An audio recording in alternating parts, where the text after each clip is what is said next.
Harrison Day, though, quickly back underneath. Archie O'Brien looking to attack and make the most, but forced in the end to back out as they run their way through the fastest sector on the circuit before a key overtaking opportunity. Archie O'Brien, speaking of overtaking opportunities and riders that love moves, that's one of them. Wilson Dilks, though, so confident on the brakes. Harrison Day doing enough to thwart the attack, but the focus has to be Byron Johnson, because he's a rider that knows how to defend, knows how to position the bike. We saw it yesterday. You want as many opportunities, as many tries to get past him, because he's not going to make it easy in the defence. Absolutely. Again, remember, Vice Championship on the line. Byron Johnson currently in the driving seat. A 2-point advantage over Archie O'Brien. Meanwhile, Finlay Polehill 42 points back. If the gap is bigger than 25 points at the end of this race, you are eliminated from contention for the Vice Championship. So it doesn't paint a pretty picture, unfortunately, for Finlay Polehill. A very disappointing qualifying for the 199. He was rapid out on track yesterday, but just had to carve his way through bike after bike, costing him time. So he's going to need to put in the race of his season if he wants to stay in it. But he has worked his way up to the back of this leading pack, and I think he may have just launched a move up the inside to get up into 5th place as well, and indeed he has. What was a 4-bike fight for the lead yesterday is 6 bikes today. Let's bring it on. The LS2 helmets, Mini GP 70s never fail to intrigue through turn number 2, and of course there's Wilson Dilks eyeing up the move on Harrison Day. Of course, got a really poor start with a slight bit of contact, unseated ever so slightly, recovering really well. There you can see Travis Shaw trying to keep Finlay Polehill at bay as well. The 11 of Harry Payne involved. So this might not just be a 6-bike train, it could well be a 7-bike train for the lead. 8 laps left to go at the line into this chicane hairpin style corner at the back end of the circuit once more, and of course it's still Byron Johnson that's leading. He's got a nice little bit of breather room back to Harrison Day, so much so that he's not really being forced to look over his shoulder. There's a move to the inside, goodness me. Finlay Polehill gets past Travis Shaw and into the top 5. Nice stuff from Finlay Polehill. Textbook move, but made it stick as Harrison Day looks to the inside of Byron Johnson, both an attacking and a defensive move. Looking to the inside, of course, of the 37R race leader, but also trying to go on the defensive from Wilson Dilks behind. Look at this. It's like a Moto 3 race out there at the moment. All of them nose to tail. Couldn't fit a cigarette paper between them as they fly through the middle sector into this big left-hander before the awkward and tricky hairpin into the chicane. Once again, we see Harrison Day on the inside, thinking about making a move, also thinking about potential attacks from the champion Wilson Dilks behind him. And look at that, look how close they are all running. This is amazing stuff here at Ellough Park to kick off the final day of this season as they make it 7 laps left to run. Harrison Day now to the inside and does make it work. Byron Johnson will get the up and under, doesn't get the drive though. It's the 15, the pole sitter, that now leads. Nicely done from Harrison Day. He's able to now cement himself at the front. The track position important, but of course, can he defend? A look immediately, and there's contact, and Byron Johnson goes down. Harrison Day continues on. He's up, he's okay, he's back to the bike. It's frustration for Byron Johnson, who on the very hasteful counter-attack makes contact and goes down. That is now 7 bikes down to 6 with 6.5 laps to go. That, I'm afraid, for Byron Johnson was a gap that was always going to disappear. It was just a bit too far back to force Harrison Day to sit up. And of course, let's think about the Vice Championship. That has huge implications. He had a 2-point advantage coming into this race ahead of Archie O'Brien. Now, if he's out and down, that is going to swing the complete opposite way and could very well be a 14-15 point gap in Archie O'Brien's favour, who's now up in the podium places. That's also allowed Harrison Day to extend a bit of a gap back to Wilson Dilks. Everyone obviously got off the throttle to let the accident happen, to avoid what was going on in front. Harrison Day, though, he was in front of the accident, lucky to stay on given the contact between himself and Byron Johnson, but it just means he's been able to pull away a little bit. Yeah, I mean, it's weird because that rear wheel contact there, you often would see maybe both bikes go down, but Harrison Day probably just was able to tip it, balance the bike ever so slightly better, stay on, and then, of course, as you say, capitalise on the chaos behind, build a bit of a gap. He's searching, of course, for his second race victory in the 70s this season. He's got a pretty good chance of doing so. 5 5 laps at the line, but a fastest lap there set by Wilson Dilks into a 48.0. Pretty quick lap time, still away off the lap record times, but early doors, maybe we could see them closing in towards race 3. Finlay Polehill searching for the gap on Archie O'Brien, but now Archie, he's wise. He knows he's in a fight for the Vice Championship. He just saw Byron Johnson goes down. He knows how important these positions and, more importantly, the points are going to be if he wants to take P2 at the end of the season. Of course, every rider out there wants to win the race. That's what you do. You race to win, but championship implications are so important. Of course, Archie was the main challenger, really, to Wilson Dilks for the whole season until a very disappointing weekend at Rowra, where ultimately it all came to an end, that championship battle. Now he knows Byron Johnson's gone down, his main rival for the Vice Championship. He just needs a strong position in this race, and heading into race number 3 later on, all of the cards are in his favour, which is also why if Finlay Polehill has the pace to continue to attack him, I'm not sure he'll put up too much of a defensive effort. He knows there's no real point fighting. He's still picking up a massive points advantage over his main rival in Byron Johnson. Archie's going to race hard. He's going to race hard. Almost 3 laps left to go in this one as they fly into the hairpin chicane section. And it's all spread out a little bit over the front, of course, after that incident. The main battle currently for the final podium place is O'Brien versus the hard-charging Finlay Polehill. Yeah, Finlay Polehill, what could have been should he have got a better qualifying, but that is the brutality of it. The qualifying session sets the grid for the entirety of the weekend. There's a look to the inside of T1 from Finlay Polehill, definitely eyeing it up, showing his cards, applying the pressure to Archie O'Brien, who has had to be very defensive for the best part of this season. He's gotten used to how to position the bike. Let's see if he's able to execute it on what could well be one of the most important weekends of the entire season. He's been one of the most consistent riders, always up there inside the top 4 on pace.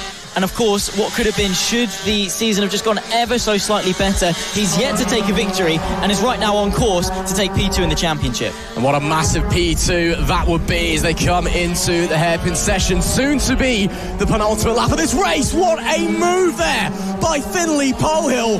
Man, oh man, oh man, that was laid on the brakes, wasn't it? The door ever so slightly ajar. Finlay Polehill was coming with a police key almost and just smashed it wide open up into the podium places. What a race it has been for the 199. O'Brien drops down to 4th. Can he stay on the tail of the rider up in front? At the front of the pack, Harrison Day has a half a second gap over Wilson Dilks himself. 2 seconds ahead of these two. The front pair have bolted away, but that was a lovely move by Finlay Polehill, and just goes to show, if you lose your concentration for just a moment out here in the LS2 Mini GP 70s, it can all come to an end and you can lose your places like that. Of course, Finlay Polehill did the exact same move on Travis Shaw earlier on in the race, so clearly that's a confident corner for him, able to send it on the brakes. Of course, through that final corner, you want to sweep wide to get the exit for obviously the flat-out right-hander to finish off the lap, and then the straight that precedes it afterwards. So being able to send it down the inside, and the natural race line forces you wide, the inside opens up. Finlay Polehill was able to find his way through. Battle for the lead, though, it must be said, on the final lap of the race. It's Harrison Day, it's Wilson Dilks through the left-hander for the final time into the fastest section on the circuit, and a key overtaken opportunity maybe for the 2024 LS2 Helmets Mini GP 70 champion. He's taken 13 wins so far. Will it be a 14th or will it be a second for Harrison Day?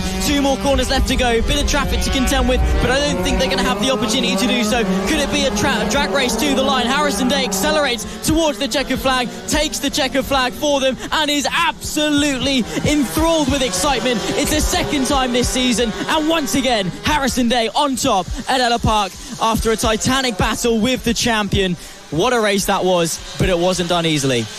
Yeah, almost came to a disastrous end after that contact with Byron Johnson, but recovered perfectly, kept his cool, kept his calm, and takes another race win, his second of the season. I spoke to his mum earlier on today, and she said the mood in the camp, a little bit of nerves. They were a bit nervous. He wasn't quite finding his feet with the race starts, especially from pole position. They needn't not worry anymore. What a race win there for Harrison Day. Wilson Dilks gave it a go later the day. but ultimately did it come into fruition. Amazing job. Harrison Day takes his second race win of the season. Wilson Dilks, your champion in P2, with Finlay Polehill rounding out the podium. What a charge from him. Arch O'Brien comes home in P4 with Travis Shaw 5th, Matthew Thomas in P6. Harry Payne was 7th, Taylor Tomlinson in 8th, Henry McIntosh was 9th, with Beth Ashby in P10. Harris Watson was 11th, followed by Lucy Curtis, George Ackerman and Riley Paisley. Byron Johnson, DNF. No points there for him. That is huge for the championship. The gap now 11 points in Arch O'Brien's favour in that fight for the Vice Championship. That's massive. One race left to go, and what this means is that if Byron Johnson wins race number 3, Archie O'Brien just needs to be on the podium. Any lower than second place, and Archie can get away with just being inside pretty much the top 7, actually. No, top 6. He needs to be inside the top 6, otherwise Byron would get it on countback. So all the pressure is on Byron Johnson. Archie O'Brien is in control into that final race for the Vice Championship, which is, of course, the biggest sport of intrigue for the 70s. But, of course, we'll see them back later for race number 3.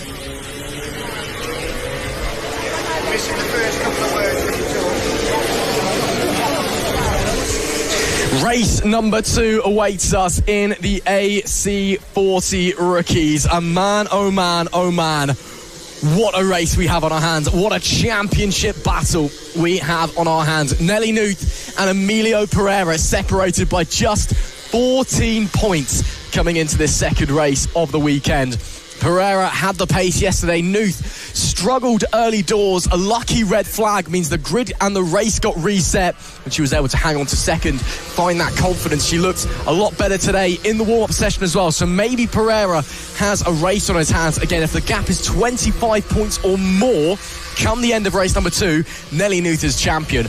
But again, Emilio Pereira, he was so good yesterday, setting lap record after lap record and starting from the pole as well. Nelly Knuth alongside Tommy Williams starts in P3 with Jensen Cedras, Freddie Taylor and Joey Athsich on row 3, followed by Noah Barfoot and Austin Dilks. Finley Stiles and Reed Sachs will be round out the top 10.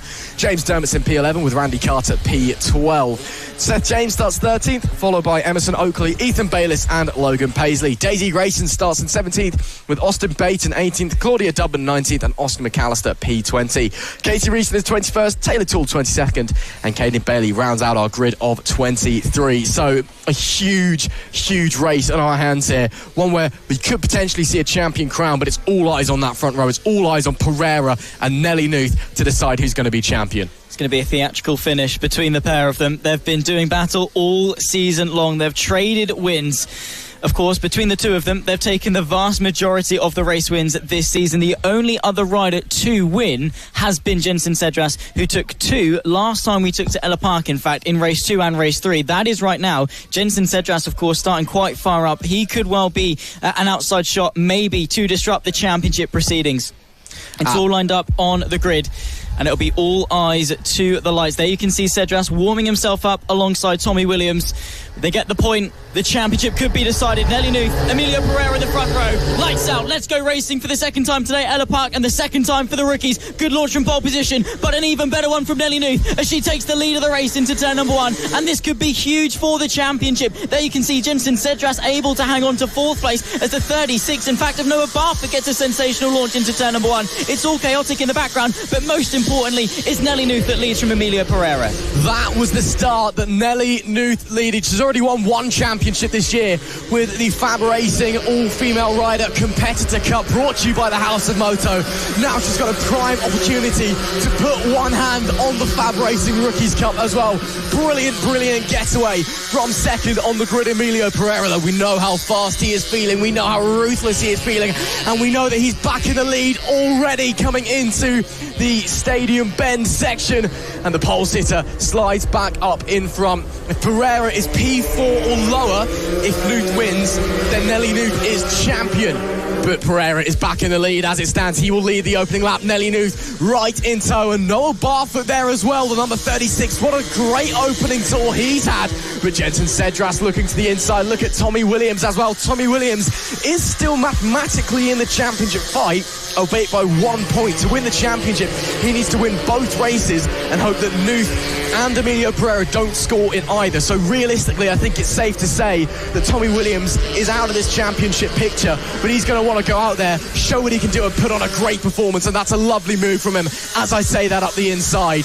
But it's all eyes on the front once again. Emilio Pereira, El Toro, starting to bridge a gap. Yeah, he is indeed, of course. He's coined that nickname, and while he's very much living up to it, Noah Barfoot under pressure from Tommy Williams as he goes to the inside. Nice late braking manoeuvre from the 51, gets himself up and ahead into, of course, what is going to be third place as they round out of the final corner. It's Barfoot then from Cedras just in behind. There's Pereira, our race leader, setting the timing sheets ablaze at the front, leading the way. And of course, right now, he's putting his best foot forward for the championship. Cedras goes through on Barfoot, whose good start and that, of course, initial adrenaline rush seems to be wearing off. That pace dropping ever so slightly. Nice end to the inside, I think, from Finley Styles to the inside of Reed Saxby. It might well have been. Oh, goodness me, huge high side out of turn number 2. Who is that down? Oh, my word, that is not somewhere you often see that. I think his shoes came off as well. Boots off. Wow, that's really not something you want to see, the boot coming off. Real shame there.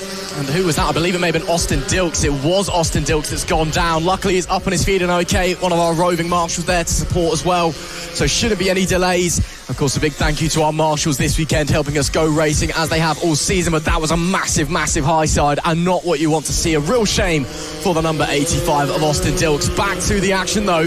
Nelly Nuth under a lot of pressure from Tommy Williams, it must be said, as they fly down the front straight. Emilio Pereira has started to pull away at the front of the pack, but I'm noticing on our timing screens he's not appearing, so I'm wondering if a transponder issue there for Emilio Pereira. Just a reminder, if you do not have the transponder on your bike, it is an automatic disqualification, and well, in that circumstance, that will be championship over for Emilio Pereira. So let's hope that it's an issue either with our timing system or his transponder, and there is one on the bike. He's currently putting in a great effort though, leading out on the road. Nelly Nuth doing a great job to absorb that pressure from the 51 behind as well. That being said, Williams looks to the inside. That's a lovely little move. Door was open and Tommy Williams slides on through, but look at the drive from Nelly Nuth. Can't quite make it work. A great start, but seemingly just not quite able to hang on to the pace of the others around her at the moment. Yeah, not quite. For whatever reason, she's not quite with it. There's a move to the inside as well to the final corner. So we've got a 4-bike train, even more so, just in behind that. But there is Tommy Williams fighting with Nelly Nuth, who, of course, has got that straight line speed. Looks to the inside. Jenson Cedras now knocking on the door. Williams and Cedras have been so strong all weekend long. Nelly Nuth has really been struggling to stay on terms with them. But now she needs to wake up. She needs to find an extra couple of tenths of a second if she maybe wants to come out on top in this championship. Of course, we'll update you with the Pereira situation. He's going to be lucky. If it's an issue, that's fine. If it's on the bike, he's fine. If it's off the bike, championship is done. And right now, Nelly Nuth is scoring enough points to wrap it up in race 2 should the 0 point go the way of Emilio Pereira. But if it's not the case, and he does take the win, right now it's going right down to the wire in race number 3 later on. Jenson Cedras applying the pressure to Nelly Nuth, who needs to keep him behind to maximise her point score and give her the best footing going into race 3 later on. Absolutely. If they finish as they do now, the gap will be down to 5 points heading into race number 3.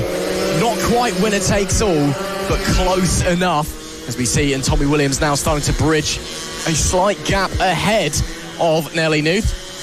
Finley Styles, meanwhile, continuing to do battle. That was Joey Atasic trying to slide on through. In fact, it was Noah Barfoot, should I say, who fell down the order a little bit coming across the start-finish line, but has managed to rocket his way back through down at turn number 1. So lovely stuff there. Noah Barfoot having the race of the season for him so far. It's been some solid finishes throughout the year, but with 2.5 laps left to run, he is on absolute fire as they fly around now. And look at him on the 36 looking supremely comfortable. Finley Styles right now just doesn't have an answer. No, absolutely not.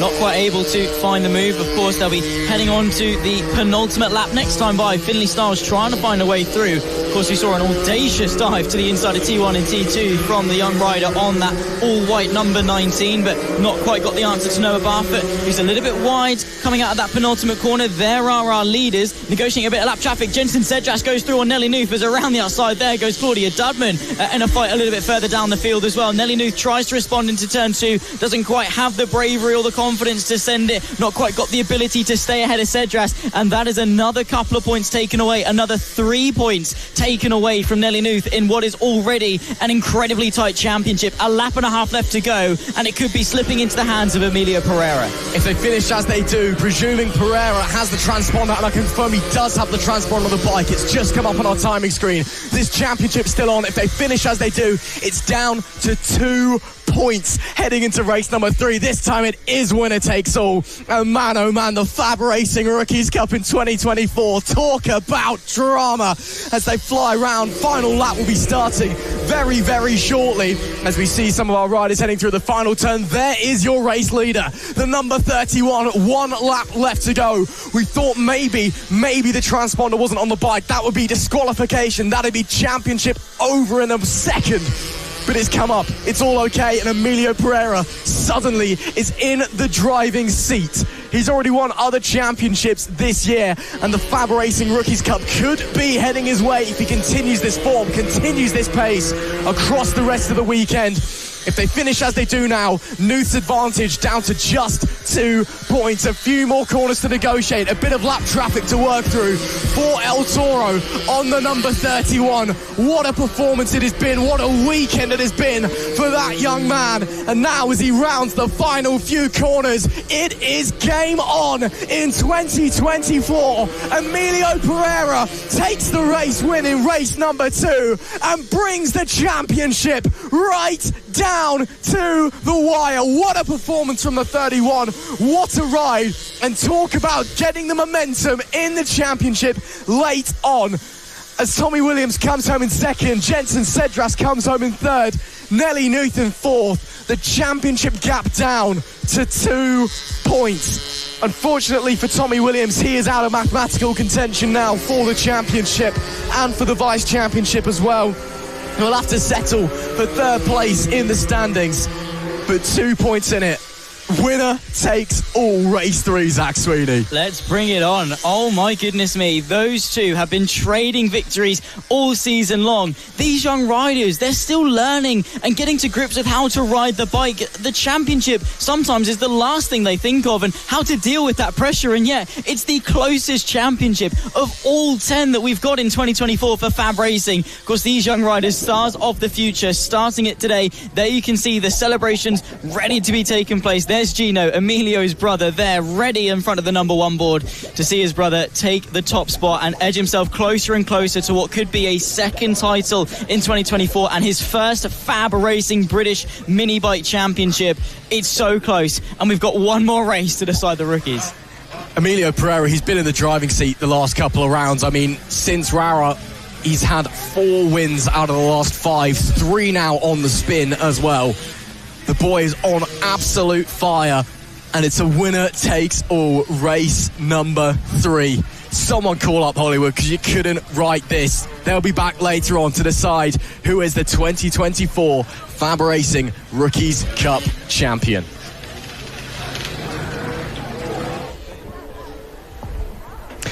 Coming up next, race number 2 for the OH Logistics LC40 Elite. A fantastic race yesterday, and although the championship is done and dusted, we saw Mason Fedrick put in the race of his season, quite frankly, taking a fantastic win on that air-cooled bike as well, of course.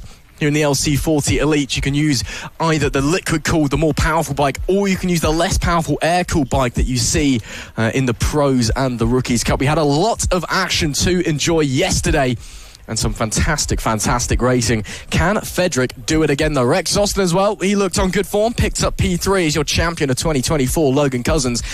Ultimately came up short in his battle with Fedrick. We believe there was a mistake at some point. We didn't quite catch what happened, but he went from not comfortable, but enough breathing room in the lead of the race to come home a distant P2, but it was an enjoyable battle while he was up there nonetheless. Let's run through your grid. It is your champion of 2024, Logan Cousins. He starts on pole, with race winner in race number 1, Mason Fedrick, starting alongside Rex Austin and Tommy Keats are on the second row, with Caelan Ratcliffe in P5, Max Johnson in P6. Arthur Rich and Maxwell Keats, they're on row number 4, and Danny Longhurst and Oliver Wilson rounds out our 10-rider grid. Once again, a fantastic race yesterday. As always, in the Premier Junior Mini Moto category here at FAB-Racing. And we're set for another barnstorming race. Again, we saw that Mason Frederick was able to keep pace with Logan Cousins for the early phases of yesterday's race. Of course, Cousins does have the machine advantage. He is on that liquid-cooled bike. It's a little bit more powerful, but he's also been flexing his muscles all season long, been showing why he is a deserved champion, been riding out of his skin.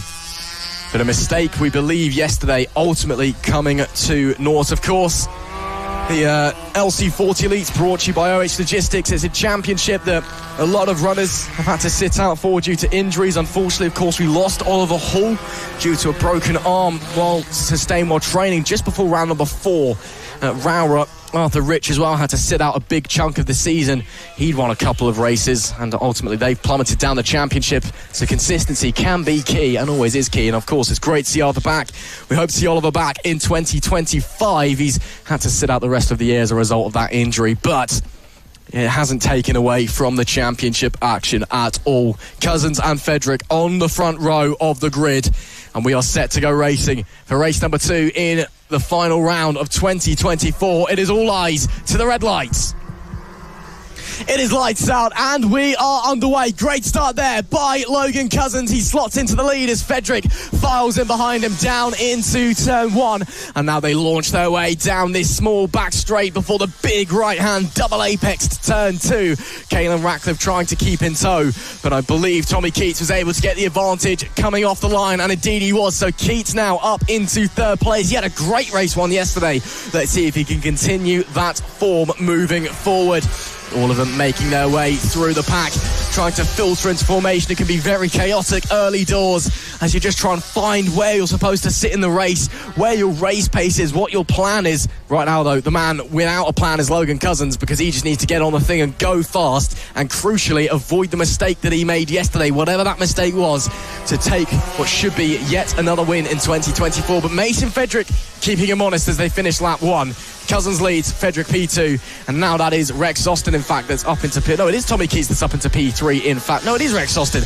Not sure what's going on there. Rex Austin up into P3, apparently. But just behind him, Caelan Ratcliffe as well. Yeah, exactly. There's Max Johnson trying to find his way through. Not quite able to.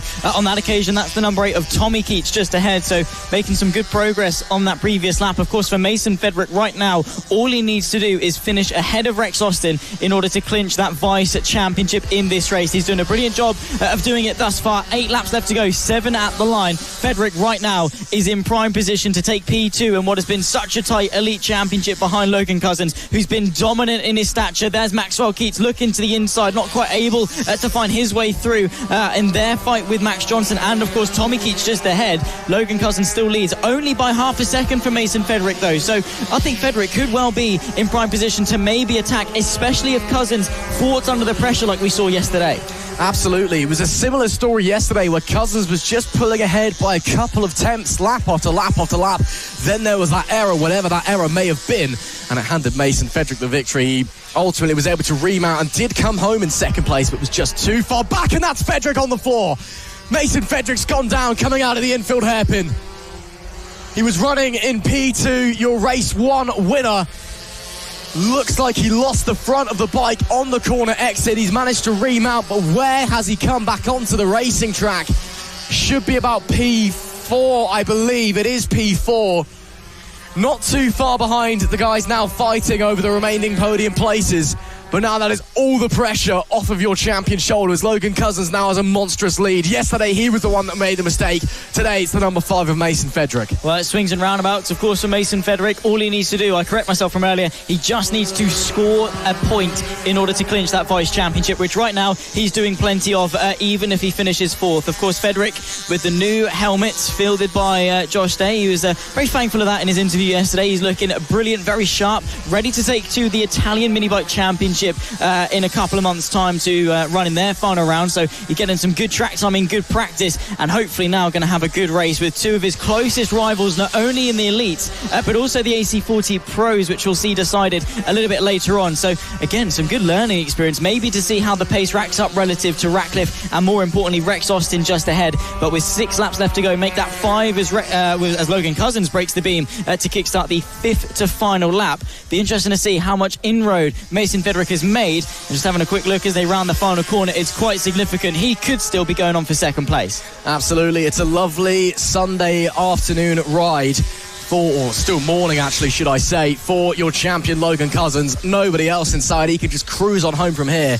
Mason Federic has got a race on his hands though. 5 laps left to go, realistically 4.5, and the man who was running in P2 is right on the tail of the podium places.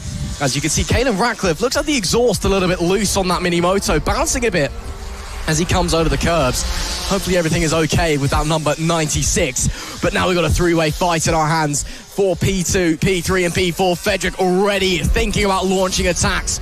We've seen on the mini motos all weekend, it is a viable option to make a move into that hairpin as they now come to the paddock bend and out into the final few corners. And these guys are neck and neck. 4 laps left to go at the line. Can Federic force his way through the number 96? As they rocket down the front straight, trying to keep in the tow, but it was Ratcliffe that got the better exit of the final corner, so he'll hold position. But look at Rex Austin as well, having to go defensive behind Caelan Ratcliffe in a bit of an awkward situation because he's having to defend and attack at the same time. Preferred the wider double apex line to turn 2. Means he's able to hold on to P3. Mason Federic's got some work to do if he wants to get back up to second. Yeah, of course, he's been fighting with the 2 ahead of him for pretty much all season in 2 separate categories. That's why from Caelan Ratcliffe, able to carry more speed through the left, but does compromise him ever so slightly into the right. Federic there, you can see, taking a wider line to try and get the exit, potentially to have a look to launch one up the inside into this hairpin. Don't think he's quite close enough on this occasion, but he's running out of time if he wants to clinch second place to take what would then be second place in the championship. And what a nice way to do it would be, of course, through the final corner to start the 3rd to final lap. Rex Austin leading this train of 3 young rivals that have been battling all season long through race after race, round after round, all over the country. Comes down to this, of course, in the elites, and Federic just not quite find the gap. There it is though. As soon as it's open, Federic fills it up to 3rd. Wonderful stuff from Mason Federic to slot into the podium places. Ratcliffe's going to try again though, but Federic just takes his line and closes the door. Up the front, Logan Cousins, well, he's so far ahead he could probably spend another week at school, come back and still finish this race. 12 seconds was the gap at the line last time. Federic looking to the inside again, once again seeing him trying that move into that hairpin. It didn't work last time, didn't work this time, but he knows there's a gap there. He knows there's an opportunity. He may as well go for it. Runs a little bit deep coming into the paddock bend, but gets away with it. Ratcliffe was unable to capitalise on the gap that was there on the inside. It's going to be the penultimate lap of the race for this group now. Bit of lap traffic up in front. That's the 126 of Oliver Wilson. Lovely, gets out the way. Though, of course, no blue flags, but you'll often see riders being very sportsmanlike, getting well out of the way of battles up the front of the pack. Don't want to ruin anyone's fun, don't want to ruin anyone's races. So nice from Oliver Wilson there, him to get out of the way. Now Federic looking to the outside of Rex Austin, now trying to switch back. Does it work? Does get great drive out of the corner, but unable to make the up and under come into fruition as they work their way back into the middle sector and into the hairpin section once again. Does he try it again? Again a look. Austin this time went defensive though, so Rex Austin's clearly worried about the pace of the 5. Yeah, I think so. There it is. Last lap flag shown to our race leader and our champion of Logan Cousins. Before today, it's 11 race victories, 13 podiums, and he's searching for his 12th victory in 2024 in what has been a dominant season in the OH Logistics LC40 Elite British Mini Bike Championship, and Logan Cousins doing what Logan Cousins does best. Here at Ellough Park, it was second best yesterday. He is making sure that he takes straight to the top step once again to kick off Sunday's action. Well, it's been a very casual race for the number 7, probably the easiest one he's had all season. A bit of pressure at the start of the race, but Logan Cousins, what a performance it has been once again for your champion in 2024. A bit of traffic to contest with as he rounds the final few corners, but it's going to be another win for Logan Cousins. It was second in race number 2. It's P1 in race number 1. The number 7 takes a dominant victory. As we focus back onto our action, Fedric has got through Rex Austin late in the day. Don't know where he made the move, but it doesn't matter. Rex Austin falls to third as Mason Fedric recovers to second at the death. Brilliant recovery ride from Mason Fedric, with Rex Austin in P3 and Caelan Ratcliffe in P4. But it is Logan Cousins that once again takes a dominant victory. He's had countless this season.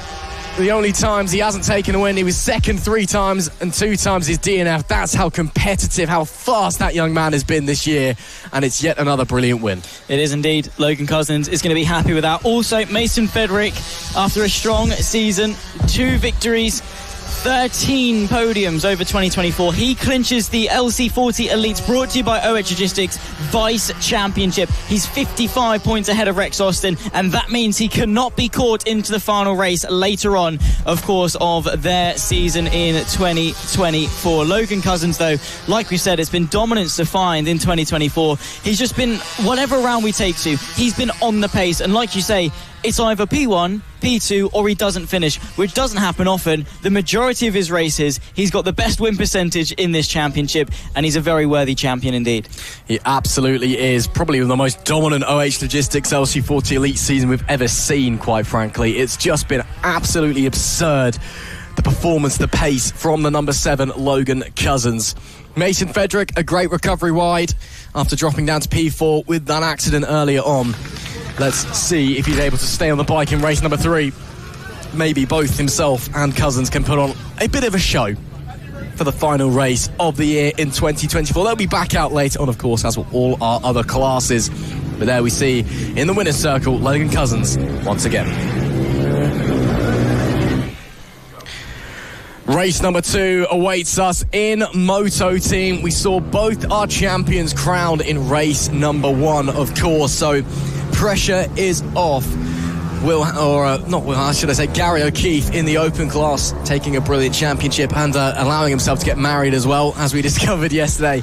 And of course, Sean Whittaker on his retirement tour, taking the championship as well with a wonderful ride. Sean Whittaker's had a bit of an up and down weekend. He's struggled for reliability in the pit bike 140s, but in the Moto Team he has looked absolutely superb. So let's hope for some more of the same here in race number 2. But of course, we can't count out the man, the myth, the legend, that number 96, Will Howard. He's back here at Ellough Park, and he is back to his brilliant best on that ridiculous machine underneath him, with a ridiculously good rider on it. He's been dominant this weekend. Let's see if he can continue that dominance. Of course, it is Will Howard that starts on the pole position. His best lap time, 0.3 quicker than the number 8 of Team Acme Racing. Sean Whittaker starts 3rd with Harrison O'Keefe in P4. Jacques Van Eden returns this weekend. He starts 5th alongside Ben O'Keefe. 4th row is Team Ernie the Badger and Malcolm Stein on the 11. Gary O'Keefe and Madison Martley round out our top 10, and Kieran Evans is our 11th and final rider on the grid. Should be a very exciting Moto Team race, as it always is in Moto Team. Of course, 2 different classes to remember. Cheap and cheerful motorsports, but that is absolutely not a bad thing, because it always puts a smile on your face. They're on the grid now, getting ready to go racing in race number 2. Again, championships already decided in both classes, so pressure's off. It's now just about going out on the racetrack and having a fun time. There we see Flag Marshal Lee Clowes getting ready to send them on their way, and she does point to the lights. It's time to go racing. We go in race number 2. The 65 gets a huge pop-up off the line, and there's problems to O'Keefe, slow away from the line. I believe the number 11 had to take some big avoiding action there as they came through. I believe it's Jacques Van Eden that's leading the way now up at the front on the 17. What a crazy start we have just seen there as they fly their way down into the infield hairpin for the first time. Both Harrison O'Keefe and Ben O'Keefe had big problems away when the red lights went out. and it just caused chaos behind him. But it is Jacques Van Eden leading, but for how long? Because Will Howarth is right on his tail and is already in the lead. Blink and you missed it. Howarth flies through with a textbook overtake. Lovely stuff from the 96, and now he can set on his way. It's Howarth that leads overall. Jacques Van Eden in P2, Team Acme Racing in P3. Sean Whittaker on the number 1, your open standard class champion even. He's in P4 overall, just behind them. Yeah, Will Howarth doing exactly what Will Howarth does best. There you can see the 65 of Harrison O'Keefe. Often, unfortunately, I don't know if that qualifies for a disownment from the family, having bike issues. I don't know. That's one they're going to have to decide, family affairs or whatever. But he's down. He's out of this race. There you can see the fight, though, raging on. The 17 of Jacques Van Eden trying to keep Team Acme Racing at bay. Also, Sean Whittaker. That's the fight for the standard lead. Of course, Jacques Van Eden in the open class. So there's no points here. But oh my goodness me, what a look that could well be from Team Acme. Nearly went to the outside of the left, had the inside for the right. Now I've got the inside for the chicane. Through goes the number 8. Has to make that next left-hander and even more of a corner, but that does slow them down ever so slightly onto the brakes. But Jacques Van Eden doesn't quite have the response. Of course, again, they're not fighting for points in the open versus the standard. It's only class-on-class, intra-class battles. Sean Whittaker finds his way through as well. Of course, he's already won the championship, but he wants to win as many races before the season ends. Awesome racing that we see there. Through goes Sean Whittaker, once again confirming that overtake. Of course, a big shame Harrison O'Keefe down and out of this race before it got underway. But on the plus side, he has technically smashed the lap record by about 10 seconds because he wheeled the bike back across the timing line, and the time between that was 42 seconds. So a new lap record somehow for Harrison O'Keefe without even properly completing a lap. Hopefully he'll be back out in race number 3. I don't think it's quite on the same level crashing on the final corner as you're about to win. I don't think, getting a poor start and the bike breaking down here, I think he'll be all right. I think the family, the O'Keefe clan, will still let him have a car journey home with him. We'll see how it unfolds in race number 3, but I can see him wheeling his way back through the paddock. Real shame for him. There's one of the other O'Keefe's 4. That is Ben chasing down the number 11 of Malcolm Stein. This is not for position. They're in 2 different classes, but they're going to go out there and give it a good go anyway. The 64, can he find his way through the number 11 as they push their way around to start the next lap? 8 laps left to go for this group this time by, and that's the 64 looking to the inside of the 11, and that's a lovely opportunistic move, and that's the 96 with a big issue. Will Howarth stopped to the side of the road. That's coming out of turn number 2. What's gone wrong for the number 96? I don't think I've ever seen it have a mechanical problem, and suddenly Team Acme Racing lead overall. And this could be a fight between Acme and Sean Whittaker for the overall and the standard lead. Sean Whittaker already eyeing it up to the inside of the hairpin. That is a move he's going to get sealed. Of course, it is going to be battle between the pair of them. There you can see Will Howarth. He's found a nice little shortcut between turn 2 and the end of the circuit, albeit not one he's going to be allowed to take. The back to the racing, though, and it's Sean Whittaker, as we said, that now leads from Team Acme. 7 laps to go as they cross the line. And Sean Whittaker on a retirement tour, our standard champion, searching for the overall victory here at Ellough Park. Sean Whittaker, as we said yesterday, he's so focused on this weekend. He wants to have such a good weekend. He just refused to talk to us when we were running down the paddock. And what a reward it would be for all the years of effort he's put into FAB-Racing. Of course, he's already wrapped up the standard championship. He could be winning the standard class here today and taking an overall victory as well. What a treat it would be in race number 2, but he's got to absorb big pressure from the number 8 bike before he gets it done. These two have bolted away from the pack. The nearest rider to them is Jacques Van Eden, who's leading the open class. He's some 8 seconds away. The number 8, almost unseated out of paddock bend, stays on, but that's going to cost him some time as they cross the line once again. 6 laps left to go this time, and it is Sean Whittaker that leads overall and in the standard class. Team Acme Racing now 1.3 seconds back. Can the number 8 close the gap back down? I don't think so. I think Sean Whittaker has got the measure this time.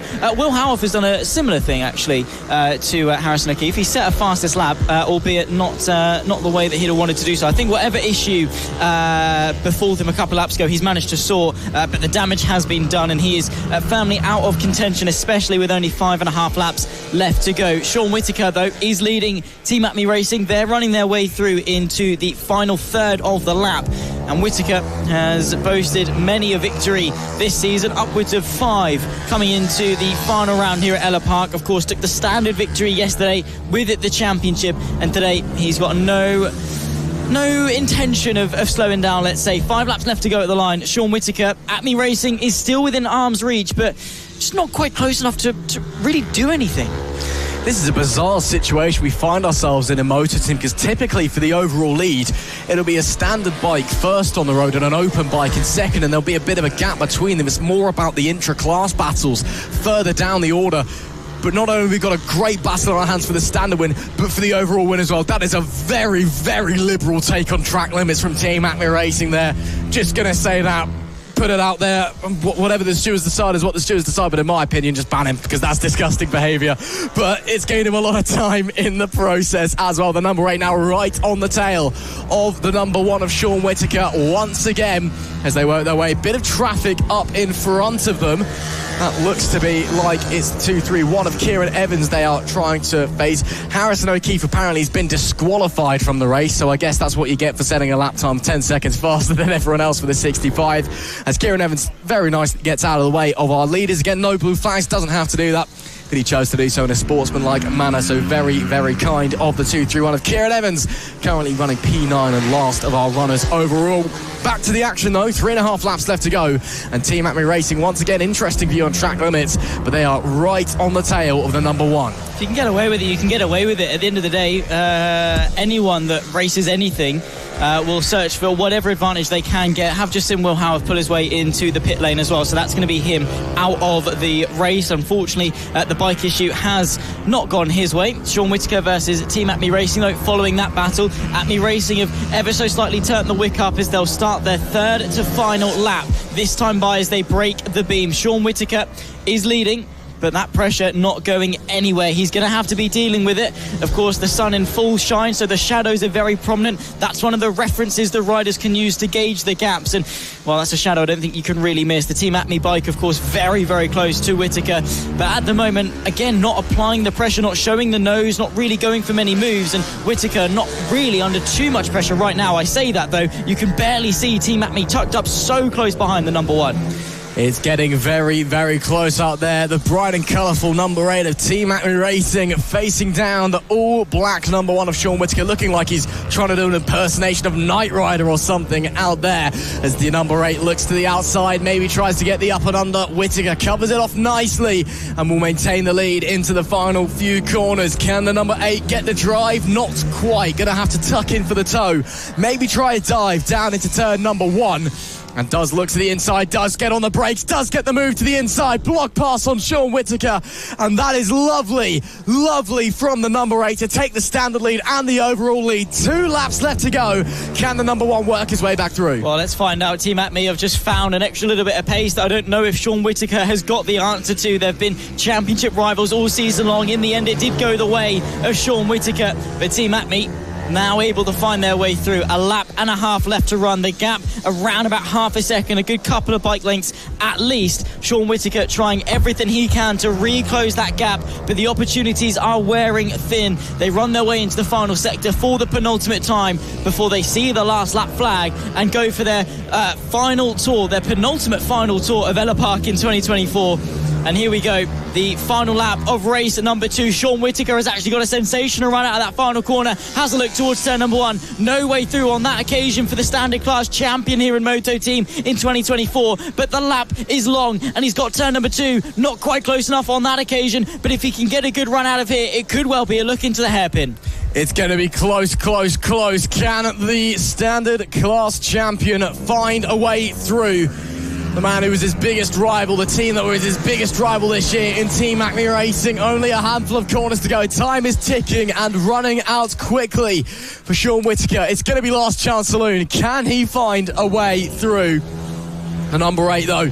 Great drive out of the chicane into Paddock Bend for the final time. It is going to have to be a last gasp effort for Sean Whittaker. Can he get it? Acme defensive into the final few bends. A small mistake from Whittaker.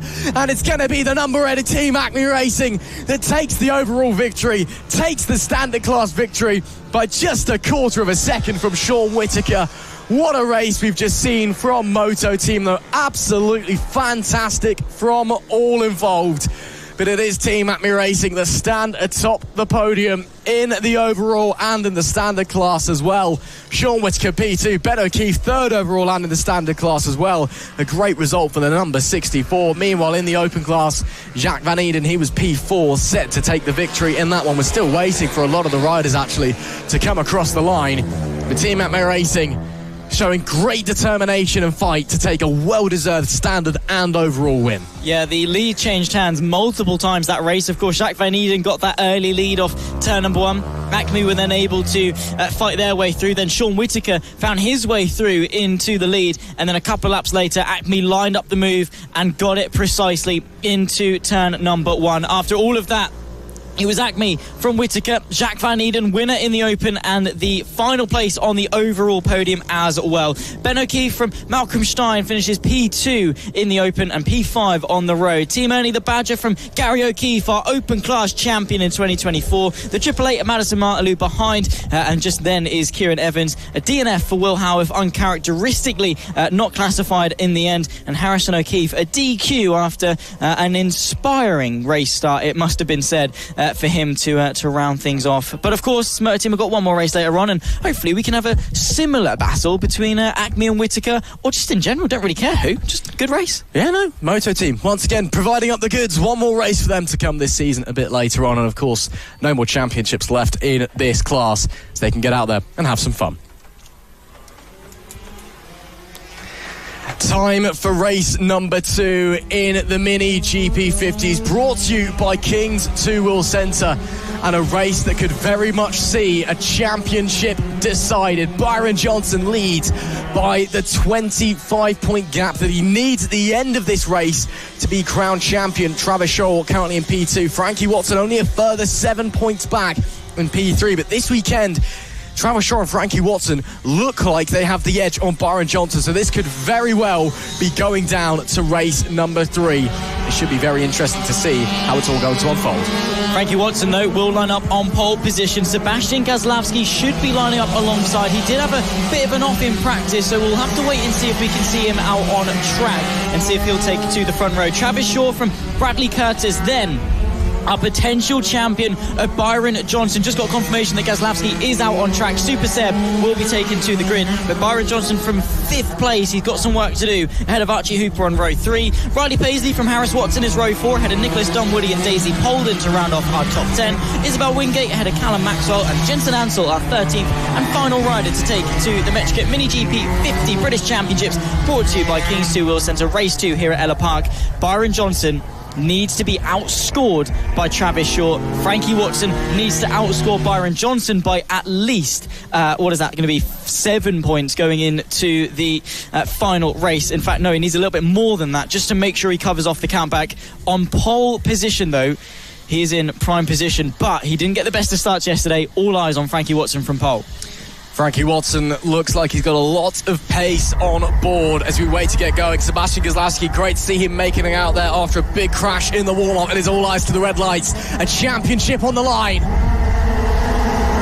We are going, race number 2. Big pop up there from Frankie Watson. Super Seb gets away well, tucks to the inside and takes the lead as the 64. His first race win in the category yesterday. He takes the lead early doors today, as well as there's Bradley Curtis sliding through on Travis Shaw on the number 4. He was looking phenomenal yesterday as well on that number 71. But it's the 64 of Sebastian Gazlowski who leads early doors. He was looking so confident in the warm-up session, so smooth, and was lapping half a second quicker than anyone else before his accident, almost mirroring what Toprak did at Magny Core and WSBK on Friday. But he's back on the bike and already showing that he's ready to take some more race wins. Super Seb getting his maiden victory yesterday. Bradley Curtis as well, birthday boy of Saturday, almost came tantalisingly close to that maiden victory, and right now he could well have a decent shot of doing it. They round off the first lap. It's Gazlowski from Watson that cement themselves as an early lead, but Bradley Curtis in hot pursuit for a 3-bike train that we could have for the fight at the front. Byron Johnson, though, only in 5th place behind the 2 riders he needs to be in front of to clinch the championship in race 2. As it stands, goes to race number 3, final race of the season, and what a conclusion to the 2024 Mini GP 50s Championship, brought to you by King's Two-Wheel Centre. But that would be but there's still a long way to go. 10, almost 9 laps left in this race, and anything can happen in motorsport. And as a great man once said, it normally does. There we see Bradley Curtis chasing down Frankie Watson himself all over the exhaust pipe of Sebastian Goslavsky, who's had that weight off his shoulders just lifted. He's finally got his first win in the 50s, and now he can unleash himself. But Frankie Watson trying to have a word about that, gets to the inside. Sebastian Goslavsky tipped the bike in, and the number 14 was there. Watson to the lead with a nice little move up the inside in turn number 1. And as these two continue to fight, look at Bradley Curtis closing in corner by corner. 64 had a little bit of a look to the outside of the exit in turn 2, but couldn't quite make it work. But pushing it very, very hard are our leaders. Frankie Watson knows he needs this race win to keep his championship hopes alive. Byron Johnson still down in P5, struggling for pace this weekend, seemingly the championship leader, and seemingly going to get outscored by his main 2 rivals as well to take it down to the final race of the season. There is Travis Shaw, currently in P4. He was 25 points back coming into this race number 2. If they finish where they are now, it'll be 23 points. It's a big ask to try and close that gap down in race number 3, but it can happen. Meanwhile, at the front, Frankie Watson, he's starting to pull away a little bit. We saw a DNF from Byron Johnson earlier for race 2 of the 70s. A similar fate can still happen in race 3, so you can't be going, oh, well, it might not happen in race 3. Push it as long as you can get, because like you say, anything can and will happen in motorsport. Put your best foot forward, do everything in your power to put yourself in that driving seat to at least have a chance should luck shine your way. But Frankie Watson, the most race wins of anyone this season. He had 6 coming into Ellough Park. He's searching for his 7th with 7 laps to go at the line. Bradley Curtis is looking nasty in that rear of Sebastian Goslavsky, as well as they run onto the pit straight to start the 7th to final lap. And Frankie Watson just looks safe out in front. He's got the pace, he's got the measure. I think we've got to fight for 2nd instead. Bradley Curtis, of course, led the vast majority of race number 1 yesterday. Down goes Goslavsky. He's crashed again. 2nd crash of the day for the number 64, a low side coming out of turn number 2. You can tell he's frustrated. You can tell he's angry. The handlebars bent out of commission, but he's up on his feet, which is good to see. That is the 2nd crash today for Sebastian Goslavsky in race number 2. What a shame. The pace was phenomenal once again, but just pushing a little bit too hard. The front end of the bike giving up on him as he came out of turn number 2. A roving marshal trying to get the bike bent back to where it should be. With 7 laps left to go, that promotes Bradley Curtis into 2nd, promotes Travis Shaw up to 3rd, and promotes Byron Johnson into P4. So that now changes things. Bradley Curtis is now under big-time pressure from Travis Shaw, and Frankie Watson has a huge lead. 4 seconds almost, I think. The 71 may have had to get out of the throttle just in safety. Didn't want to follow Goslavsky into that accident, but that is essentially handed the race win to Frankie Watson on a silver platter. It is now 100% about the fight for 2nd. It is indeed. Travis Shaw, of course, wants that to put himself on the best footing possible going into the final race later on. As things stand, we're going to have 3 riders in mathematical contention for the championship. It will be 25 points covering Byron Johnson from Frankie Watson and then Travis Shaw. It should be a fantastically synchronizing final race of the season, but of course it all relies on Byron Johnson not scoring any points. So as things stand, Byron Johnson is doing everything he needs to do to clinch the MotoGP Mini GP 50, brought to you by King's Two Wheel Centre British Championship. Of course, that promotion to 4th place gains him 2 points. 2 points he's going to need later on if he wants to clinch the championship. Bradley Curtis, as I was saying before we saw Goslavsky go down, he was so strong yesterday, led the vast majority of the race, got caught out by a very late move by Goslavsky, and in a very small error, which had it happened at any other corner apart from the exit of turn 2, would have been negligible, the impact, but almost threw him off the bike, and ultimately fell down the order as a result. But looking much more confident today, even if he is in P2 rather than leading the race, and doing well to hold off the pressure of that number 4 bike. Once again, these two fighting. Frankie Watson's able to extend the gap even further. 4.5 seconds now, the gap at the line last time. These two, they know that the win is as good as gone if Watson stays on the black stuff. Little bit wobbly there coming into the corner from Travis Shaw on the brakes. Maybe just a bit too aggressive applying the front brake, but looks to have got away with it. But it's going to be 3 laps left to go in the blink of an eye. Well, it could be anyone's guess. Travis Shaw, he would love to get up into second to increase his chances of trying to take the championship in race number 3, although the gap will come down and all 3 riders will be mathematically eligible for the championship in race number 3. It is still very much Byron Johnson's to lose. He's still got a big points advantage.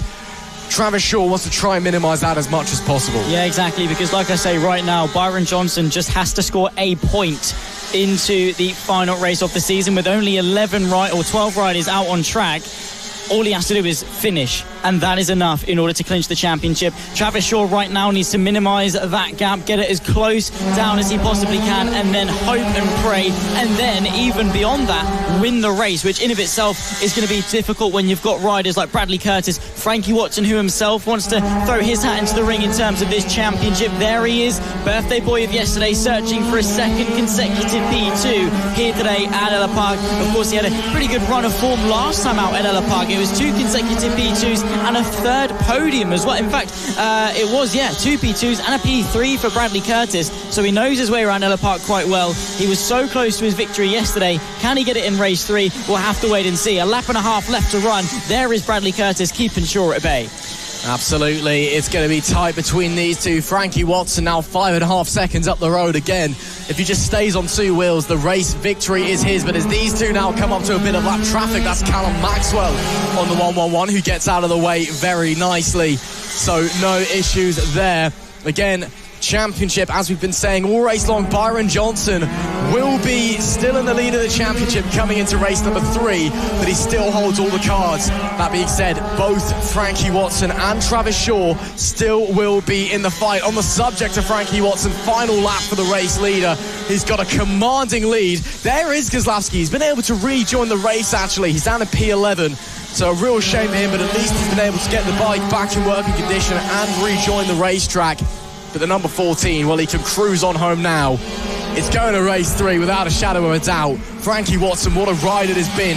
Domineering, in fact, showing he's got the pace and showing he's taken this championship fight right to the wire. 3 corners left to go. They're negotiating the traffic quite well. Sebastian Kozlowski, of course, finding his way through. This is going to make it very confusing for Lee Clouds to tell who's on the last lap and who's on the final lap. Of course, Frankie Watson rounds into the final corner for the final time, and it's going to be a sensational 7th victory of the season. He's making the improbable chance of a championship very possible here today. Frankie Watson is victorious for race 2 of the MetroKit Mini GP 50s, brought to you by King's 2 Wheel Centre. The celebrations are in full force as he clinches redemption for yesterday. Frankie Watson is now within the grasp of the championship, but all eyes on Byron Johnson as we head into race number 3 of the day later on. But Frankie Watson, that is a ride that he can be happy about. Absolutely, what a ride there from that young man. Byron Johnson will lead the championship heading into the final race by 20 points over Frankie Watson. Travis Shaw 20, another 2 points back, should I say. So the odds may very much still be in Byron Johnson's favour, but in race number 2, Frankie Watson dominates by 5.5 seconds to take the win. Bradley Curtis and Travis Shaw rounding out the podium. Byron Johnson, a quiet race for him, but he still takes home P4 and has all the cards heading into race number 3. Archie Hooper was 5th with Riley Paisley P6. Harris Watson was 7th with Isabel Wingate in at P8. Sebastian Kozlowski ultimately finished 9th. A nice little recovery there and some strong points after an unfortunate low side earlier on, with Nicholas Dunwoody rounding out our top 10. Daisy Polden was P11 with Callum Maxwell in P12. Unfortunately, we lost the 22 of Jensen Ansell. So that is a championship that is going down to race number 3.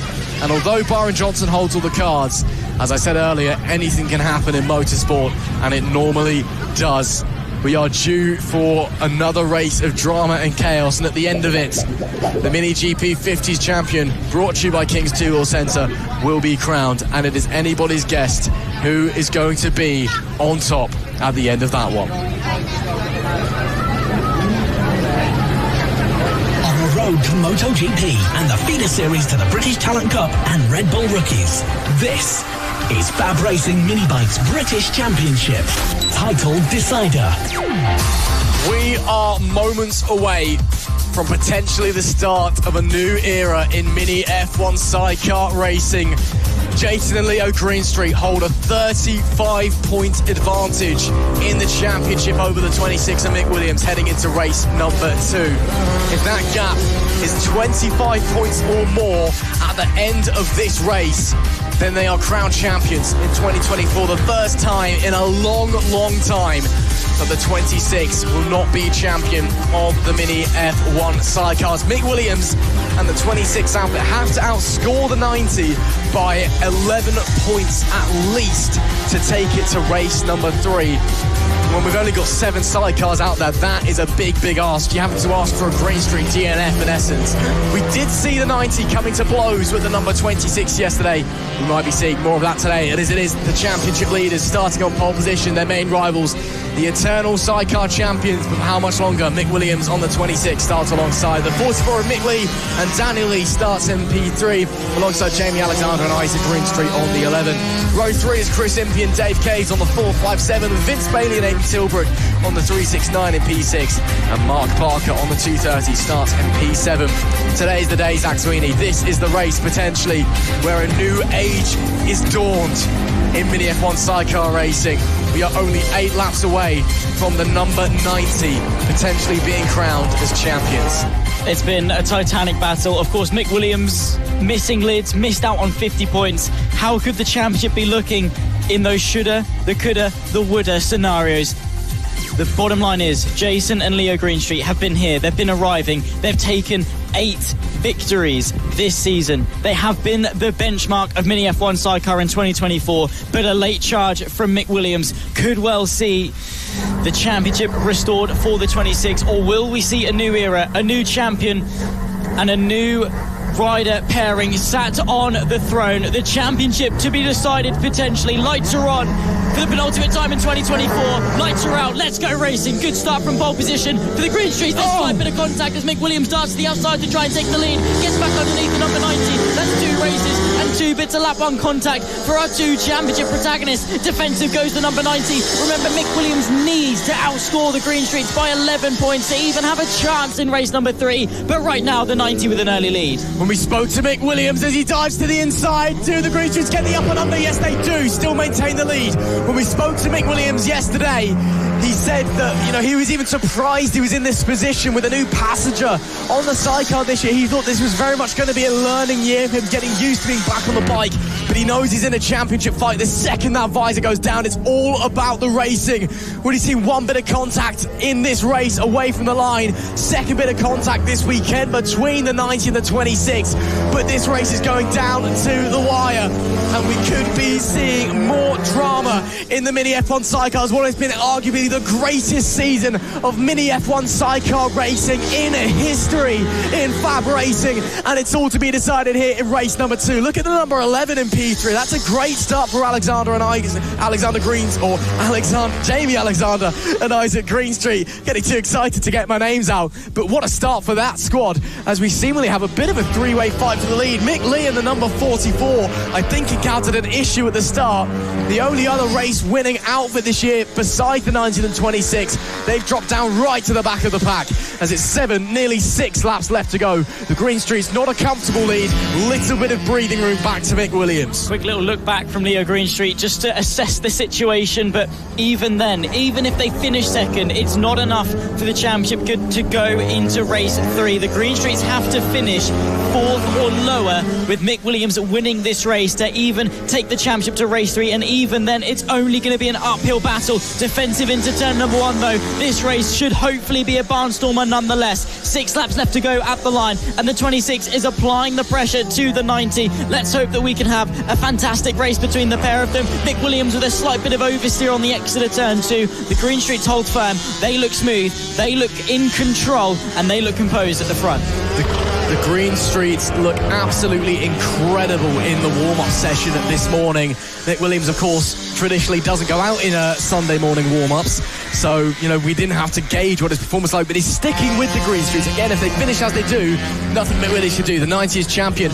Mick Williams needs to outscore the green streaks by 11 points, which is a monumental ask, given how well that number 90 is running. They're really going to need the green streaks to encounter a mistake or a problem to take this to race number 3. Of course, touching wood that we don't want to see any mechanical failures at all. We just want to see straight fighting out on the racetrack, and that's what we're getting at the moment. 5 laps from destiny for the number 90. They've spent years working to be at the pinnacle of Mini F1 Sidecar racing, and they are moments away potentially from being crowned champions in 2024. But does the 26 have an answer? Can the 26, the eternal Sidecar champions in FAB-Racing, try and push their way through to take the title fight, at least to race number 3? It's anybody's guess. Right now, though, the 90 in control. Yeah, exactly. 4 laps to go at the line. Mick Williams trying everything that he can, at the very least, wants to take the win away. But at the moment, it seems the green streaks are in control. There is a move. They're getting very frisky into that hairpin, late on the brakes, pretty much rubbing nose to rear end, their nose to tail as they run out through the final corner towards turn number 1. We know how strong Mick Williams is on the brakes, forces the green streaks to go defensive. The 26 looks to the outside, no way through there, but maybe the acceleration is there. You see how tiny the 26 is compared to the 90. That lighter, more nimble chassis could well be assisting them in the acceleration, maybe enabling them to dance around the outside of turn 2, maybe to tee up a move into turn 3. It's getting really close. Oh, they touch again. That's, I think, the 3rd time this race now. Another nil. Oh, and that's a problem. Mick Williams slow. Mick Williams slow. Is it over? I don't believe it. Mick Williams could be down and out of this race. A touch with the number 90. And the 26 at the side of the racetrack coming out of turn number 3, the infield hairpin. They get the bike going again, maybe. Come on, the 26. They need to outscore the green streaks by 11 points to take the championship fight to race number 3. And the dream could be over as they stop at the side of the track. 3 laps left to go for the 90. 3 laps for them to be crowned champions. As Mick Williams, a slight nudge to the back of the green streaks, a mistake of his own doing. He's been able to get going again now, but down at the back of the pack, the odds are very much now in the favour of the number 90. Well, here we go. 2.5 laps left to run. Jason and Leo Greenstreet have been the benchmark in 2024, and they're moments away from clinching glory in the FAB-Racing British Mini F1 Sidecar Championship here at Ellough Park. The second time of asking. They dominated the first time. They've arrived here at the back end of 2024, here in September, the sunny skies of Ellough, and they're raining down on the green streets, who look impeccable here as they ride their way through to start the penultimate lap. Imagine the emotions running through the heads of Jason and Leo Greenstreet right now. Everything you have worked for across all the years of doing it, and all the struggle of building that sidecar from the ground up and making it faster and faster, and you've potentially just been handed it on a silver plate with 1.5 laps left to go. The nerves have got to be there for certain for the number 90. Mick Williams is still in this race, but currently running in P6. It is all but over. The green streets have one hand on the trophy, and in a handful of laps, they'll be grabbing hold of it with the other one as they come through the hairpin section. And in fact, they're actually almost lapping the 26. That's how far ahead they are now. It's going to be in a handful of corners time. 1 lap to go for the number 90 to realise their dream. Here they go, onto the final corner, and with a lap away from victory, the green streets see the final lap flag, and it's going to be a sight for sore eyes. A battle through the season. They of course dominated Lid, they dominated Ellough Park, they took a small slump at Three Sisters, and then into Raura they knew the competition was real. Mick Williams was an adversary once again. Clay Pigeon, they dropped back, only taking 1 victory that weekend. But here at Ellough Park, they have been the talk of the town, the championship decider, history potentially repeating itself, the contact, the story, the narrative between 2 tyrants of this championship. 3 corners left to run as Jason and Leo Greenstreet have just moments away from clinching championship glory into the final hairpin for the final time. They accelerate their way out, and then they've got 2 more corners left to run before they see the checkered flag wave in their favour. When one empire falls, another one rises, and it's the Greenstreets day in the sun here at Ellough Park, and they slam the car in excitement. The championship is over, and the number 90 wins in 2024. Years of effort, years of struggle and pain come to a climax in race 2 at Ellough Park. Number 90, Jason and Leo Greenstreet, you are the 2024 Mini F1 Sidecar champions. So much effort has gone into this for that outfit, and finally they can say, we have done it. We are on top of the world. Take a bow, Jason and Leo Greenstreet. Unbelievable. There we see Jamie Alexander and the other Greenstreet, Isaac, his passenger, congratulating them. It has been an incredible, incredible season. They are on top in 2024. Congratulations to Jason and Leo Greenstreet. It's not been easy, and you can see how much it means to them. A DIY championship. They do all the research, all the development, all of the testing, and they bring it out on track, leave the talking out on track. The effort that goes into maintaining that sidecar, to making sure it arrives on race weekends on top form. And Jason and Leo Greenstreet have been the men to be. Oh my word, what a season it's been. A historic one at that.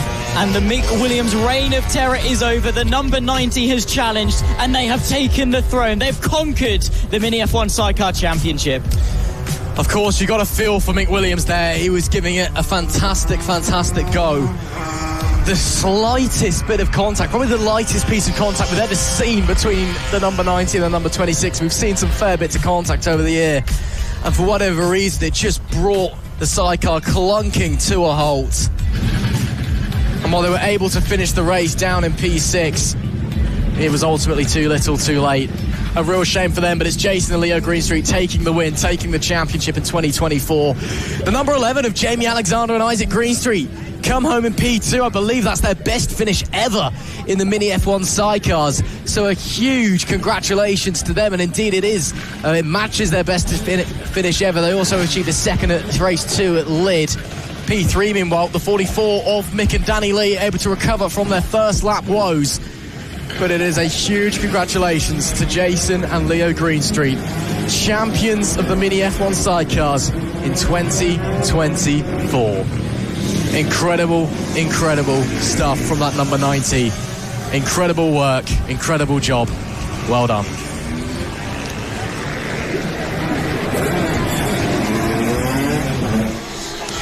Race number 2 in the Extreme 200s Championship coming up. Of course, the championship done and dusted a few rounds ago at Clay Pigeon, but we're still looking for an exciting race, and it was an exciting race yesterday as well. Wilson Dilks, your champion, starts on pole position. Henry McCartney starts alongside Harrison Day in P3 and Archie O'Brien in P4. Austin Johnson is 5th with British Challenge Cup rider Clayton Edmonds in P6. Finley Polehill is 7th with Harry Payne P8. Matthew Thomas 9th, and Taylor Tomlinson rounding out our top 10. Harley Baker's in 11th with Leo Soyu in 12th, and Lucy Curtis rounding out our 13 bike grid. Should be, Zach, a very, very exciting one, given the quality of racing we have on display in the Extreme 200s this weekend. What a battle we had yesterday as well between Henry McCartney and, of course, Wilson Dilks. They were sort of charging each other to new heights. It was McCartney that was able to beat Dilks on that final lap. Of course, Archie O'Brien did get a good start this time yesterday as well. We've got some of our favourites from the 70s joining. Of course, our champion of Dilks winning both the Extremes and the 70s this year, but also the likes of Archie O'Brien and Harrison Day there on the second row, hoping to maybe advance their way forward. But Henry McCartney is a star of the FAB-Racing paddock, and when he's here, he is electrifying, chasing down the 2024 Extreme 200 champion. I think we're going to have a similar effect here today. They've all lined themselves up on the grid. Lee Clowes points them to the lights for the penultimate time in 2024 for the Extreme 200s. It's eyes to the lights. We go racing, and a good start for our champion. Harrison Day pulls alongside Henry McCartney into turn number 1, but the 15 doesn't quite have the metal to go the long way round. Not quite got the agility. The number 1 plate soaring out in front as the top 3 begin to break away on lap 1. pushing hard already. There you see Harry Payne on that pit bike style bike, surrounded by a grid full of Avalis and Metric kits, the 190s and the 70s that'll be out there competing in this Extreme 200 Championship. Oh, a little bit sideways there from Wilson Dilks. He comes through the big left-hander. Henry McCartney, maybe a gap. Doesn't go for it as Harrison Day goes down. That's coming through turn number 4, the big left-hander. Looks to be okay. He's up on his feet, but bike maybe bent a little bit out of shape. A real shame there, but we go back to the action up in front. It is still Wilson Dilks that leads, but runs off the racetrack a little bit as Henry McCartney tries to draw alongside. Can't quite get out into the lead. Little check back.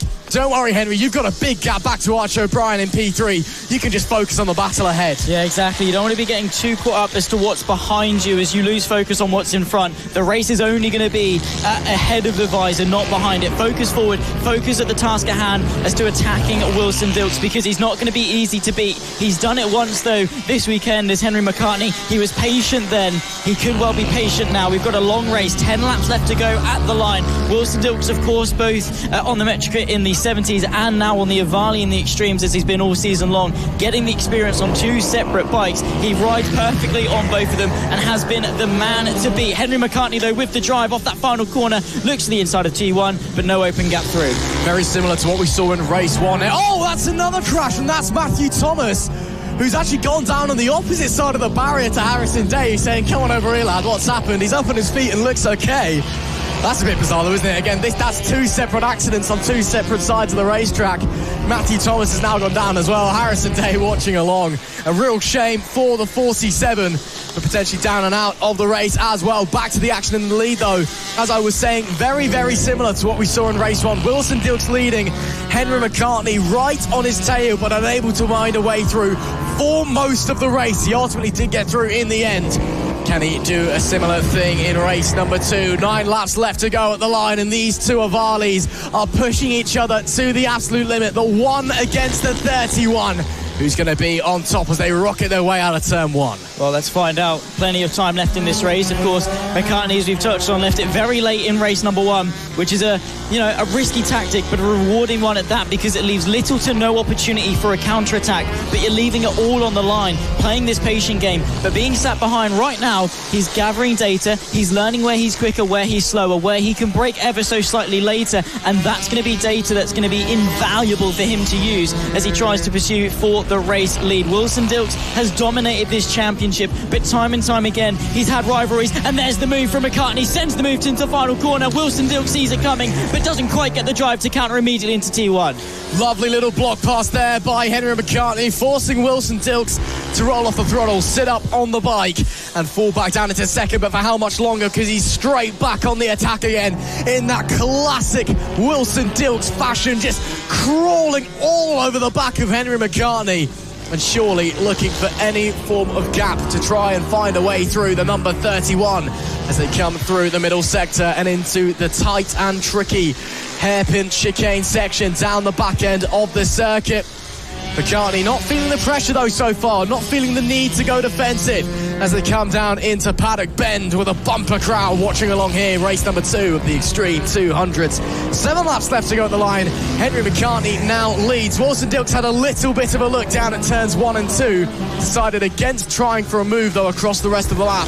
Maybe he's just sitting back, resting, and seeing where McCartney might be a little bit slower, seeing where the gap might appear, just creating this picture on his head of where he needs to set the move up. Yeah, exactly. Just, again, Wilson Dilks, he knows how to attack, but he's not really had to do it many times this season. He usually just pole position, twist the throttle, and away you go. Pretty much has been Dilks' recipe for victory in 2024. It's been actually quite a scarcity thing to not actually see him attacking for the lead, but now he's got to do it if he wants to come out on top for what would be the 11th time in the Extreme 200s in 2024. Actually, it's more than that as he comes into Ellough Park. So he's been so dominant but right now he doesn't want to be snatched away of another victory here at Ellough Park. Of course, they run themselves on to the 6th to final lap. There you can also see a close battle. Finley Polehill now ahead of Archie O'Brien, and in behind that you've got the 27 of Austin Johnson applying some pressure. So the big brother of Byron Johnson, who of course could be wrapping up in the 50s and potentially the vice championship in the 70s later on, doing the Johnson family name proud and applying some pressure for the podium. Yeah, the quick gene runs very strong in the Johnson family. Austin, a champion here before at FAB-Racing and putting on a great display as well. Archie O'Brien ran quite wide coming out of turn number 1 earlier on in the lap. It didn't seem to affect him too much. He's still hot on the tails of Finley Polehill in P3. 5 laps left to go in this group get to the line. Right now, though, it's all a bit of a stalemate. No one's really able to launch a move. Maybe Wilson Dilks can for the race lead. Not quite once again. Favouring that look to the inside does Wilson Dilks. He's been trying that all weekend long. He loves just poking a nose to the inside here at Ellough Park. That's one of the great things about Wilson Dilks. Every single track you go to, he's got a different move that he likes. When we go to Three Sisters, for example, he loves to swoop around the outside. Here at Ellough Park, it's much more late on the brakes, down the inside, use the block pass. He can race so many different ways. That's why he's the LS2 Helmets Mini GP 70s British champion. That's why he's the Extreme 200 champion, and that is why he is one to watch for the future. Right now, though, Henry McCartney has got the better of him. The 31 doing an outstanding job, and he goes down low side for the 31. Commentators' curse strikes as he comes through the penultimate corner. Henry McCartney, a disappointing low side, and comes off the bike, able to rejoin the race. But what a shame, we've seen yet another victim. Maybe the track getting a bit too warm for front tyres. That's the 3rd rider we've seen low side in this race. And now Wilson Dilks can cruise on home and bring it home easily. But what a shame there for Henry McCartney, who'll rejoin in about P7. That means Finley Polehill, Archie O'Brien, Austin Johnson, they're now fighting for P2. But Wilson Dilks, well, he's now been served this race. And that is a real shame for Henry McCartney. What a race that was going on between the pair of them. Another rider down. Yeah, it unleashes Wilson Dilks now to go free. Of course, it's the final race of the season. The championship's wrapped up. There's nothing to lose, so you throw it out there. You do all the talking on track. You leave it all out there on the line. You throw everything out onto the table, and you try your best. And if in the end you have a slight little slip, then at least you tried. You don't have any regrets coming out of 2024, because it's a long winter to be sat on said regrets. Now's the time to try different things, push a little bit harder, find that extra 1/10 of a second of pace. 3 laps left to go, make that 2.5 as Dilks is a little bit ahead of these two. This is Finley Polehill versus Archie O'Brien. Both of them now promoted onto the podium. Of course, only one of them is going to be getting that silverware for second. I think Austin Johnson may have made a bit of a mistake somewhere, because he was right with this pair, and now he's dropped some 4.5 seconds back from them. So I think an issue for Austin Johnson. We see as well Archie O'Brien's not as close to Finley Polehill as he was, so I wonder if there was some sort of a coming together between those two, or some sort of problem. But 2 laps left to go for this pair, fighting over the podium places. Finley Polehill with a bit of breathing room behind him. Can Archie O'Brien find that little bit extra that he might need to slide up into second place? We'll have to wait and see over the remaining couple of tours of this racetrack. Flying their way round. Once again, everyone just running over the curbs and then swooping their way into this massive left-hander. And we'll have to wait and see what is going to happen as they come through. Yellow flags being waved here. And that's why crashed down at the penultimate corner. Who's gone down there? That's the 20. Is that the 77 of Taylor Tomlinson, maybe, or the 22, perhaps? Either way, or maybe the 24 of Harley Baker. Looks like Matthew Thomas was also involved. He was able to rejoin the race. It's the 24 of Harley Baker, in fact, that's been involved. So another incident there for Matthew Thomas. But as we focus back to the race leader, Wilson Dilks, well, he's got a huge, huge lead and is looking mighty comfortable, is the champion. He's been phenomenal all year long. A great fight with, of course, his rival Henry McCartney. Unfortunately, the 31 came down about halfway through this race and let Wilson Dilks cover the rest of it. Into the final few corners he goes. Yellow flags are still out, but it doesn't matter because there's no one around him to even bother about. Wilson Dilks will take another victory in the Extreme 200s here in race number 2, and it is perhaps one of the most comfortable of the lot. domination from Wilson Dilks once again in 2024. And the Extreme 200's champion looks around and sees nobody in sight. What a performance from the number one to take home a great win.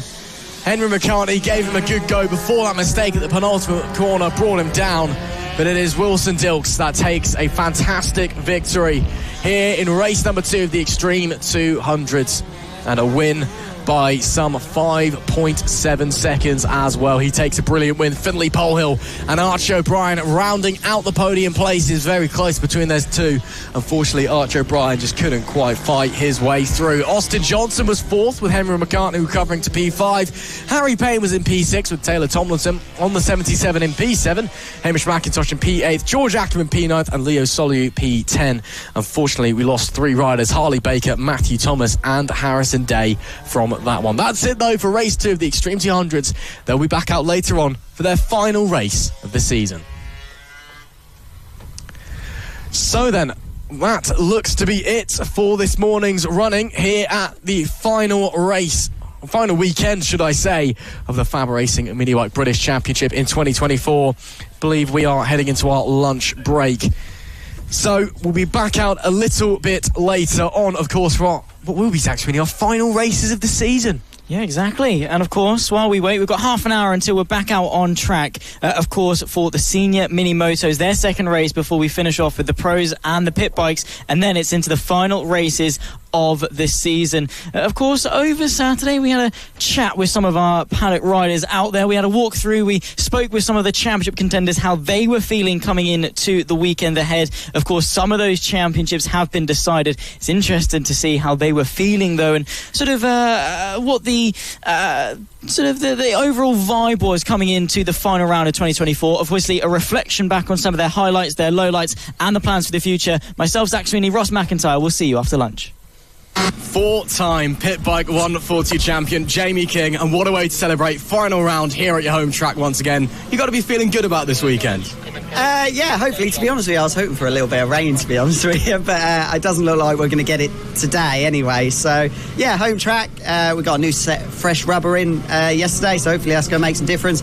But we've obviously got Chris here back this weekend, so it's always going to be tough when he's here. And I think we've got Tractor Boy as well making a comeback on the 140s, who's also really quick. So it's not going to be an easy weekend, but we're going to give it our best shot. So maybe some more celebrations. I'm noticing you haven't got the number 1 plate on the bike yet. Is that going to be handed over at some point? I don't. Maybe we'll have it for the last race tomorrow. We'll see. But I'm going to keep with the trusty 76 at the moment, so we're going to stick with that. So, as I said, 4-time champion. It's been a good year for you. What's the plan moving forward into next year? Just continue where you left off in 2024? There's a few things we're looking to do a bit different next year. I'm going to try and compete in 2 championships next year. It'd be expensive, but we're going to try and do it. And we've got a little 300 Kawasaki that I'm not going to do a full season on, once again, because of money and expense, but we're going to do a few rounds on that. Maybe with my local ones like Snetterton, and I really enjoyed Donington, so we're going to try and do that as well. So a few different things on the car, but we'll be at every FAB round doing the 140s again, and trying to win another championship maybe, and just having a good time like we always do. 5 times sounds pretty good, doesn't it? But, final rounds, few celebrations, and then just enjoying yourself at your home track. Yeah, definitely. Might meet you in Wetherspoons again tonight. Awesome stuff. Thank you very much, Jamie. Speak to you soon. A lot of championships up for grabs here at the final round here at Ellough Park. One of them is going to be the AC40 Pros. We're here with the 96, Caelan Ratcliffe, who's in hot contention for that title. It's been a 3-way bout pretty much the entire season for you. How are you feeling coming into the final round knowing the championship's at stake? I feel really good with this. I like this track. As you know, my rookie year I came 3 thirds for the triple third, so hoping I can get quite good results and try and get second, or at least first. Had practice yesterday. Are you feeling confident on the bike, ready to go get those good results? Yeah, the first practice I had to miss because my engine was a bit ruined, so I had to miss the first session, but then I got to do all the other ones. Obviously this weekend you're going to be fighting with Mason Frederick and Rex Austin. Are you confident you can tip those two to potentially get the championship? Hopefully, yeah, but I can get first, but it's going to be really hard, and I'm just going to try and aim for second. Talk about your season thus far. I mean, have there been any sort of big highlights, any moments that you've really enjoyed this season? I mean, one has been at Raura when I've got the 2 firsts, but I crashed out in the last race to get 2nd overall. Of course, this season could still end on a high note, but what are the plans for 2025? Is there anything in the works, maybe going to be working up the classes? So I'm going to go in MotoGP 50s, and there's going to be like 30 people because most of the rookies are skipping the pros and going to the 50s, so it'll be quite hard, but I'm going to try and get up there in top 3 for the 50s. Best of luck this weekend, Caelan. Thank you for coming and have a chat with us. Thank you. Number 4, Travis Shaw, getting ready to go racing here at Ellough Park. What could be a very, very big weekend for you with your championship fight. How are you feeling going into this weekend? I'm feeling good, and I just want to push on as hard as I can, go for the championship. That's what we want to hear. Second time here at Ellough Park in 2024 as well, so we've had some experience racing at this track this year, although it was very, very wet last time out. So you feeling confident on the bike this weekend? Yeah, I'm feeling confident. I was going good yesterday, and then I crashed, so just hoping I can build back up the confidence and try and go for pole. Absolutely, and I mean, the bike looks in good shape. You've just come in from a session, so clearly all running well. So as you said, plan just to push on and try and fight for the championship. Do you know, you feeling confident about that as well? Yeah, I'm feeling confident enough that I can go and win it. I'm looking good this weekend, so I think I can go and do it. Well, fingers crossed. Thanks very much for talking to us, Travis, and we'll see you soon. Thank you. The MotoGP Mini GP 50 Championship is coming all the way to the wire. Here is one of our championship contenders, Frankie Watson, here at Ellough Park. It's been a pretty titanic battle all season long in the 50s. You've been riding really well, and, well, you got one final chance to maybe go and chase Byron Johnson for the title. Yes, we've all been battling hard. Some races, someone was quicker. Some other races, someone else was quicker. And it's really all just been down to consistency this year. So, yeah. Coming into Ellough Park, of course, we had the round here a couple of months ago. I mean, weekend seems to be clear skies and dry. I mean, how are you feeling in the dry conditions here at Ellough Park? Yeah, I feel good. I've been 1st and 2nd in the practice sessions yesterday, so yeah, I feel good. Feeling confident, and of course, looking back on the season, it's been a fantastic battle between yourself, Byron Johnson, and the rest of the 50s. Hopefully for you, of course, you win the championship. That, of course, could be the highlight of the season, but has there been any other ones that you look back on and think that was quite a fun weekend?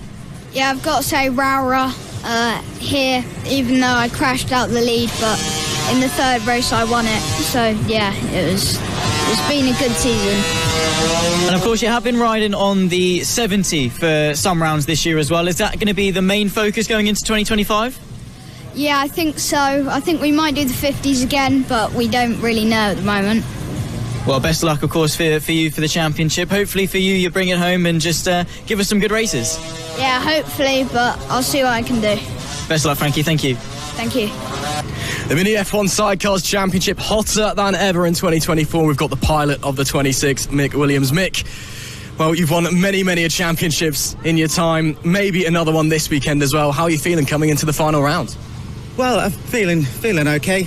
Wasn't really expecting to be in this because we're trying to get to grips with stuff with Jack this year, the new passenger. But yeah, so it's going all right, but it is what it is. Absolutely. I mean, it's still very, very close. It must be said it could go either way this weekend between yourself or the Green Streets. And it's been a great year racing between the pair. We obviously had some incidents on track, but it's been exciting to watch. What's your game plan heading into Ellough Park? Well, there isn't really one. To just go do what we do and hope for the best. Like I say, we weren't expecting to be in this situation because we shouldn't be really. But so we've got nothing to lose. So yeah, just go do a normal plan. That's it, really. So you're confident at the end of this weekend you can be champion once again? Well, I wouldn't say confident because we're going to try, and then it is what it is. Like I say, we didn't come here this year for the championship, so if we do, it's a bonus. If not, we're not going to be disappointed. That's awesome stuff. Thanks very much for talking to us, Mick, and best of luck this weekend. No worries. Thank you. Cheers. A champion-elect in Moto team. Gary O'Keefe, you just have to start race 1 to pick up the title in 2024. And well, we told you this time last year. I don't think you would have believed us. It's been an incredible year for you. How are you feeling? I think my talent's shown through. The reason why I'm number 1 is, or almost number 1, is because I live with a beautiful woman, and I've recently got engaged, and she said that she would marry me on the only if I won the championship. So I really had to pull my finger out this year, and that's why I'm on the brink of winning now, and therefore I should be getting married at the end of this month if I complete my mission today. Well, congratulations in advance for that one. That's great to hear, and of course some motivation for you as well. I mean, the cards are very much in your favour. You literally have to take the green flag in race number 1 and you're crowned as king in 2024. So fingers crossed it all goes well. Any celebrations planned if that's the case, apart from getting married, of course? I've got a t-shirt ready, and that's my only celebration so far. Yeah. Well, we look forward to seeing the t-shirt potentially. Let's talk about the whole O'Keefe bunch though while we're here. Of course, none of the others are around at the moment, but it's been a great year for you guys. And as you said, if we asked you this time last year, one of you could be champion and you guys are out here winning race in 2024, I don't think you'd have believed us. It's been an incredible year for you guys, and it's been great watching you out on track, so you must be having a lot of fun. We're having great fun. We're just hoping that one of us doesn't repeat what happened at Ellough 4 or 5 months ago when he crashed on the last lap about to win the race. So that's what we're hoping for today. I believe you said he was disowned last time, so this time he is actually going to be walking home if that's the case. We didn't speak to him for 3 weeks. The whole family, the whole clan didn't speak to him for 3 weeks. Harry O'Keefe is his name, in case anybody's forgotten. Well, let's hope Harry doesn't repeat that again, and let's hope you can make the green flag in race number 1. We wait to see the t-shirt. Gary O'Keefe, thank you very much. Despite the fact that they're on one of the first steps on the ladder up motorcycle racing, these young rookies have put on an absolutely fantastic championship battle. We're here with one of them, of course, El Toro, Emilio Pereira. So far this season, you've got 5 wins, 11 podiums, and you're only 19 points off Nelly Nuth for the championship. Of course, last time we came to Ellough Park, you took a win and 2 second places. Surely you'll feel the confidence that the championship must be yours.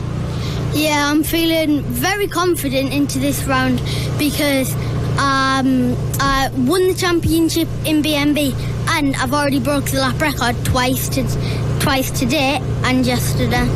So you've got to be feeling that at the very least you're going to be having a good shot. But Nelly, she's been so quick all season long. Is that something that you can sort of compete with, considering it's dry here at Ellough Park? Yeah, I think that I'm going to win the championship because Nelly is not at her best pace today and yesterday, and I'm winning nearly in every single one, so I feel like it's going to be good. Of course, the hope is that you win the championship this weekend, but looking to 2025, what's the aim? What's the championship you're aiming to win in 25? Probably the 50s in mini GP 50s. It's a big step up from the mini moto. Is it a step you're ready to take? Yeah, I'm looking forward to the power and the gear changing, so it's going to be fun. Well, best of luck for you for this weekend. It's going to be a tight weekend all the way through. Yeah, well, at the end of it, it's rather me or Nelly that's going to come out on top. Best of luck, as we say, and thank you for coming to speak to us. Thanks, bye. Here then with one of our championship contenders, a man who's limping a little bit, but hopefully all right, Byron Johnson. Byron, how are you feeling coming into Ellough Park? Good. I need to work on my lap times a bit though, but I feel strong. Well, it should be interesting to see. Of course, we came here once before this season. Pretty happy hunting ground for you. The final round, the championship decider. You feeling confident? Yeah. That's exactly what we want to hear. So you've obviously been out a few times already this weekend. How's the bike feeling? How are you feeling? The bike's all right. I seized it and had a crash today. So do you think you can walk away from this weekend as a champion in 2024? Yeah. Well, that's exactly what we want to hear. Best of luck this weekend, Byron. We'll all be watching. Thank you. As always here in FAB-Racing, a whole host of young female talent. Of course, we have our all-rider female competitor cup in collaboration with House of Moto, and 2 of our young stars here with us this weekend. We've got Lucy Curtis and Daisy Polden. Great to have you guys here talking to us. Start with you. How are you feeling coming into the weekend? quite confident, but I've had loads of problems with my bike, so I've been on my spare bike with sort of timing issues and gearbox issues, but as soon as I get that sorted, I'll be good. Come to Ellough Park once before this year, you know, I think it's been fairly happy hunting ground for everyone that we've spoken to so far, and nicer weather as well this time round, so hopefully a little bit less chaotic. So you looking forward to the final round? Yeah, actually, to be fair, I can't believe it's the last round already. I did quite well last time we were here, ended on a big crash, but I'm fine. Yeah. So looking to try and not have a big crash this weekend, and also, you know, get some strong results, pick up some strong points to end the season on a high. Yeah.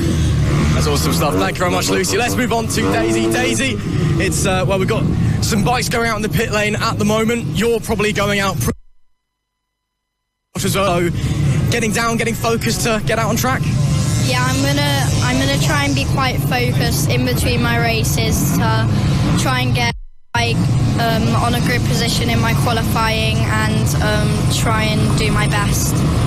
Absolutely, and it should be a great weekend for you as well. I remember you had some pretty strong results here last time as well. Let's talk about the House of Moto Female Ryder Cup. You two are both doing very, very well in that. You're looking to, you know, finish off the year and maybe try and, you know, look at the top half of the points in that? Yeah, well, I'm third in the Girls' Championship already, and I really want to try and keep that third position to finish off the end of the season, so hopefully I can do that. Well, wait and see. Thank you very much for talking to us, girls, and best of luck out on track this weekend. Thank you. Thank you. So then, the Vice Championship in the LS2 helmets, Mini GP70's British Championship is hotting up, and arguably the prime contender here with us, Archie O'Brien. It's been a big season for you. You haven't yet won a race yet. You've been close, but just luck hasn't been on your side. But you look very confident this weekend at Ellough Park. Are you hoping to break that wind duck and get that Vice Championship? Yeah, a win would be nice, but we're just hoping to get a nice clean weekend, no crashes, no bike problems, and then we'll just see what we can do from there.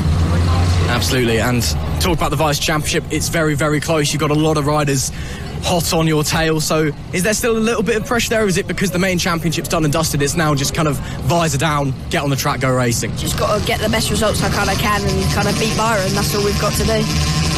Back at Ellough Park for the second time this year, of course. Bit nicer conditions this time, it must be said. So do you think that'll change things? Because obviously everyone's had the track time, but very different conditions, so it could shake up the order a little bit. Yeah, obviously you've got a few people that aren't as experienced as me and Wilson, who have been here before now, so they're stronger this weekend, and it's looking to be a good, close weekend. I think there was 4 of us in qualifying, all split by 4 tenths, so looking close. So get out there, have some good fun racing, hope to get a win, hope to get the Vice Championship. Is that the game plan? Yeah, pretty much. Awesome stuff. Well, thanks very much, Archie. Best of luck this weekend. Thank you. The AC40 Pro class is down to 3 in the championship battle. Mason Federick has boasted so many wins, so many podiums, and is within touching distance of Rex Austin for the title. Mason, how are you feeling coming into the final round at Ellough Park? Yeah, I'm feeling really good. I think I've got this one. You're feeling confident then, of course. We can see you got a new helmet. Is that going to give you some good luck? Extra couple of tenths of a second out on track? Yeah, love the new helmet. Thanks to Josh Day for painting it. Keeping with the orange theme, I mean, of course, it's a little bit of a drier weekend this time at Ellough Park. Did you enjoy the wet weather, or are you sort of looking forward to it being nice and grippy today? Yeah, I'm looking forward to it being nice and grippy. I mean, the wet was good and bad at the same time, but yeah. What's been your favourite moment then, of course, of the season? Hopefully it's going to be this weekend where you potentially win the championship, but looking back, I mean, you've got so many race wins. I remember Three Sisters was a really good one for you in terms of pace. Is there any others that really scream out as highlights? Yeah, hopefully I get first in championship. I really liked Lid. That was one of my favourite tracks. So yeah. Looking forward to 2025. Of course, you've tested on the 50 a little bit. Is that going to be the aim for next year? Yeah, hopefully. And what's going to be the new challenge then if you jump onto the geared bike? Are you ready to take that step up in terms of speed? Yeah, it doesn't feel that much faster. It's just the gears. It's hard. Best luck for this weekend, Mason. Thank you for coming to chat with us, and the helmet looks lovely. Thank you. The LS2 Helmets Mini GP70 British Championship is getting very close in the fight for the Vice Championship, and one of the riders who could be taking it this weekend, Harrison Day, on the number 15. Harrison, it's been a good season for you, I'd say, and, you know, potentially picking up some rewards at the end of this weekend. How are you feeling looking into the final round of the season? Well, I'm just looking to enjoy it. There's not really any pressure considering it's still my first year on a geared bike. Yeah, that's pretty much it. Absolutely. I mean, what you've achieved this year, given, you know, how much experience you have compared to the other riders, is absolutely fantastic. So to even be fighting for the Vice Championship is a phenomenal year for you. Ellough Park, though, back here for the second time this year. Bit different conditions from the first time, but you've got at least a few races under your belt here this season already. So is that going to maybe change things up, maybe add some confidence to you? Well, this weekend I've already gone, I think, 2 seconds quicker than I did in the first round in the dry, and it's going to be wet tomorrow, but we just got to wait and see what results come. You said you were running pretty well in qualifying earlier. Is that showing some pace, maybe already kind of sticking your elbows at, showing what you've got? Well, we're just this season is just experience for next year and data. It's fair enough. So it's very much planning for the future then. So even if, you know, you do pick up the Vice Championship, your focus is already on 2025. Yeah. What does 2025 hold then? More of this, more winning, maybe a championship? We're going to try go for a championship, then work our way through the ranks. Well, we'll wait and see. Thank you very much, Harrison, and we'll see what you can do out on track this weekend. Thank you. One of the riders on their first step up the motorcycle racing ladder. Randy Carter, of course, racing in the Rookies. It's been a good season so far for you. Has there been a lot of lessons that you've been able to learn on the bike?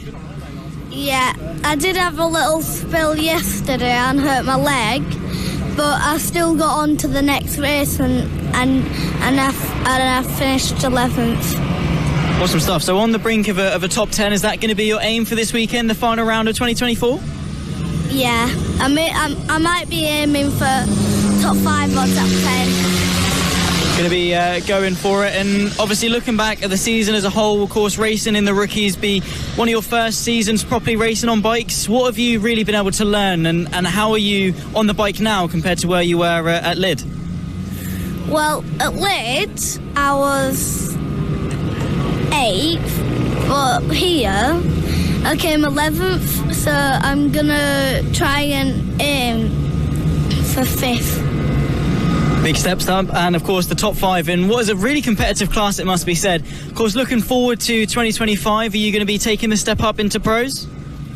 Well, in 2026 I'm moving up to pros. So you're going to do an extra year on the Rookies. Do you think it's needed after 24? Yeah. Best of luck this weekend. Hopefully you can go and chase that top 5. Thank you for speaking to us. Thank you. Now then, a man who's been on a mission in 2024, Wilson Dilks, the LS2 Helmets Mini GP70 British champion and champion in the Extreme 200s as well. Wilson, it's been such a great year for you. You've wrapped both of them up already as we come into the final round. First of all, congratulations. Second of all, I guess this one's just about going and having some fun on the bike. Yeah, definitely, because the season's been hard, but it's gone good towards the end, so we're just trying to enjoy it. And especially with the LS2 Helmets Mini GP70 title, I mean, that's a championship that's been won by a long list of names who've gone on to have fantastic careers in bike racing. So, you know, obviously this is great stead for you, but looking forward to next year already, what's your plan for 2025 with that title under your belt? We might do some 70 rounds, some maybe one-offs, but then I might be going over to a different championship to ride in a different class. So of course, you're not quite old enough to get into the British Talent Cup yet, which, I mean, to be fair, doing what you're doing at your age is incredible, but still a bit of time before you can move on. So I guess it's now just about getting more and more time on the bike, growing your pace, growing your experience, then, you know, getting into British Talent Cup when you can finally get in and just setting the world alight. Yeah, our plan is to get one towards December-ish, so we can train all through the winter on it, and hopefully for the next couple of years, so I'm ready for BTC.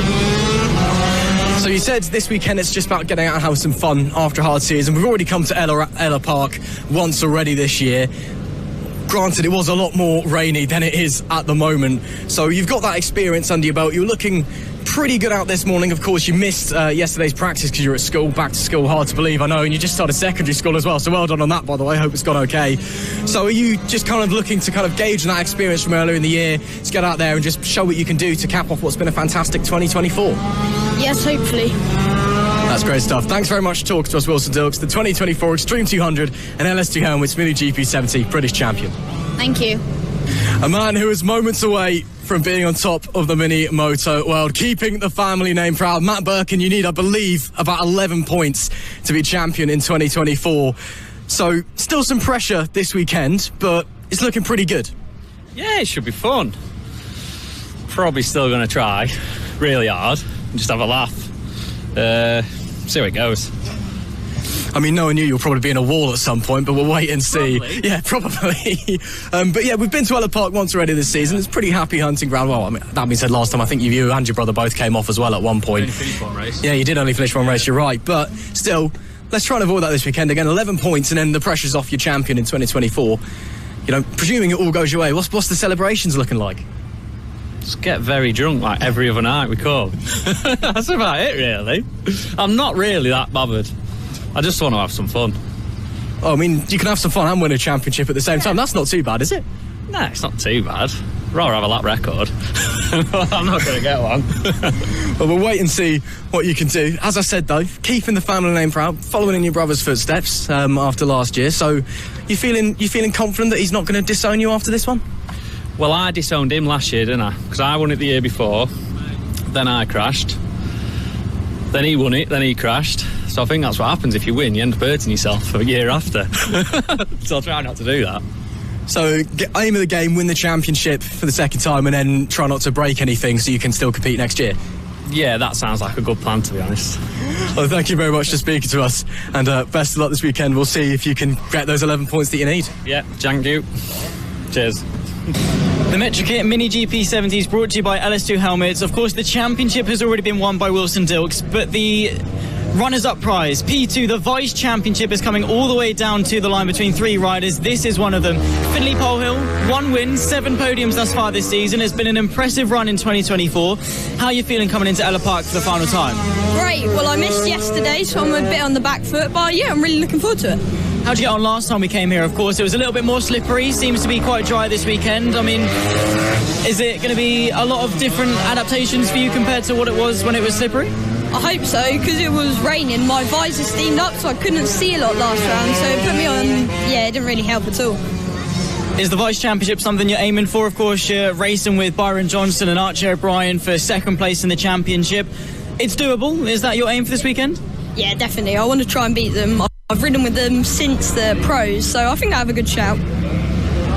Where do you reckon you're going to get them? Where's the advantage for you relative to O'Brien and Johnson? Hopefully quite nice and close, but yeah, see how it goes. 2025, of course, is soon upon us. What's the aim? What's the bike you're going to be riding on? What's the class you're going to be racing in? I think I'll still be on the 70, but the aim is definitely to win the championship. Well, best luck, of course, for not only this weekend, but 2025 as well. Thank you. Now then, another 70s rider here in the paddock, and a bit of a fan favourite, I think it's safe to say. Matthew Thomas, great to hear from you this weekend. The second time we're here at Ellough Park. How are you feeling coming into the weekend? Good. Me and my team are working good.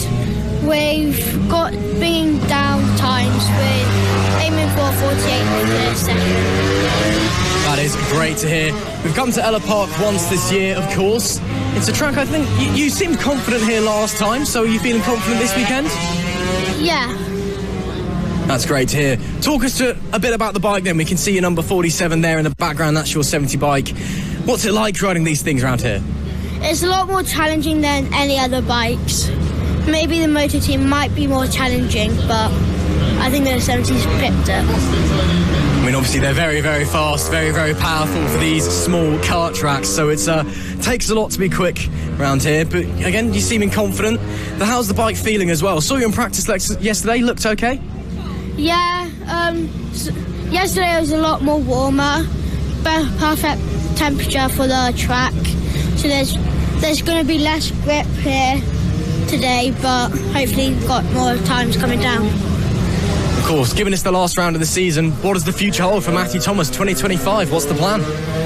Probably hopefully getting into the podiums, probably maybe win a couple of races. That's great to hear. Thank you very much, Matthew. We'll see you out on track. I've got one more thing to say. Also, Annabelle's granddad died of a heart attack, so hopefully she can make it for the next year. But all thanks, but hopes for her.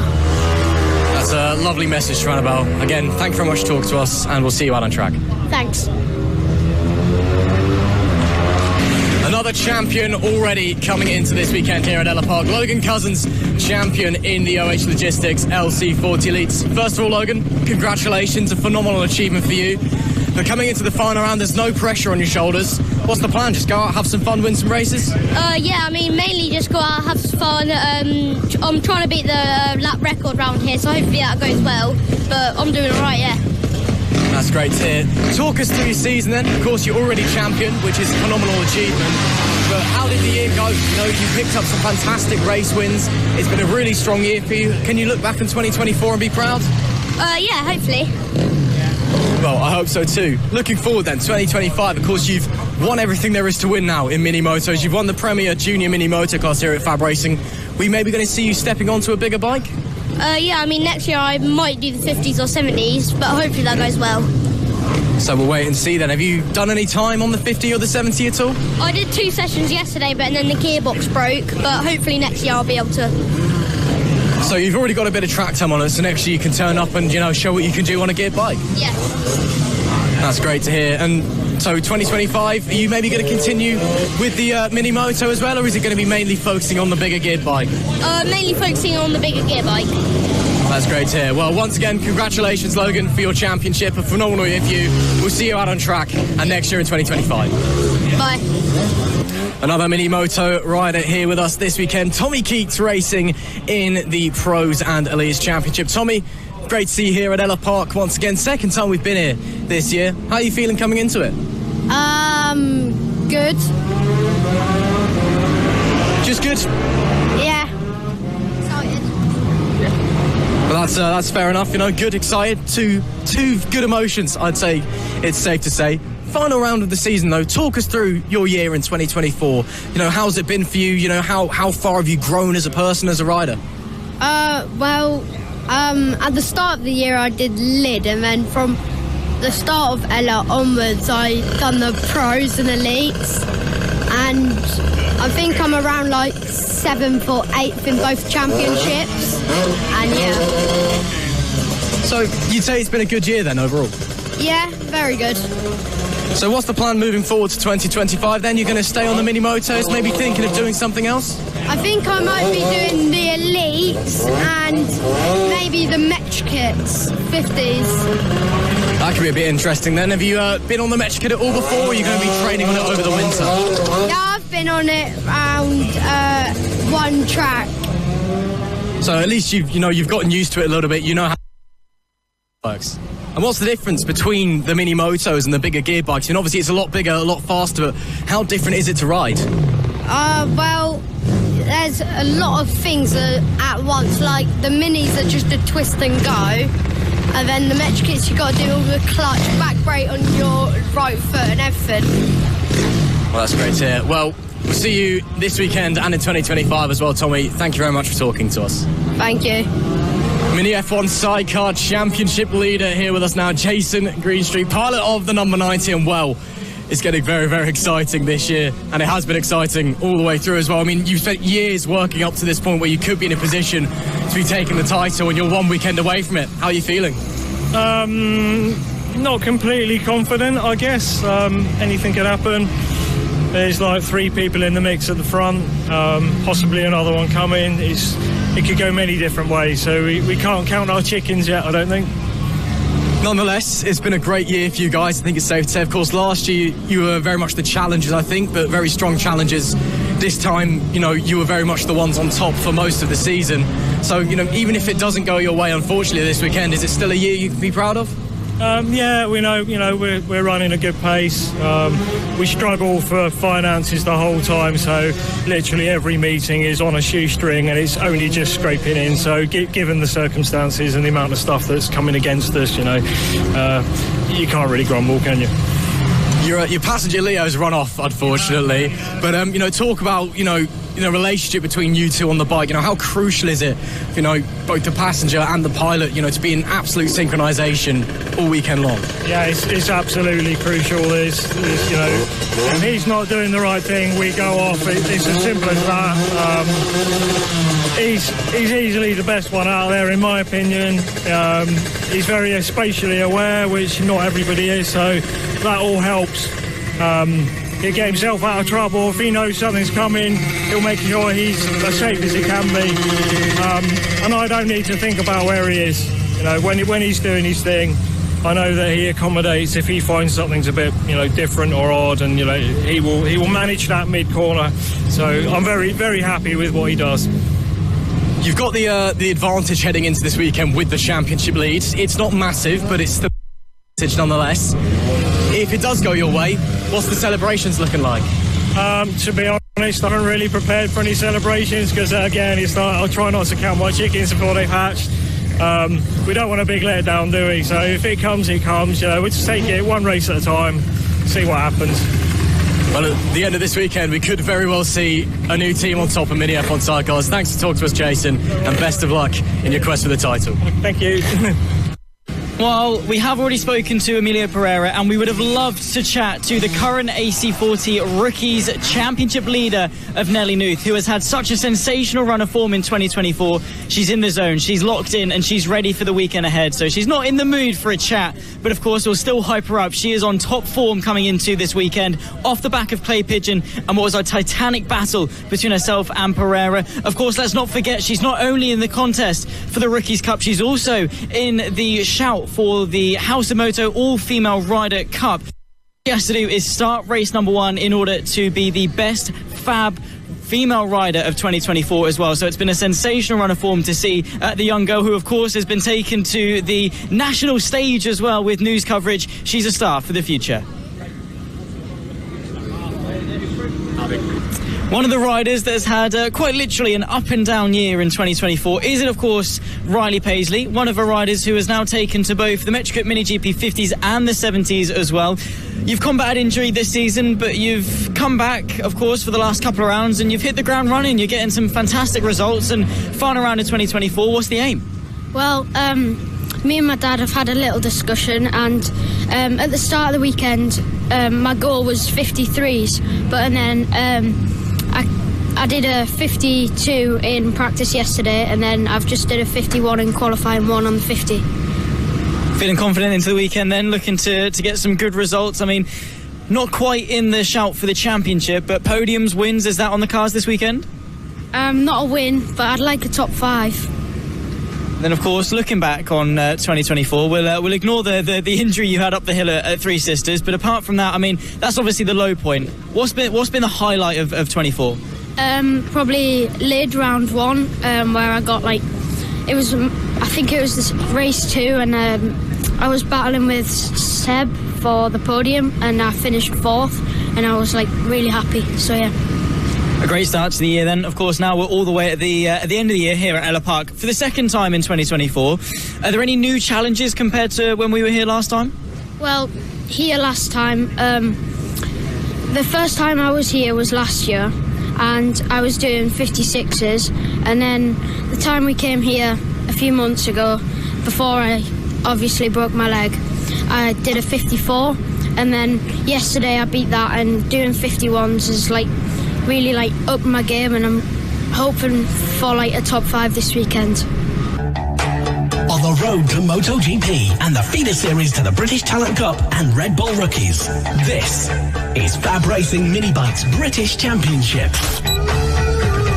Welcome back then, ladies and gentlemen, as the final round of FAB-Racing in 2024 continues its Sunday action as we're about to embark for 13 more races to conclude what has been an enthralling season. It's myself, Zach Sweeney, Ross McIntyre alongside me in the commentary booth to bring you all of the action. We're heading straight back into the on-track action with the senior mini-motos and their race 2. The championship has been wrapped up. It returns back to the Birkin household with Matt Birkin taking a sensational victory and with it the championship. It wasn't without its issues though, and David Meyer having the off. It was a pretty fireworky race over Saturday and into Sunday with the seniors, as we usually expect. I don't think it's going to be any different. I don't think so either. And when you consider the fact that once again it's Matt Birkin and David Meyer on the front row, we can expect fireworks in the senior mini motos. Will Howard starts from P3 alongside Reece Gentry. Third row is Mark Payne and Nick Bennett with Keaton Payne P7 and Chris Yeomans in P8. Luca Allen returns with Callum White rounding out the top 10. Gary Aldridge is 11th with Lamar Morgan in P12. Isaac Greenstreet starts 13th. George Renix is 14th. Ross Michael 15th. Steve John 16th. And Jerome Richards and Rob Gentry round out our grid of 18 riders in race number 2 of the senior mini motos. Again, championship done and dusted. Matt Birkin was crowned king for the second time in his career yesterday in race number 1. So now there's no pressure on the shoulders of anyone. It's all about racing out there and having some fun. And if the senior mini motos know how to do anything, it is how to have some fun. The riders then making their way out onto the grid. You can see Matt Birkin has hastily drawn a 1 on there and what looks like a pen, to be brutally frank.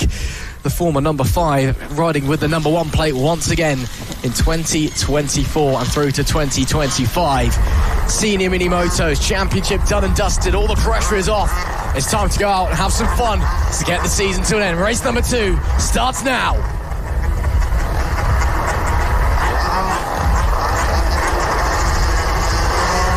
After a long delay, it's lights out and we're underway. What a rocket ship start from David Meyer. The 22 takes the lead.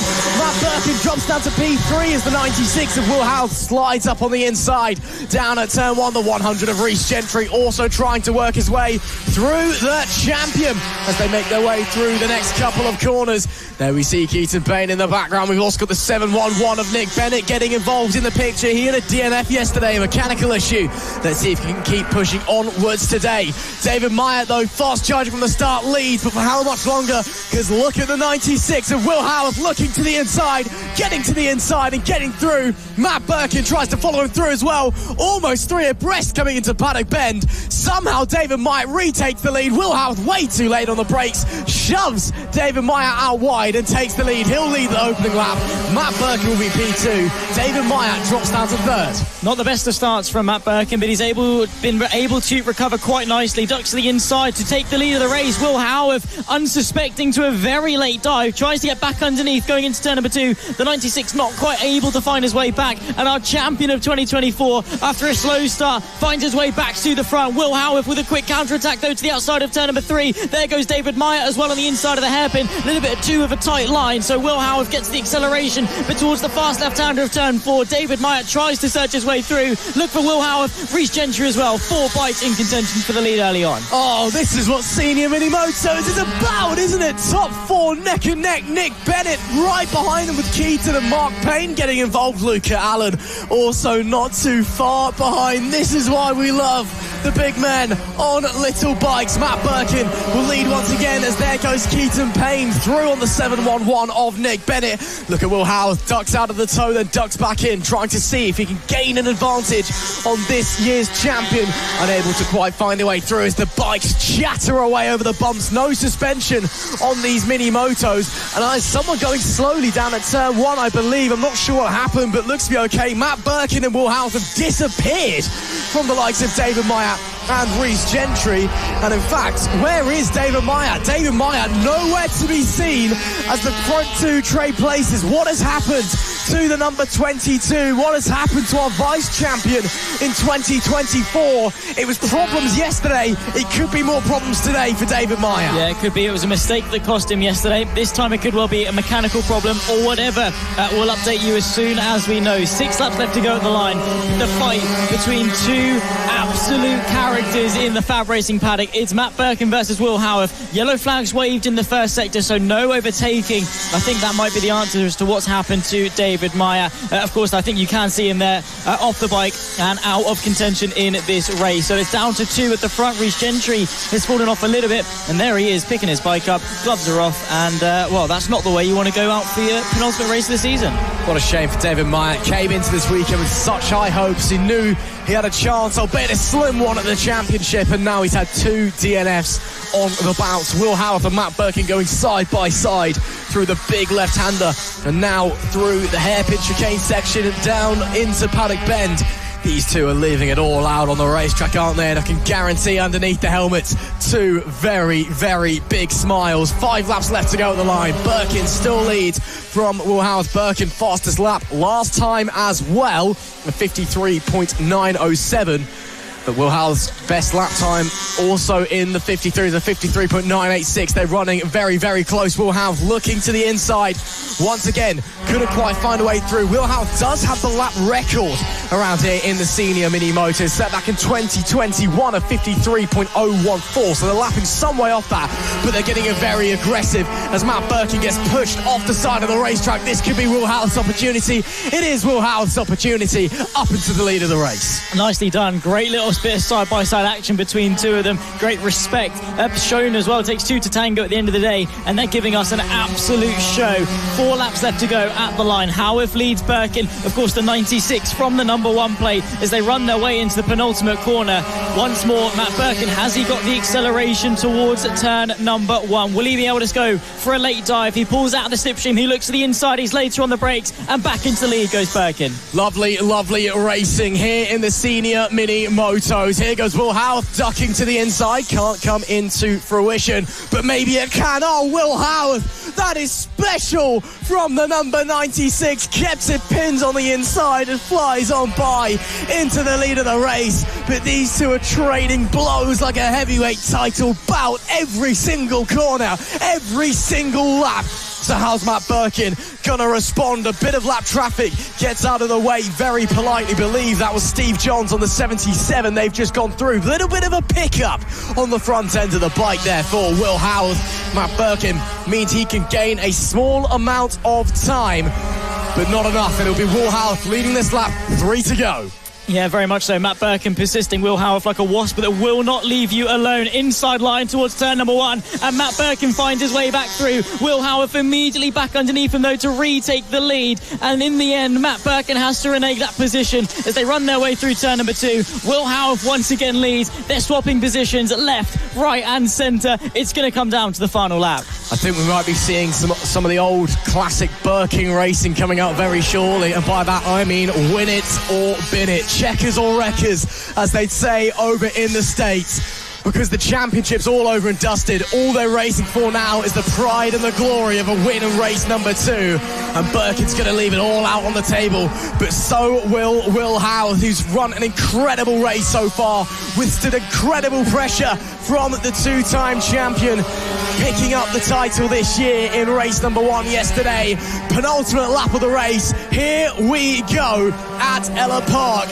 Some more riders flying their way round. We saw there Luca Allen on the 28 putting some pressure on Nick Bennett and Keaton Payne in front as they continue on to complete some racing. Nick Bennett sliding on through. Not quite on Keaton Payne though, as there's someone down at the side of the road there. Real shame. Hopefully everyone's okay. Looks like they're going to be able to rejoin the action. Yellow flags being waved though, so hopefully everyone is okay. The 711 of Nick Bennett holding off the number 85 there. So very interesting to see how that's all going to unfold, making their way through the middle portion of the racetrack. Nick Bennett again Been a disappointing last couple of rounds for the 711, looking to pick up, where he feels he should be this season with some strong results. Yeah, exactly. I mean, he's been on the podium a couple of times this season. He's been in the top 5 at the best part of the races as well. Really been fighting towards the sharp end. Was really competitive at Rowra. Really competitive here at Ellough Park, though. Once again, Matt Birkin finding his way to the inside of turn number 1. And what a better time to do it than now. Final lap of the race. And Will Howarth and our champion go side by side through turn number 2. The long way round does not work. Will Howarth leads. What can Matt Birkin do to respond? Lovely move once again by Will Howarth. Caught Matt Birkin unawares for the second time. An identical move to the one a few laps ago. Make it their way cleanly through the traffic. Left, then right. Into the hairpin chicane section, over and under the crest they fly. Will Howarth breathing room behind. It's going to have to be last chance saloon for Matt Birkin, but you've got to think he's got to at least try it as they bomb into Paddock Bend for the final time in race number 2. Will Howarth's lead should be enough, and it is enough as they come round the final turn. A battle for the ages, but Will Howarth has slain the beast. He takes race number 2 here at Ellough Park. Matt Birkin will have to settle for second. But what a fantastic battle we have just been witness to. Respect shared between the riders. They know they've just put on a performance for all of us watching along. And boy, oh boy, did they deliver. Will Howarth with a fantastic win in race number 2. Matt Birkin, the first race this year with the number 1 plate on the bike, can only be number 2. Will Howarth wins by 0.3 of a second from Matt Birkin. Rhys Gentry, meanwhile, rounding out the podium.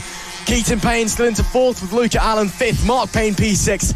Callum White, the other Birkin boy, in P7 with Nick Bennett in P8. Gary Aldridge P9 and Lamar Morgan in P10. Jerome Richards was 11th with Rob Gentry in P12. We lost, unfortunately, George Rennick, Steve Johns, of course, the 22 of David Meyer. We also saw that Isaac Greenstreet, unfortunately, did not start this race due to a mechanical issue.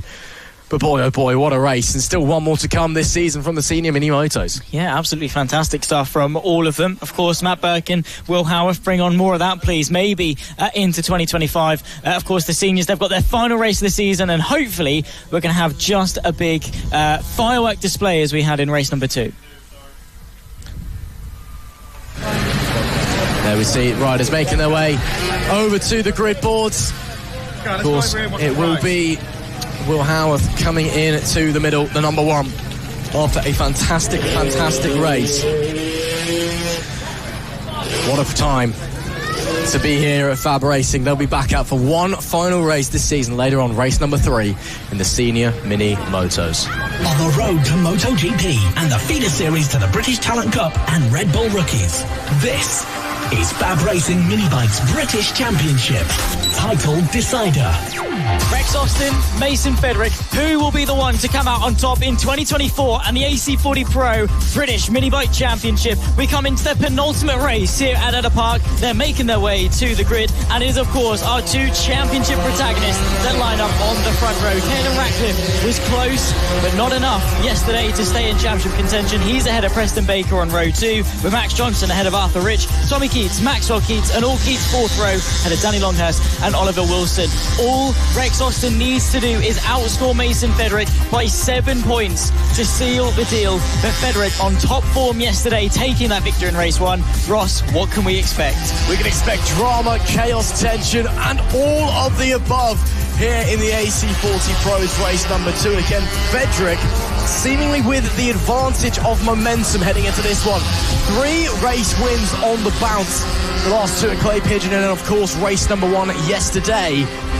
But the championship, it goes in the favour of Rex Austin. The championship gap was closed by 5 points yesterday. That means 19. Fedrick wins the last 2 races and Austin comes second in the last 2 races. It's not enough. Rex Austin on that 991 is still champion. And of course, we can't count Caden Ratcliffe as well. We can't count him out. Although he's no longer in championship contention, he's still been part of that big 3, as we've coined them all season long. He's still been fast, he's still been furious, and he will still be in there today, causing havoc and could potentially upset what is now our 2 championship contenders. The interesting thing, though, is the last time Mason Fedrick won 3 races in a row, he followed it with 2 consecutive DNFs. Will history repeat itself, and will that be the way that the AC40 Pro Championship slips out of the young man's hands? It's been Titanic. They've been trading race wins and now it could well be decided. Frederick from Austin on the front row, the penultimate time this season. Will we crown our champion? Let's find out as we go racing. Caelan Ratcliffe gets a good start from the second row of the grid, but it's Frederick that leads from pole. The 93 of Preston Baker tries to attack, but there's not much that he can do on Rex Austin as Frederick leads towards turn number 2. The 93 tries to put some pressure onto the championship leader, but nothing that can really materialise there. The 991 though dropping back ever so slightly, and they're pretty spaced out, the majority of the top 4. It's not until you get to the fight for 5th that you really see some close action, but Frederick putting his best foot forward and accelerating towards championship contention. Dream starts for the number 5. Mason Frederick rocketed away at the line and took the lead away from pole sitter Rex Austin, and is making good on that as well. He's already trying to fly away into the leaders. Austin still facing a little bit of pressure behind from the likes of Caelan Ratcliffe and Preston Baker, themselves having a bit of a battle for the final podium place as they all swing their way around to the end of lap number 1. It will be Mason Frederick that leads the way, Rex Austin second, Caelan Ratcliffe third, and Preston Baker just behind them as well. If they finish as they do, championship gap down to 14 points heading into the final race in Rex Austin's favour. Frederick, of course, all he can do is win and hope that bad luck or poor performances come the way of Rex Austin. That's his best chance at winning this championship. Austin has the championship lead. He has that advantage on his side, even if the momentum is with Frederick. As there we see the 96 and the 93, Caelan Ratcliffe and Preston Baker putting on an impressive battle as they fly through the quick right-hander before the hairpin chicane section. Baker looking left and looking right. No way through the 96 at the moment. The 96, of course, will be wanting to work his way forward.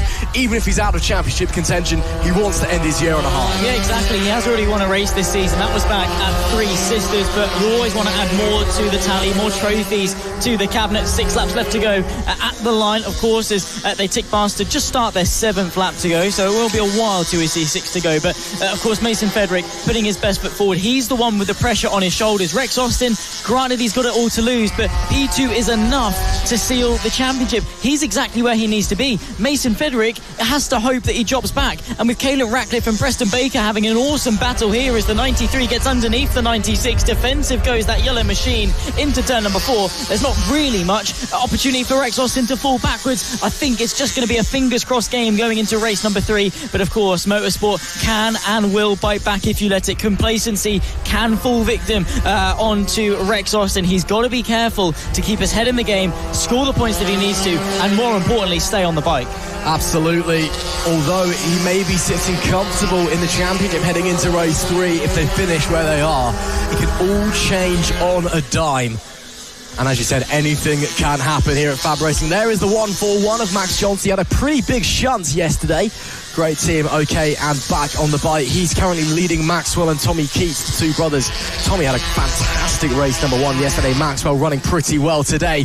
And that is Maxwell trying to find his way through. The number 24 facing down the 141 of Max Johnson as they head out of turn number 3, the infield hairpin. Now turn number 4, that huge left-hander. Oh, look at the bikes wobbling away. Max Johnson just shattering underneath him. Of course, no suspension on these mini motos. It's a really rough ride out there for these young riders as they push their way through Paddock Bend. A huge crowd watching along here at Ellough Park. They know how important this race is, championship rides, but they're also enjoying all of the action that we're seeing across the field and have done all season long in 2024. Yeah, exactly. Into turn number 1, there's a 3-way battle, and I've got to say, I've been so impressed with the pros. I mean, that big 3 fight that we always talk about, Frederick, Austin, Ratcliffe, they've been trading blows, giving each other the swings all season long, but throughout the rest of the field as well, it's been electric as we see this battle between Johnson and the 2 Keats. Of course, both of them trying to find their way through on the 141, but in fact it's a civil war at the Keats household, side by side, as Tommy Keats tries to find his way through on Maxwell. No way through into the left-hander at turn 4, and all they're doing is hampering themselves and pretty much minimising their chances of being able to catch for the top 5. Absolutely, of course, when you battle you lose time, and that allows riders in front of you to get away and riders behind you to catch up. I'm not sure they're too worried about the latter after Rich behind them at the moment was about 3 seconds back, so they're going to have to lose a lot of time to fall into his clutches. But looking at Max Johnson, you can see already visually the gap extending by a couple of tenths over the previous tour as the Keats begin to duel out on the racing surface. 4 laps left to go then in race number 2 of the AC40 Pros. Here at the final round of the 2024 FAB-Racing Mini Bike British Championship. There we see briefly Caelan Ratcliffe and Preston Baker still doing battle for the final podium place. And then this titanic tussle that we're seeing for P5. Max Johnson, Maxwell Keats and Tommy Keats leaving it all out on the racetrack.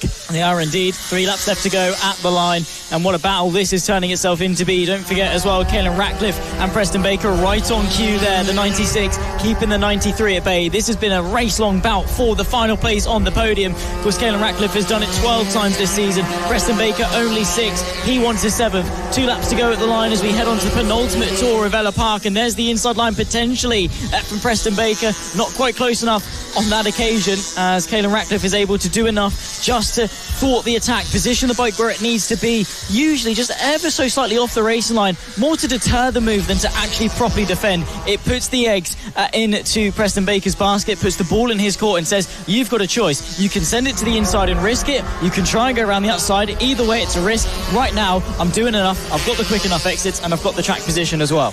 Preston Baker's been fantastic this year. It must be said, of course, he's picked up a race win, race number 2 at Three Sisters, the 3rd round of the year. Of course, a few podiums along the way and mainly just strong points finishes for that number 93. We know what he can do on the racetrack. And well, Caelan Ratcliffe should know as well, should be maybe feeling that pressure from the number 93 as they start their penultimate lap of this race. Bit of lap traffic up in front to contend with now. That could cause some issues in this battle. Again, no blue flags here at FAB-Racing. It's all about just making your way through, negotiating your way through the slower bikes out on track. And it can so often flip a race on its head if it holds up one rider or gets in between you as you're going down into a fast corner. As there we see very big defensive lines there from the number 96. Caelan Ratcliffe is seriously worried now about Preston Baker behind. He is desperate to hold on to this podium place and is running full defence mode as they head through into the final couple of corners. We're shortly going to be on the last lap of this race. Mason Frederick, well, he's checked out. Rex Austin in P2 running in no man's land. It's all about that final podium position. It is indeed. Mason Frederick doing everything he needs to do to take the championship to the final race. If it is the case, and Mason Frederick once again wins as he has a quick little flick up with his visor. Not entirely sure as to what he's doing that for, but then it would mean that Rex Austin needs to finish P4 as P5 would see the championship be tied and Frederick would win it on countback should the number 5 win race number 3 as well. So the championship is far from over and this young man is doing everything in his power. He's been let down by 3 DNFs, costing him maybe 75 points or so this season. What could have been if it had kept it on the bike, but he's firing back on all cylinders and giving himself every possible opportunity here at Ellough Park. He's just put the visor down and he's twisted the throttle exactly where he needs to. He rounds through the final corner. He sees the checkered flag first. The championship goes to race number 3 as Frederick ticks off his 8th win of the season here at Ellough Park. 4th win on the bounce, and although his title rival may hold all the cards heading into race number 3, Mason Frederick has just told Rex Austin, game on. 5.5 seconds was the gap at the line. Domination defined by the number 5. Mason Frederick with an outstanding win here in race number 2 at Ellough Park, the final round of the 2024 FAB-Racing Mini Bikes British Championship. What a performance from Mason Frederick. The gap now between himself and Rex Austin, 14 points as they come into the final race of the season. Frederick wins by 5.5 seconds from the championship leader. Caelan Ratcliffe holds on to that podium place with Preston Baker less than a 10th behind at the line in P4. Max Johnson was 5th with Tommy Keats in 6th, followed by Maxwell Keats in P7, Arthur Richard P8, Danny Longhurst in P9 and Oliver Wilson rounding out our finishers here. Well, what a race that was. Again, the championship now going down to the final race. You can see already members of the FAB paddock ready to congratulate our top 3 as they go to the podium boards. Rex Austin, Zach, again, he's got a 14-point lead in the championship heading into the final race of the season.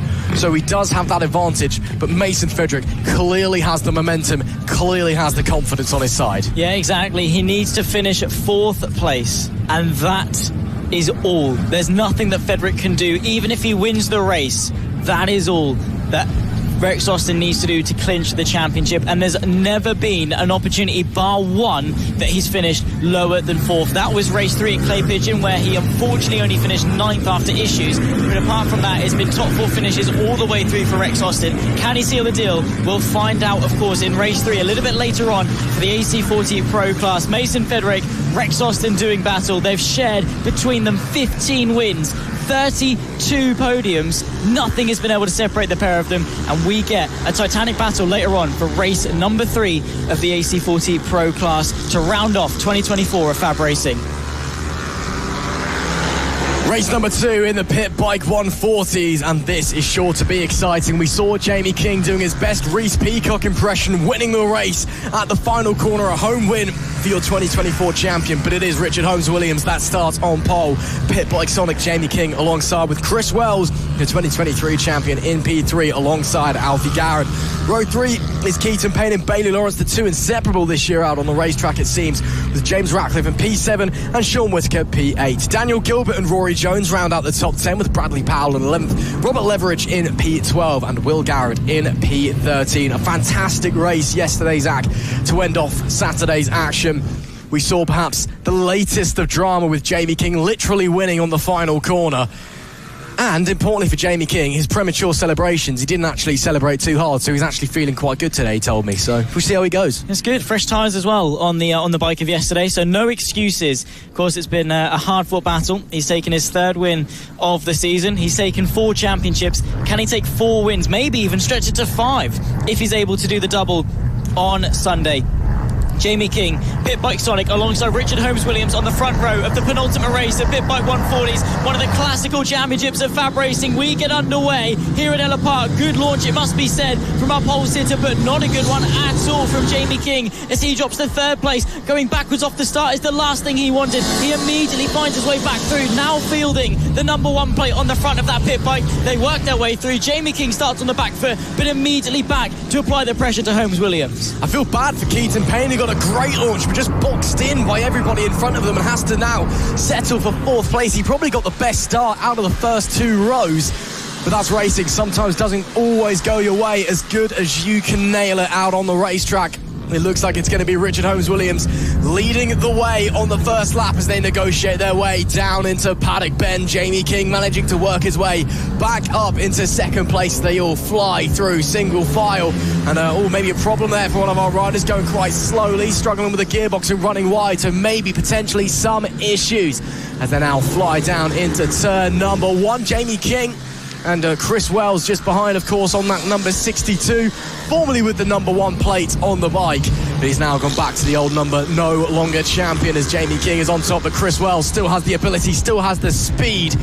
He's had more race wins this season than anybody else, I believe, even though he's not been here for half of it. And indeed, he has 7 race wins, despite the fact he's missed 3 rounds, which is just ridiculous from the 2023 champion.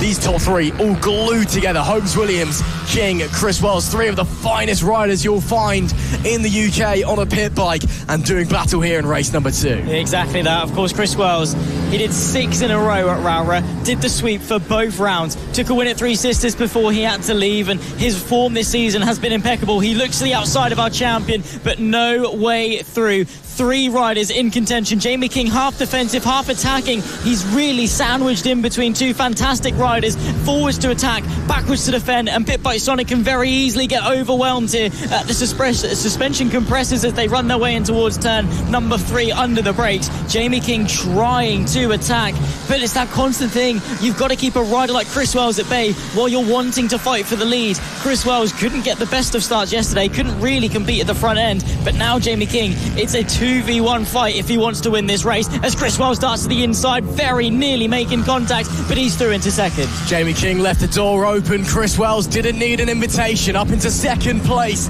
slides the 2023 champion. That's given a bit of breathing room to Richard Holmes-Williams, who sets the fastest lap on the previous tour of 51.335. Very, very fast indeed. Still some way off of the lap record set by Reese Peacock in 2022.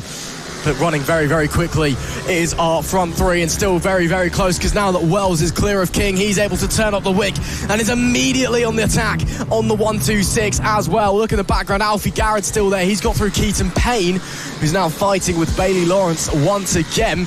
And those two just inseparable. They've been fighting almost every single race this year in the Pit Bike 140s, but they do love to put on a show for us and do always put on a fantastic battle. Waves from the jubilant crowd to the camera when they should be watching what a brilliant race is occurring right before their very eyes. Holmes Williams, Wells and King going 3x3 down into turn 1. Chris Wells take the lead of the race. Can Richard Holmes Williams try and counter? No, the tractor boy's going to go backwards into second.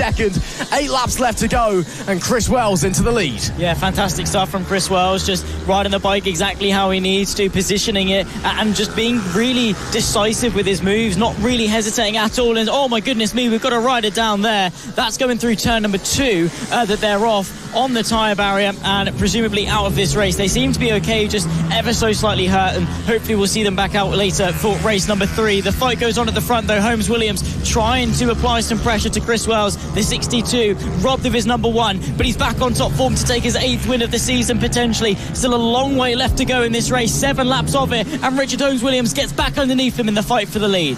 Yeah, big shame. I believe it's Robert Leverage maybe who's gone down there at turn number 2, or possibly Ashley Powell. Back to the action at the front though. Yellow flags coming through turn 2, so no overtaking here allowed. So watch what you're doing, Jamie King. I see you trying to look to the inside there. Chris Wells though leading the way. Richard Holmes Williams looking for a way back through. Again, we saw yesterday the race 1 on the final corner, so it realistically could be anyone out of this top 3 taking home 25 points, even if the championship is done and dusted. And well, they're 3 of the best riders on pit bikes in the UK, and they are putting on a display for us now. Holmes Williams a bit slow out of the chicane. I think just made a small error, but it's not affected him too much. Still on the attack on Chris Wells as they continue to push onwards. 6 laps left to go at the line this time. Wells still leading, but it's not comfortable. He's still under big pressure from both Richard Holmes Williams and Jamie King behind. Yeah, it's going to be difficult for Jamie King to get back into this race. He's just really in his shadow more than anything, not really able to do much to get ahead. He's there, he's on the pace, but he's going to have to be really reliant on Holmes Williams and Chris Wells coming together, battling or anything along those lines to really get himself back involved, because right now they're all equal on pace, but at the moment it is just a stalemate between Wells, Holmes Williams and Jamie King. 5 laps to go at the line for the penultimate race of the 2024 Pit Bike 140 Championship, and Wells has not been scared to back down from a fight. Bit of lap traffic as they go into the hairpin.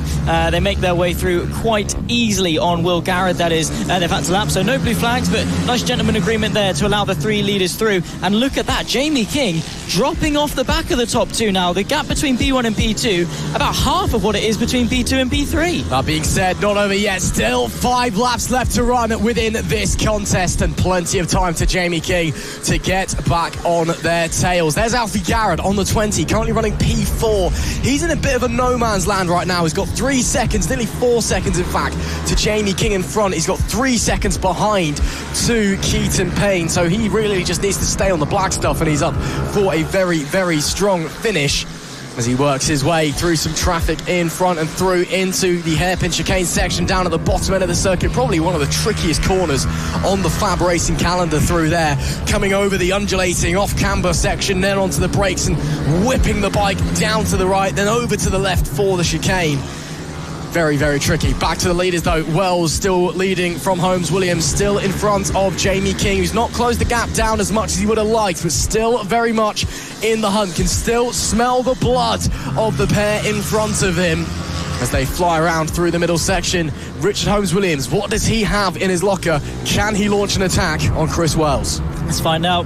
Of course, only time will tell. The 62, Chris Wells with a white helmet, and then in behind the 128 of Richard Holmes Williams came ever close, was 12 thousandths of a second away from clinching victory this time yesterday for race number 1. Will he be able to do it for race number 2, or is he going to fall short of the 2023 Pit Bike 140 champion that is Chris Wells? 3 laps left to go at the line. Jamie King has fallen out of contention. Pit Bike Sonic out of this race and dropping down way out of the order for 3rd place. What is the gap at the line? It's half a second for P1 and P2. It's 5 seconds back to Jamie King. Goodness me, he's dropped back loads. And there we see, that's why Jamie King off the bike out of this race. Oh, what a shame for Jamie King. Coming down into Paddock Bend, he's off the bike in what should be a championship celebration. His homecoming here at Ellough Park. It was a race win yesterday and one of the finest race wins you'll ever see in a Pit Bike 140 race. Race number 2, it's all come undone, whether there was a mechanical issue or a mistake from King. Regardless to say, race 2 done and dusted. It's just going to have to focus on in race number 3. As there we see and there's been a problem as well. There's been a big problem. That is Richard Holmes Williams, who's dropped back massively. Second place, Richard Holmes Williams, the pole sitter, down and out as well. In the space of a lap, we've lost 2 of our 3 front runners. What's going on here at Ellough Park? Engine problems, it seems. Couldn't quite manage to get the bike in gear or whatever it was. Nonetheless, the bike is still running, but not running optimally for Richard Holmes Williams. That's going to promote Alfie Garrett to P2, and then Keaton Payne back onto the podium in 3rd place. A lap and a half left to go. What is going on in this race 2 of Pit Bike 140s? This is absolutely historic here at Ellough Park. Once again, the pit bikes deliver. There is Chris Wells. Reliability has been on top form for him, but not even that. He doesn't even need to rely on reliability. He's just got the pace. He was leading anyway, and Jamie King and Richard Holmes Williams falling victim to issues. Final lap to go as Chris Wells wants to lead home his 8th victory of the season. Lady Luck clearly woke up on the wrong side of the bed this morning for many of our riders out there in the Pit Bike 140s, but Chris Wells, well, as I said, he's not been here most of the season, but when he has been here, he has won. It's been 7 race wins so far this season, competing out of 9 races that he's been here for. He has been the class of the field every time he turns up at FAB. And there's a reason this man is the 2023 champion. Although the championship may have gone elsewhere this year, whenever Chris Wells shows, he shows his class and shows that form is temporary and talent is permanent. Bit of a stoppie into Paddock Bend. It was hard fought, unfortunately it became easy late in the day as both King and Holmes Williams encountered issues, but Chris Wells takes a fantastic victory. Race number 2 in the Pit Bike 140s goes the way of the 2023 champ. The 62 plate back on the bike and bringing him some luck here. What a race from Chris Wells. Absorbed the pressure perfectly, and as problems started to befall his rivals, he stayed focused, committed, and stayed on top for his 8th win of the season. Unbelievable. Incredible. Exactly, unincredible, maybe. I don't know. 6 plus 2, what does that equal? 8. And he ate up this race, did Chris Wells. He was cooking today. 5 seconds clear of Alfie Garrett from Keaton Payne in 3rd. Bailey Lawrence from Dan Gilbert in 5th as James Ratcliffe continues in 6th. Rory Jones in 7th for the number 7. Then we've got Bradley Powell, Will Garrett. Richard Holmes Williams should have been in P10, but unfortunately was DNF at the end. Jamie King as well suffering issues, as well as Robert Leveridge and Ashley Powell. Of course, the riders going to be making their way to the podium. Pretty weird podium, it must be said, with Chris Wells assuming, of course, unsurprisingly, the number 1, but Alfie Garrett up there in 2nd. Keaton Payne has been able to take what is going to be his 8th race podium of the season. So all the 8s really in the pit bikes. We'll wait for them to jump to the podium. There you can see the 112, that's Keaton Payne there ready. And of course the pit bikes will be out later on for race number 3 to round off their 2024 FAB campaign.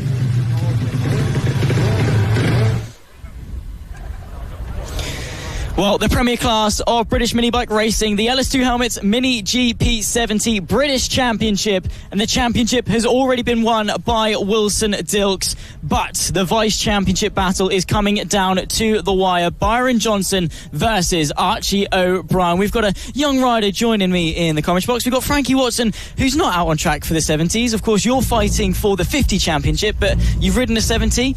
What's the challenges then that Archie and Byron are going to have to face into race 3? Well, the 70 is very, it's a bit more when you get on the gas, it's easier to high side and have moment on the rear, but the 50, when you get on the gas, it's not as bad.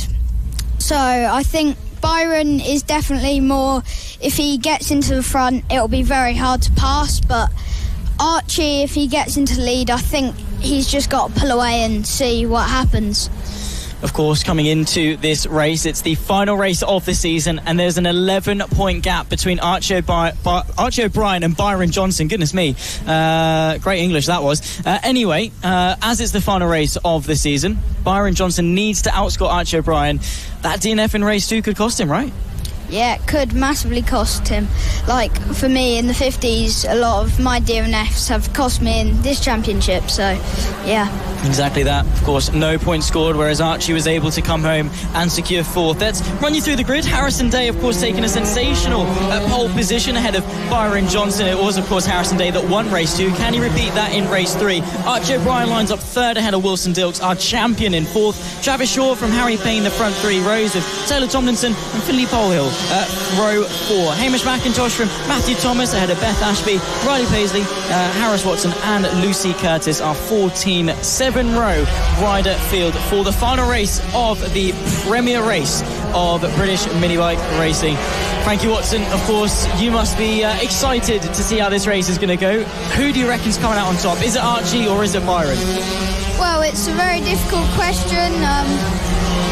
I think it will be Archie because of the points difference, but the result of the race could be completely different, but yeah, I don't really know. All questions will be answered in due time. Of course, with the championship wrapped up, our eyes focus to 2nd. I mean, Archie's had an impressive run of form. He's not even won a race this season, and right now he's teeing up to potentially finish 2nd in the championship. That is how impressive that young man has been. All he has to do is finish inside the top 3 in order to seal the championship.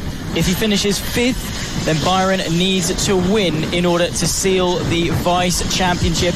Of course, he's got a good chance as well of taking the 50s, and that would be a historic season for Byron Johnson to, of course, come runner-up in the 70s and win the 50s. But will he be able to do it? The final race of the LS2 Helmets Mini GP70 British Championship here at Ellough Park. FAB-Racing in 2024 comes down to this. Good start from the front row from Byron Johnson and Harrison Day. Johnson finds his way through into the lead of the race. That is good stuff. In the background as well, Wilson Dilks fights with Archie O'Brien over 4th place. And right now, it's doing enough to clinch the Vice Championship for Byron Johnson through the first couple of corners. And Byron Johnson, Frankie, has got a really strong lead from Harrison Day. Yeah, what a start that was from Byron. He always has strong starts in the 50s, but that was an excellent start. And I think also Taylor Tomlinson's up into 5th place. He is indeed making some swift progress from 6th on the grid ahead of Harry Payne and maybe knocking on the door of Travis Shaw. There is, of course, Byron Johnson. Right now, Archie O'Brien is in 4th place. That scores him 13. Of course, 25 for a win. It will go the way of Byron Johnson unless Archie O'Brien can spring something magical to find his way through on Harrison Day, our pole sitter, who's dropped down behind Wilson Dilks as well. So he's gone from 1st to 3rd, and Harrison really struggling with his starts today. Yeah, he's struggled with his starts. I don't know what his start was like in the first race, but it wasn't a bad start, but it wasn't a great start, so yeah. Yeah, exactly. Unfortunately, just all day, not really getting up to grips with how you need to start, whereas Byron Johnson has been electric. Wilson Dilks already won the championship, 13 race wins as well in the 70s up until this point. He's upwards of 25 for the season if you combine his extremes, and he wants one more, sends the move to the inside of Paddock Bend. Nicely done from Wilson Dilks, but Byron Johnson straight back up the inside. Beautiful defence from the 37. He's back into the lead, and he needs that for the Vice Championship. Wilson Dilks straight back up the inside, Frankie. Yeah, well, that was smart by Wilson, smart by Byron, because Wilson went up the inside and Byron knew he was going to run wide. But then by also doing that, he ran wide into the first corner. So it was Wilson getting on the brakes a bit later and up the inside. Exactly that. Archie O'Brien can only watch the battle and the potential vice championship slipping away. He's there in fourth. If he gets up to third, there's nothing that Byron Johnson can do. As things stand in second place, it's enough, but you don't want to be at the mercy of Wilson Dilks winning this race. He's already able to extend by a good couple of bike lengths, and at the moment, what can Byron Johnson do? How can he switch back on and get back after Wilson Dilks? Well, it's very difficult to chase Wilson. Once Wilson gets into his rhythm, he's gone. So I think what they're going to hope for is a Wilson mistake, but other than that, it looks like Wilson's going to control the race. Yeah, it seems so. Byron Johnson unlocking defence more so than trying to go and attack Wilson, trying to keep Harrison Day at bay. Archie O'Brien bunched up. Look for Finley Polehill as well, starting further back. He sends the move to the inside of Archie O'Brien, who does see it coming, tries to get back underneath, but dropping to 5th place now does Archie O'Brien. The gap between 2nd and 5th in terms of points is 9, so it's still good enough for the Vice Championship, but he wants to be more secure than that. Harrison Day sends the move to the inside. Of course, that back hairpin, and Finley Polehill was trying to eye up the switchback. This race so far has been absolutely scintillating. We've got so many riders nose to tail. Frankie, what do you make of it so far?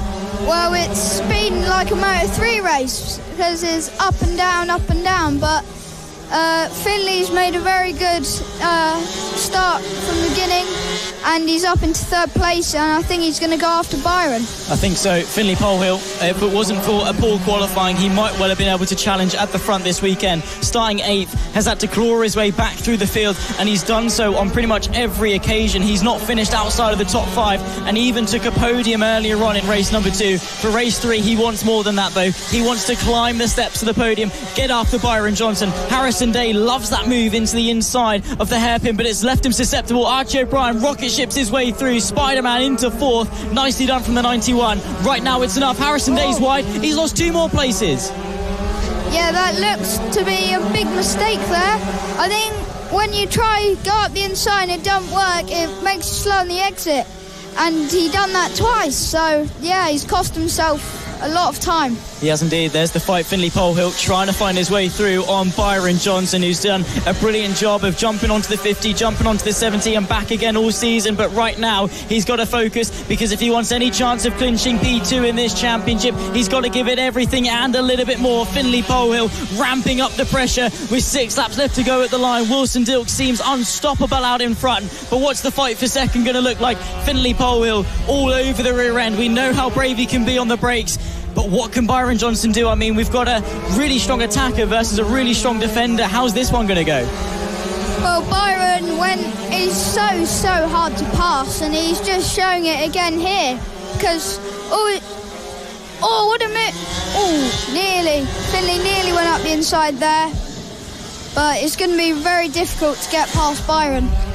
It is indeed. There you can see Archie O'Brien as well, trying to show his nose. He tries to get through on Finley Polehill, has a little look, has to sit the bike back up going into turn number 4. But now Finley Polehill is in a sticky situation. He's sandwiched. He's got to look forward to attack Byron, but also backwards to keep Archie O'Brien at bay. And that's a really tricky situation to be in, isn't it, Frankie? Of course, for you, I mean, how do you focus? Do you focus in front? Do you focus behind? And how do you deal with being second place in that 3-bike train?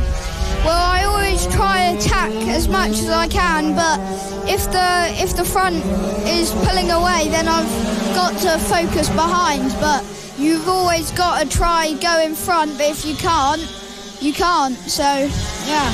Yeah, exactly. 5 laps left to go at the line. Byron Johnson ducking all over the circuit to give Finley Polehill 0 opportunity to even have a sniff at second place.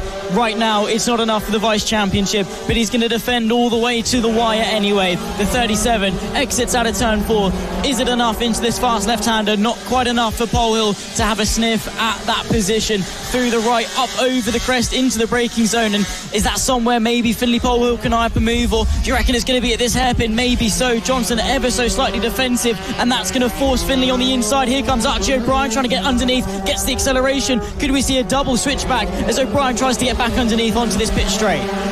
Well, Finley's very strong into the second hairpin, because in the extremes he did quite a lot of switchbacks into there, and it's a good overtaking spot because you don't really expect it into there. So that would be a very surprising move, but it would work. There we go, duck into the inside as Byron Johnson shuts the door in his face. There was a gap, but for not for very long. 3.5 laps left to run in the Premier Class of British Motorsport. And of course, when it comes to these young riders, they're the stars of the future here today, showing how good they are. Byron Johnson showcasing his defensive mettle against Finlay Polhill, who's climbed the order through from 8th. He goes for second into the hairpin, and the 199 seizes his opportunity. Byron Johnson tries to counter-attack into the next hairpin, but it's not enough. And Finlay Polhill finds the gap through into second place and up now with 3 laps left to go. Now I think Byron's going to struggle now. I don't think he can catch Finlay because it looks like Finlay has a lot more pace than him. And now I think he needs to worry a bit more about Archie. Yeah, I think so. Of course, at the moment, Archie has done enough for the Vice Championship. And at this moment in time, if you're Archie, you know you've got P2. Do you go and fight Byron Johnson, or do you just stay where you are and stay safe? Well, I would always push, but in his position, you'd like to just settle down a bit. So I don't really know what's in his head, but someone's gone wide. Yeah, I think that might be Taylor Tomlinson on the 77. Indeed, it was that white and green machine, that wide at the hairpin sort of chicane, weird hybrid corner. 2 laps left to run in this race. Wilson Dilks leads by 5 seconds clear of now Finlay Polhill, who's climbed his way through. Do you know what happened in qualifying? Why was he so far back, considering his pace has been so strong all weekend? I don't think he did any of the practices on Friday, so I think he kind of went into qualifying in the unknown, but everyone else did the practice. They knew what the track was like. Oh, and what a move that is by Archie.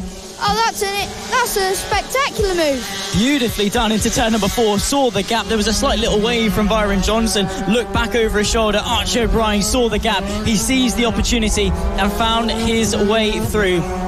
Right now, he's into 3rd place, but there's the move. Byron Johnson loves sending it on the brakes into that final hairpin. He emerges side by side with Byron Johnson. There is, of course, our champion of Wilson Dilks. He's got the number 1 plate on the front. He's got a T-shirt to celebrate as well. What a season it has been. The final lap of the 70s in 2024, and it's been dominated by this young man, Wilson Dilks, who's ticked off race win after race win. He won an absolute rampage of form. 7 race wins in a row, from race 2 at Ellough Park all the way to race 1 at Rowrah. He has been the benchmark this year in the Premier Class. The LS2 Helmets Mini GP 70 champion of Britain. It is Wilson Dilks, a star of the future, out of the final corner for the final time in 2024. Dilks takes his 14th victory on the road to the championship. And what a championship it's been. The fight for P2 in the championship came down to the final race, and it goes the way of Archie O'Brien,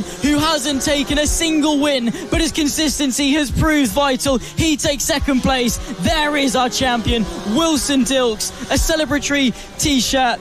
Of course, there you can see how happy he is. The celebrations in full force. What a season it's been. There he is, a smile to the camera. And what a year it's been for Wilson. I mean, you guys are quite close friends. I see you walking around playing football in the paddock. What's he been like this year? Has he been nervous, shaky, happy, confident? What's Wilson Dilks' mood been all season? Wilson's never nervous. He's never shaky. He's never like that. He's always full of confidence, and he's just one of those people that doesn't care, and he just has so much confidence on and off the bike. So what a season it's been for him. Obviously done the double in the extremes and the 70s, and yeah, he's deserved it. He has indeed. There he is, a victory lap. Of course, we've just been told Byron Johnson had a crash on that final lap. He did. He finished P9 in the end. Yeah. So obviously going to drop back and only finish 3rd. But if you're in Johnson's position, I mean, it's understandable maybe to have pushed to have any last-ditch effort at maybe clinching that Vice Championship. Of course, we'll run you through the full results of the final race of the LS2 Helmets Mini GP 70 British Championship when we get a moment too. But Frankie Watson, I mean, you've raced in this championship a couple of times this season. How strong has the grid been? It's been super, super strong. I've got 1 podium this year, but that was very, very tough, and yeah.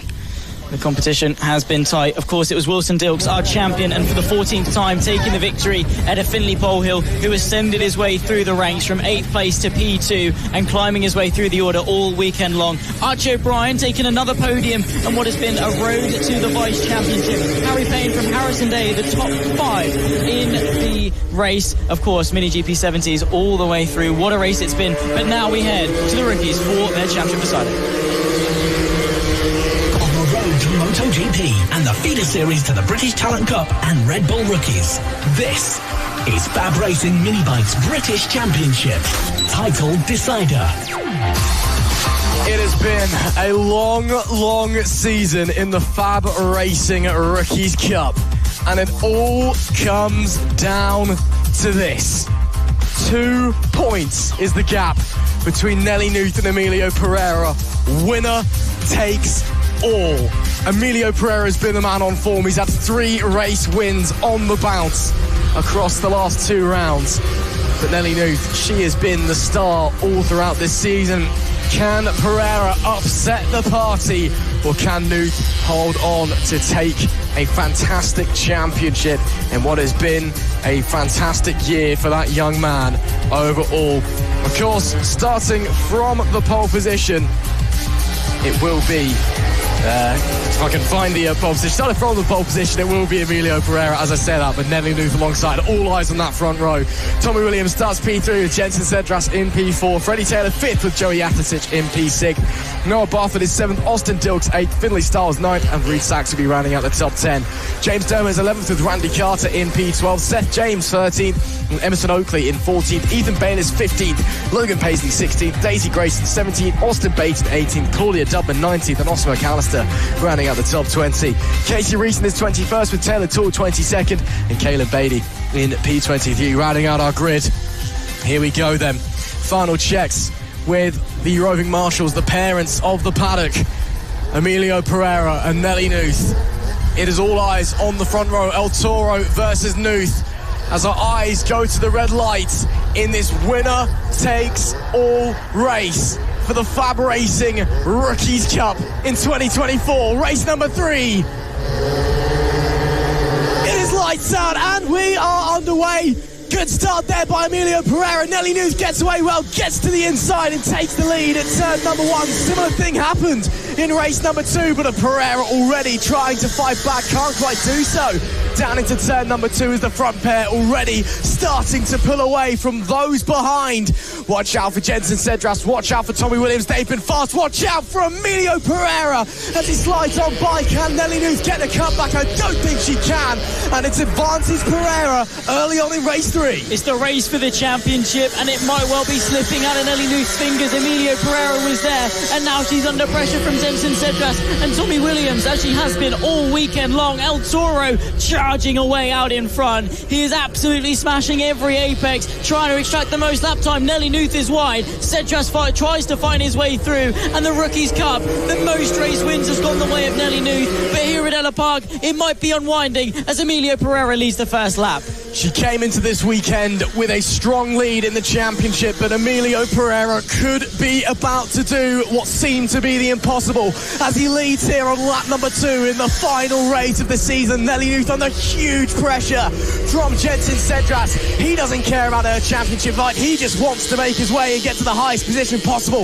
As up the inside there goes Tommy Williams on Cedras, gets the move done as they went 3 abreast into the infield hairpin. Down at turn number 3, almost banging elbows is Cedras and Williams as they slide through turn 4.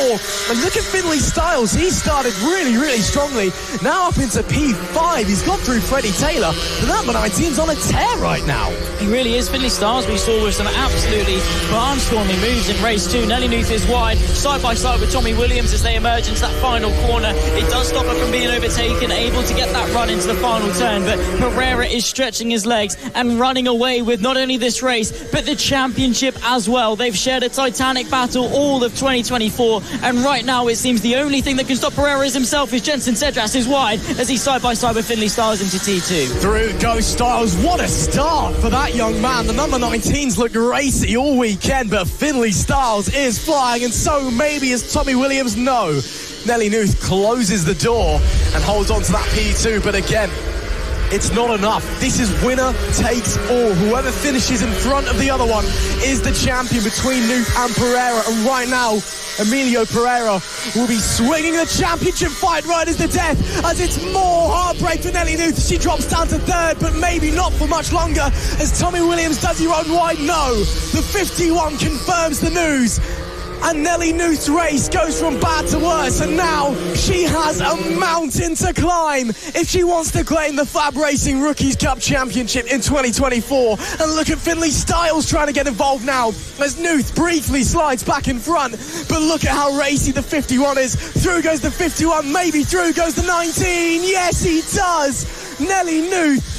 She's got one championship already this weekend and the highest achieving female racer award, but the one that matters to her the most, the Rookies Cup, is slipping out of her grasp. It is. She's getting swarmed by everyone here. She started second. She's tumbling down now. And oh my goodness me, Nelly Nuth is just getting overwhelmed left, right and centre. Finley Styles found his way through. But now, of course, it's Jensen Cedras applying some of that pressure. Emilio Pereira, meanwhile, is not waiting for a second invitation. As soon as he saw a chance to go, he bolted away to El Toro. 4 laps to go at the line, and Nelly Nuth is seeing this championship slip away. Right now, she's hanging on to the podium with the skin of her teeth. She's dropped down to 4th. She wants to advance, but there we can see Tommy Williams closing in for what could well be the race lead.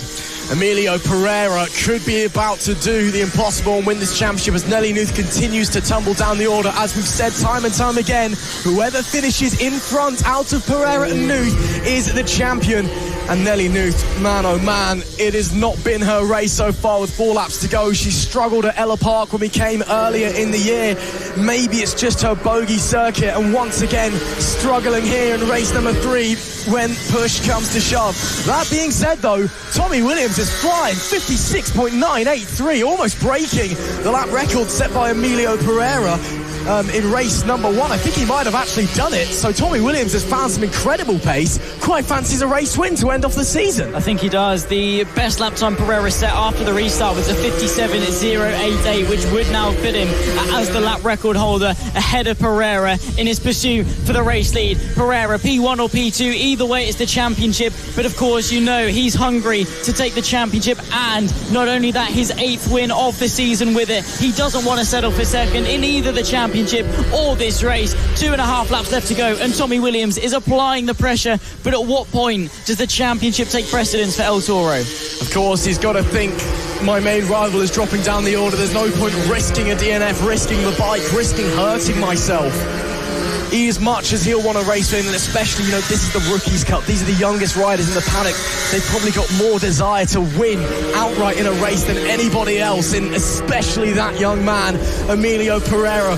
The confidence, the calmness, the self-belief, it's beyond his years, and he knows all he wants to do when he steps on the bike is go out there and win. And it's down! Emilio Pereira, more drama as Nelly Nuth struggles. Emilio Pereira with 2 laps left on the clock has gone down and dropped down the order. Now where does he come out? He's in P5. Nelly Nuth's in P3, but struggling for pace with 2 laps to go. Does Emilio Pereira have it in him to catch a late twist here at Ellough Park? A lap and a half left to run. We knew Pereira's biggest enemy could well be himself, and he's dropped it at the final stage of this race. Nelly Nuth is in championship winning position. Will she know that? She's now fighting with Finley Styles for the final place on the podium. Lap traffic to contend with as well. Emilio Pereira, he's got to switch back on. He cannot lose his head. He needs to get back charging after the 44. It might be too late to make a move, looking at where he is on the racetrack and who he's trying to negotiate his way around with. Nelly Nuth has just been awarded a lifeline by her biggest rival, and she is 1 lap away from being champion. This is it. Another rider down. Goodness me, on the final lap as we tick past for the Rookies Cup in 2024. Emilio Pereira is closing in on Nelly Nuth. What a historic final lap this could well be. The rider is down, they're up, but the focus is on the championship as Jensen Cedras does battle with the young female rider Nelly Nuth, a national star on the BBC, right now vying for her first FAB-Racing championship. But there's El Toro on the 31. He is right behind them. This is coming down to the very death. 2020 2024, the FAB-Racing Rookies Cup. It's been the closest it has ever been. Nelly Knuth came into this weekend with an advantage. Emilio Pereira has brought that right down, and they are neck and neck. Whoever's in front wins the title. A few more corners to go. Tommy Williams will win this race, but it's all eyes on the number 44, on the number 31. He's done down it again. Emilio Pereira's down again, and that can only mean one thing as Tommy Williams wins. Nelly Knuth at the death is your 2024 FAB-Racing Rookies Cup champion. Oh my word! Talk about drama. Talk about leaving it to the death. That could be one of the best races in FAB-Racing history. Unbelievable. And I believe as well, Nelly Knuth has achieved history. I believe she is the first female champion in FAB-Racing history as well. Of course, she's already the all-riding female cup champion. What an achievement for that young lass. But my oh my, you've got to say, Zach Sweeney, she had Lady Luck on her side today. She really did. Thrown a lifeline yesterday, but you can take a horse to water, but you cannot make it drink. She capitalised. She was there, scooped it up with both hands.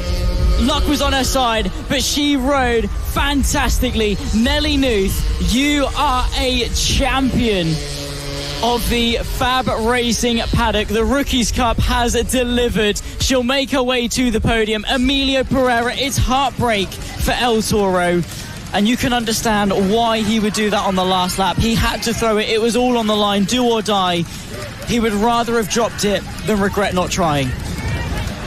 Well, absolutely. That is heartbreak for Emilio Pereira. As you said, he made one mistake and he could afford making another because all he had to do was finish in front of Nelly Knuth. It is Tommy Williams that takes the victory, the 51, with a fantastic ride. His first win this year, it must be said, and he's left it to the very death. Finley Stiles with a fantastic ride into P2, matches his best finish this year. He achieved 3 second places back at Three Sisters. But third place, Nelly Knuth, on a weekend where she struggled and it looked so tight, so close. She is the 2024 FAB-Racing Rookies Cup champion. Of course, supported by the team over at the House of Moto. She's been on the news. She is a young superstar already, let alone a star in the making. What a season for her. Jensen Cedras finished fourth. It is heartbreak for El Toro, Emilio Pereira, who has been phenomenal all season long. He can only finish in P5 after 2 late mistakes. What a year, what a season in the AC40 Rookies, and what a way for it to end with arguably the most dramatic race of the year. Simply superb.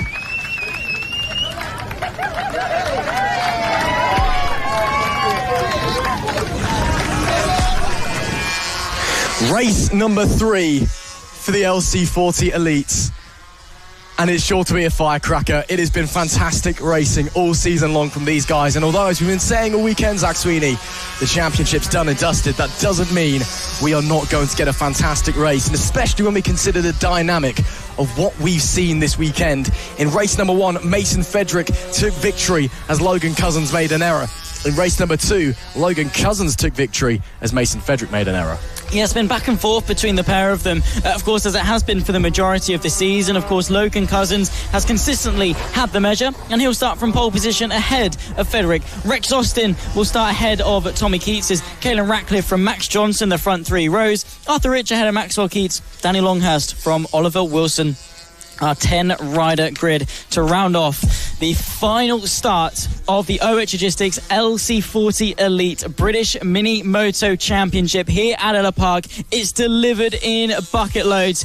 And oh my goodness me, what a race we could well be in store for. The Mini Motos have brought all the drama, all the intrigue, and I'm sure the Elites are going to be no different for their final race of the season. Absolutely, the riders out on the grid. It's been 2 very intriguing racing, a lot more about your own race rather than racing others and just staying on the black stuff. And I got to tell you, outside as well, it's the warmest it's been all weekend. The sun is beaming down. It's been a very long weekend as well, so the heat, the fatigue, it's all going to come into play. It looks like maybe a small problem there for Mason Fedrick. Just having a look down at the bottom, end of the bike. So we'll wait and see what's going to happen with that one. Just a few discussions with the roving marshals there in the yellow high-vis, but hopefully all okay to continue racing. Maybe a thumbs up there. Yep, gives it a rev. Looks like he is ready and waiting to go. So it'll be all eyes then to the flag marshal, Lee Clowes, who will set us on our way for the final time this season in the OH Logistics LC40 Elites. It's go! Great start from Logan Cousins. Frederick gets away well also, but the reaction just not quite as good as Caelan Ratcliffe slots into third place. And once again, the two that have been fighting all season long, the best getaway. But watch that number 96. We know he's strong. Round here at Ellough Park, we know what he can do. As Cousins on the 7, the 2024 champion, leads the way from the number 5 of Mason Frederick. Pushing their way now into the infield section, sliding on by, and all of them now already running single file. It's already about your personal race, so just trying to put pressure on the rider in front. Yeah, exactly. I mean, Logan Cousins is so good at just getting the start and bolting away, and I think this one is going to be no different to round things off for the season. Logan Cousins, he's won 11 times so far this season. I'm sure the 12th is going to be on the cards for the final race of 2024. It's been close, it's been competitive. Of course, we've got our big three in the AC40 Pros racing in the elites as well. Frederick from Austin, from Ratcliffe 2, 3 and 4. Of course, Frederick and Austin have got their championship to be decided later on, and right now it's Frederick that actually has the measure of Austin in this championship. He wrapped up the vice championship in race 2, and right now he's racing for second best. So too Caelan Ratcliffe in his fight with the number 8 of Tommy Keats just in behind, as the 96 tries to keep Keats at bay. Of course, we saw earlier the two Keats fighting with Caelan Ratcliffe for quite some time, and the 96 was able to keep the pair of them at bay, and I don't think this one is going to be too different at all. That 96, I mean, he's just been there or thereabouts all weekend. Unfortunately, for race 1 yesterday, he had that chain off, didn't he? He had that reliability issue that cost him race number 1, but once the chain was back on, once the bike's been working, he's really been up there in terms of that front running pace. That being said, you can't take away the pace from number 8 this weekend as well. Tommy Keats has been magnificent, the best form he's been in all season, to be quite frank. Spoke to him on Saturday morning. He seemed quite calm, quite cool, quite collected, and he's been showing it out on the racetrack as well. And it could be a great way to end this season by picking up his first podium of the year as well. The number 96, a little bit wide there from Caelan Ratcliffe. Maybe door open for Tommy Keats. He certainly had a look, decided against making the move on this occasion. Still quite a way to go. 7 tours left of the Ellough Park circuit here in the OH Logistics LC40 Elite. So, time on Tommy Keats' hands. He seems to have the pace advantage as it stands, and Caelan Ratcliffe potentially feeling that pressure. Tommy Keats, he's just playing the patient game. He's waiting for the gap to appear when he can make a surefire move. And again, the door was open there a little bit. Keats decided against it. He's happy just sitting back waiting, maybe trying to force Ratcliffe into a mistake. Yeah, exactly. You've just got to be there. Sometimes playing this patient game is better than that all-out attack, because you slowly wear down. It's then an attrition race as opposed to an out-and-out brawl. So you slowly wear down the mentality of your opponent, get into their head, send some maybe fake moves, have those phantom punches where you sort of send the move up the inside, then sort of fake them out. They then sort themselves out, make that mistake, and that's when you can go for that high percentage yield move, which I think Keats could well be looking for on Caelan Ratcliffe. Of course, it's the fight for the podium and the final podium of the year, so it's got some weight carried to it, some prestige to finish on the podium for the last race of 2024. Absolutely. Ratcliffe holding him at bay though at the moment. Just a quick update on the front. Logan Cousins 1.8 seconds to the good on Mason Frederick. Frederick himself 4 seconds nearly clear of Caelan Ratcliffe, as Cousins' fastest lap of the race on that tour of 52.615. He is flying at the moment and has actually just put 1.5 seconds on Mason Frederick on that previous lap. That is ridiculous, and what could be ridiculous, maybe there was a move for Tommy Keats, once again deciding against it, biding his time, waiting, playing that patient game that we know Tommy Keats loves to play. He's so good at just not being too aggressive, which we know sometimes a lot of younger riders can be. They don't quite know the ins and outs of racing. They just want to get on the bike and ride as fast as they can, even when they're at a stage in the Elites Championship. You know, the oldest and most senior junior mini moto championship we have. These riders are still very, very young. Most of them, if not all of them, haven't yet started secondary school. They just want to get out there, go fast, overtake, win.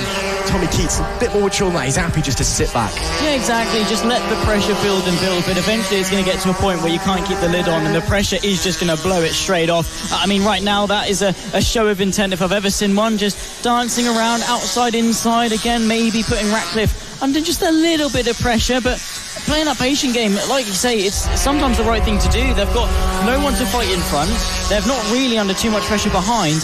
What is the risk? What is the reward? One extra place, potentially binning you both off then, is that risk. So weighing it up, and right now Keats has got an opportunity to play the patient game, get some data, analyse where he's quicker, where he's slower, where the move can be made, and then do it in his own time. It's not the shortest of races for the elites. They get a good sort of 10 laps. They're down to obviously about 3.5 now, but you know, he's got the opportunity. He's just waiting for that sort of 80-20 rather than risking it right now and potentially throwing himself and Kalen off the bike. It's going to be 3 laps to go for this group when they get to the line. Logan Cousins still leading out by 5.5 seconds.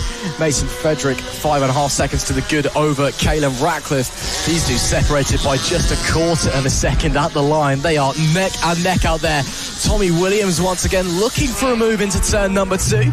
Couldn't quite come into fruition, but he's certainly trying. Certainly, well, if it was 4 wheels, I'd say filling the mirrors of Kalen Ratcliffe. Certainly filling his vision if Kalen Ratcliffe were to look behind. But Keats just unable to quite pounce on an overtaking opportunity as of yet, as Ratcliffe nails his way through. Of course, must be said, Tommy Keats on that liquid-cooled bike with Kalen Ratcliffe on the air-cooled machine. So a bit of difference in the mini-motos they are riding.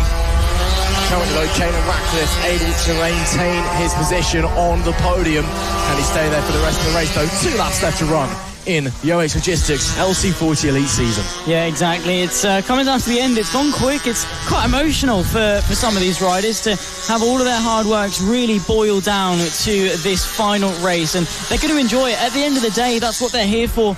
They're young riders, you know, they're not making any money out of doing this. They're not quite to the famous stage. They're here because they love it. They're here because they're passionate. They're here because they want to win. So just enjoy the final couple of laps of the season before you take a well-earned rest and hopefully come back fighting maybe for the FAB-Racing Winter Series over in Spain at the back end of 24 and into the early stages of 2025 as well. So hopefully we'll see some of our young riders taken there with some winter testing before we're back for 2025 in the FAB-Racing British Championships in the new year. But right now, end this season on a high and then enjoy the rest.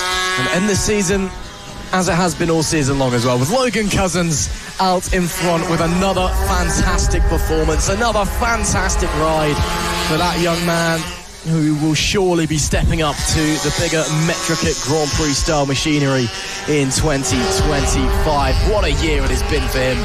Just absolutely dominant this year, although it's not been clean sweep. There's been a few DNFs here, hasn't won every race, but every race he has finished has been either first or second.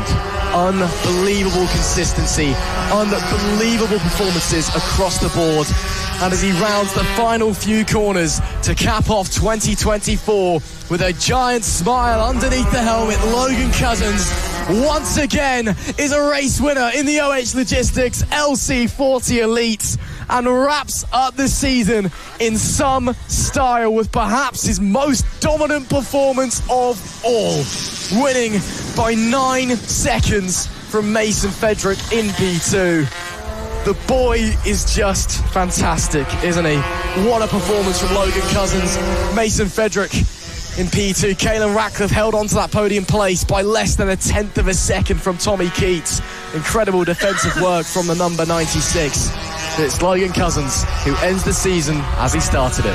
Oh, 50s are going to be good next year. 50s are going to be really good next year. Let's put it that way. If we've got Frederick, Austin, Ratcliffe, Max Johnson all jumping onto the 50, oh, let's bring it on. I mean, 50s have been one of the standout championships this year, but the future of the Metrokit Championships are in good hands with riders like these. Logan Cousins, though, take a bow. 2024 has been all about you in the Elites Championship. He'll take to the podium for the final time in 2024. It is boasted 12 wins. He's been on the podium 14 times. What a season for Logan Cousins as he wraps off the final race in P1. Mason Federick, P2 in the championship, and it's P2 on the road. Caelan Ratcliffe rounds off the final podium, less than a tenth of a second ahead of Tommy Keats, who fought him down to the wire. Max Johnson rounds off the top 5 ahead of Maxwell Keats, Danny Longhurst, and Oliver Wilson. Our 8-rider field, the OH Logistics LC40 Elite Championship, comes to a close in 2024. Hopefully they'll be back swinging and just as competitive in 25. Absolutely. What a fantastic, fantastic season it has been, especially for that young man in the middle of your picture, Logan Cousins. He can be happy knowing that he is the champion of 2024.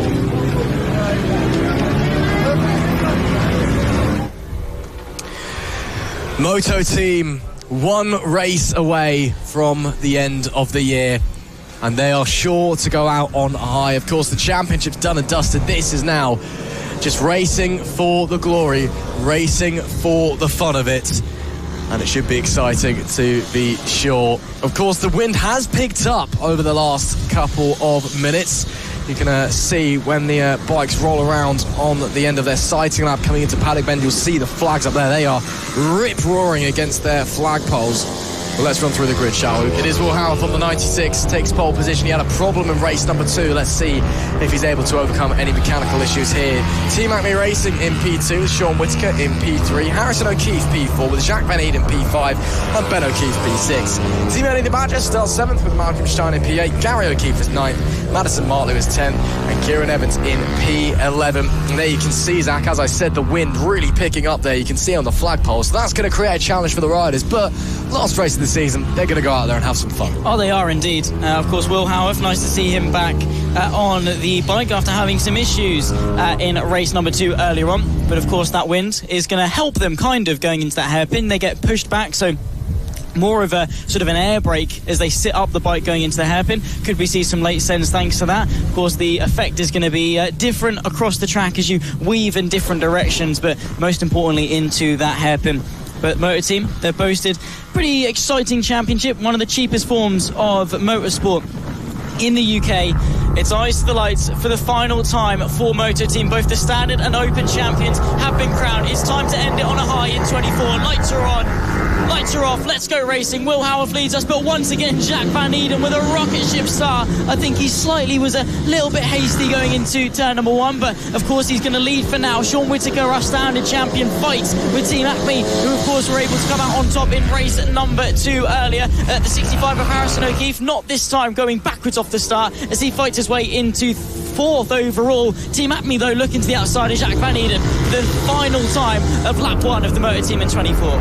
Harrison O'Keefe, of course, didn't get away from the line in race 2, stalled the bike, and then it just did not start. This time, fighting right up the front with the other standard class bikes as Jacques Van Eden there gets overtaken by Team Acme Racing for the overall lead. They're in 2 different classes. Team Acme in the standard, Jacques Van Eden in the open, so that matters not for their own individual races, but of course it's all about what's going on in the race for the overall position as well. I think there may have been a problem there for Harrison O'Keefe late on the lap. He's dropped massively backwards, as there we see, who else would it be? It's Will Howarth who goes into the lead of the race. The number 96 rockets back up to the front as you'd expect. Man, oh man, he's so fast on that thing, isn't he? Team Acme Racing, you can't even keep up. That 2-stroke bike is just ridiculous, and Will Howarth ain't a bad rider either. So he now leads overall and in the open class. Team Acme Racing still lead though in the standard class. They have the likes of Sean Whittaker and Ben O'Keefe and Harrison O'Keefe as well, it must be said, not too far behind to provide some pressure across the remainder of this race. Shortly to be 9 laps left to go, and it's the number 96, but we did see mechanical issues in race number 2. Let's see if those have been sorted. Yeah, fingers crossed, of course. It's not often that we see Will Howarth suffering any form of issue, or be that mechanical or skill. He's quite a bulletproof rider, but yeah, today he's just been tipped ever so slightly. Maybe there will be a slight bit of doubt in his mind, knowing that something could go wrong. Will it go wrong is a different thing entirely, but nonetheless, he's riding the bike really nicely, extending that gap to Team Acme, who might well be having to look backwards to Sean Whittaker in the near future. Three-way fight between, of course, the fight between Jacques Van Eden on the 17 and the 64 and 65 of Ben and Harrison O'Keefe, respectively. They're all in the... one of them's in the open. That's Jacques Van Eden leading the way. The two behind are fighting for the standard final place on the podium. Of course, Harrison O'Keefe wants to redeem himself and have any way he can find his way back into respectably being a part of the O'Keefe family heritage, and while fighting his way back through on his brother might be one of the best ways to do that. Absolutely. They might have to Tipp-Ex over the scratches on the family tree and etch Harrison O'Keefe back in. Lovely stuff there. Of course, one thing we are forgetting about, this is Sean Whittaker's final race. We've been talking about his retirement tour. After this one, Sean Whittaker is done with full-time FAB competition. He said he might be back in the future for the odd round. So if you're a Sean Whittaker fan, drink it in, because there ain't much of it left, unfortunately. But currently running P2 in the standard class and doing a great job as well. He's had a fantastic weekend in Moto Team. Less so in the pit bikes, unfortunately. But this is the championship that we associate him with most. So this will be the one where we give him the full honours that he deserves, of course. Champion of the standard class once again this year in 2024 with that number 1 plate on the bike. What an incredible year it has been for Sean Whittaker. Back to the action though, out on track. Jacques Van Eden once again fast starting and then falling back even quicker potentially. The 17 is under big pressure now from the 64 and the 65. Yeah, indeed. So there's a look. Nicely done, potentially. Beautiful from Harrison O'Keefe. That's a move. Textbook to the inside of the penultimate corner, technically. That final corner, I mean, it's definitely a corner to people like Harrison O'Keefe and the likes of Matt Birkin as well, who have all dropped it on the final lap. So, I mean, it is a corner, but it's flat out usually. So the final proper corner is that hairpin. He was able to find his way through, fire it up the inside, and get it done quite nicely. 6.5 laps left to go, and we're seeing a pretty nice battle. Just, again, taking it in, enjoying it. I mean, for some of these guys, it's a lapped race. It's not a timed race. So in theory, they could just take as long as they want and enjoy it. But obviously they're not. They're going to be going for the win. But just taking the sights, taking the smells, taking the atmosphere, because it's the last time this year and maybe the last time ever some of these riders do it. Absolutely. One thing Jacques Van Eden will need to do, though, is push on, because you were right, Zach. He did jump the start. He's just been given a penalty. I've seen on our timing screens. He's dropped behind both Harrison O'Keefe and Ben O'Keefe, and also Malcolm Stein, who's behind this group. So Jacques Van Eden, as Zach said at the time, looked a bit too hasty on the start. Race control, they're situated right next to the start line, so they have got a very good view of what happened. Decided, he was too quick. We didn't quite turn the red lights off when he went, so he has been slapped with what I assume will be around about a 3-second penalty. That's typically what gets awarded for a jump start here at FAB-Racing. So a big shame there for Jacques Van Eden. That's not the way you want to start the final race of the year, with a jump start penalty. But 6 laps left to go, soon to be 5, as Will Howarth is currently rounding the final few corners. And well, still this battle going on. But again, another thing that's going on is Jacques Van Eden, he probably knows that he jumped the start. He probably knows he's got a penalty. We don't know if Harrison and Ben O'Keefe know that, though, so they might think they're racing for position, even though they are in different classes. You know, they're still fighting and getting held up by Jacques Van Eden for overall places. They might not know the fact that he's got a penalty, so they might be pushing really, really hard, thinking, I want to get this one extra place, when in reality they've already got it. Yeah, exactly. I mean, obviously for Jacques Van Eden, he is, well, obviously it's not an on-track battle, it's a race against the clock. 11,000 separate them at the line. Obviously it's a little bit more than that, so that's what Jacques Van Eden's aim is going to have to be, is to ride the bike very, very quickly and try and extend a 3-second margin back to Steen for that second place in the Open. It's quite interesting we have sort of race against the clock. It's a little bit like a time trial between the pair of them. So, of course, while we're not seeing them fight on track, we're seeing them fight on the lap times. Last time I was a 57.4 for Steen, a 57.1 going the way of Van Eden. So let's track this, as we've only got 4 laps to go this time by. Absolutely. There we see Sean Whittaker and Team Acme Racing fighting hard for the lead of the standard class. Sean Whittaker's last lap time, 53.643, fastest lap out of anybody across the course of this race. And I tell you what, that's actually, relative to Moto Team standards, that's quite close to the lap record. Of course, the lap record set by Will Howarth on that number 96 monster that he has. It's actually one of the only lap records that's been set under the new Moto Team regulations. and even then there's been tweaks to make the bike slower since then. But yeah, very, very competitive lap time from Sean Whittaker. 4 laps left to go, soon to be 3. And I say, well, this group, they're keeping Will Howarth honest. Will Howarth is just in front of these guys. At the line last time it was 1.3 seconds. They're getting a push on. And you can see Will Howarth there. They're not far behind him at all. 1.5 seconds, the gap at the line. 3 laps left to go. Of course, they're in 2 different classes. But we could have another fight for the overall race win on our hands. Hopefully so. I mean, Will Howarth very quickly responds and takes the fastest lap of the race with a 53.633, just 1/100th of a second quicker than what Sean Whittaker was able to do in terms of PBs in this race. 2.5 laps left to run. Team Acme trying to close in on the gap. Of course, then Sean Whittaker looking into turn number 4, not quite able to find a way through. There's the number 1. Again, I think probably just working with him. Through the sort of back end of the section of the circuit into the hairpin chicane, sort of weird hybrid complex that you've got. It is a hairpin, but then the next left really makes it like a chicane. Whereas Team Acme Racing right now, Sean Whittaker, as we say, directly in behind. As a collective, I don't know, they're keeping Will Howarth honest, but at what point does Sean Whittaker say, well, I want my turn to try and go and catch? Absolutely. 2 laps left to run. Who's got it in their locker to try and push on for the overall race win? Of course, you've got to remember Acme Racing and Sean Whittaker fighting for the standard class win, not just for second overall. So maybe not as keen on working together. Those two have been fierce rivals on track for the vast majority of this season. That being said, still great friends off of it, as you often find here at FAB-Racing. A real family atmosphere in the paddock. Everyone always gets along. Everyone camps together. You know, just puts the awnings, caravans, tents, whatever next to each other.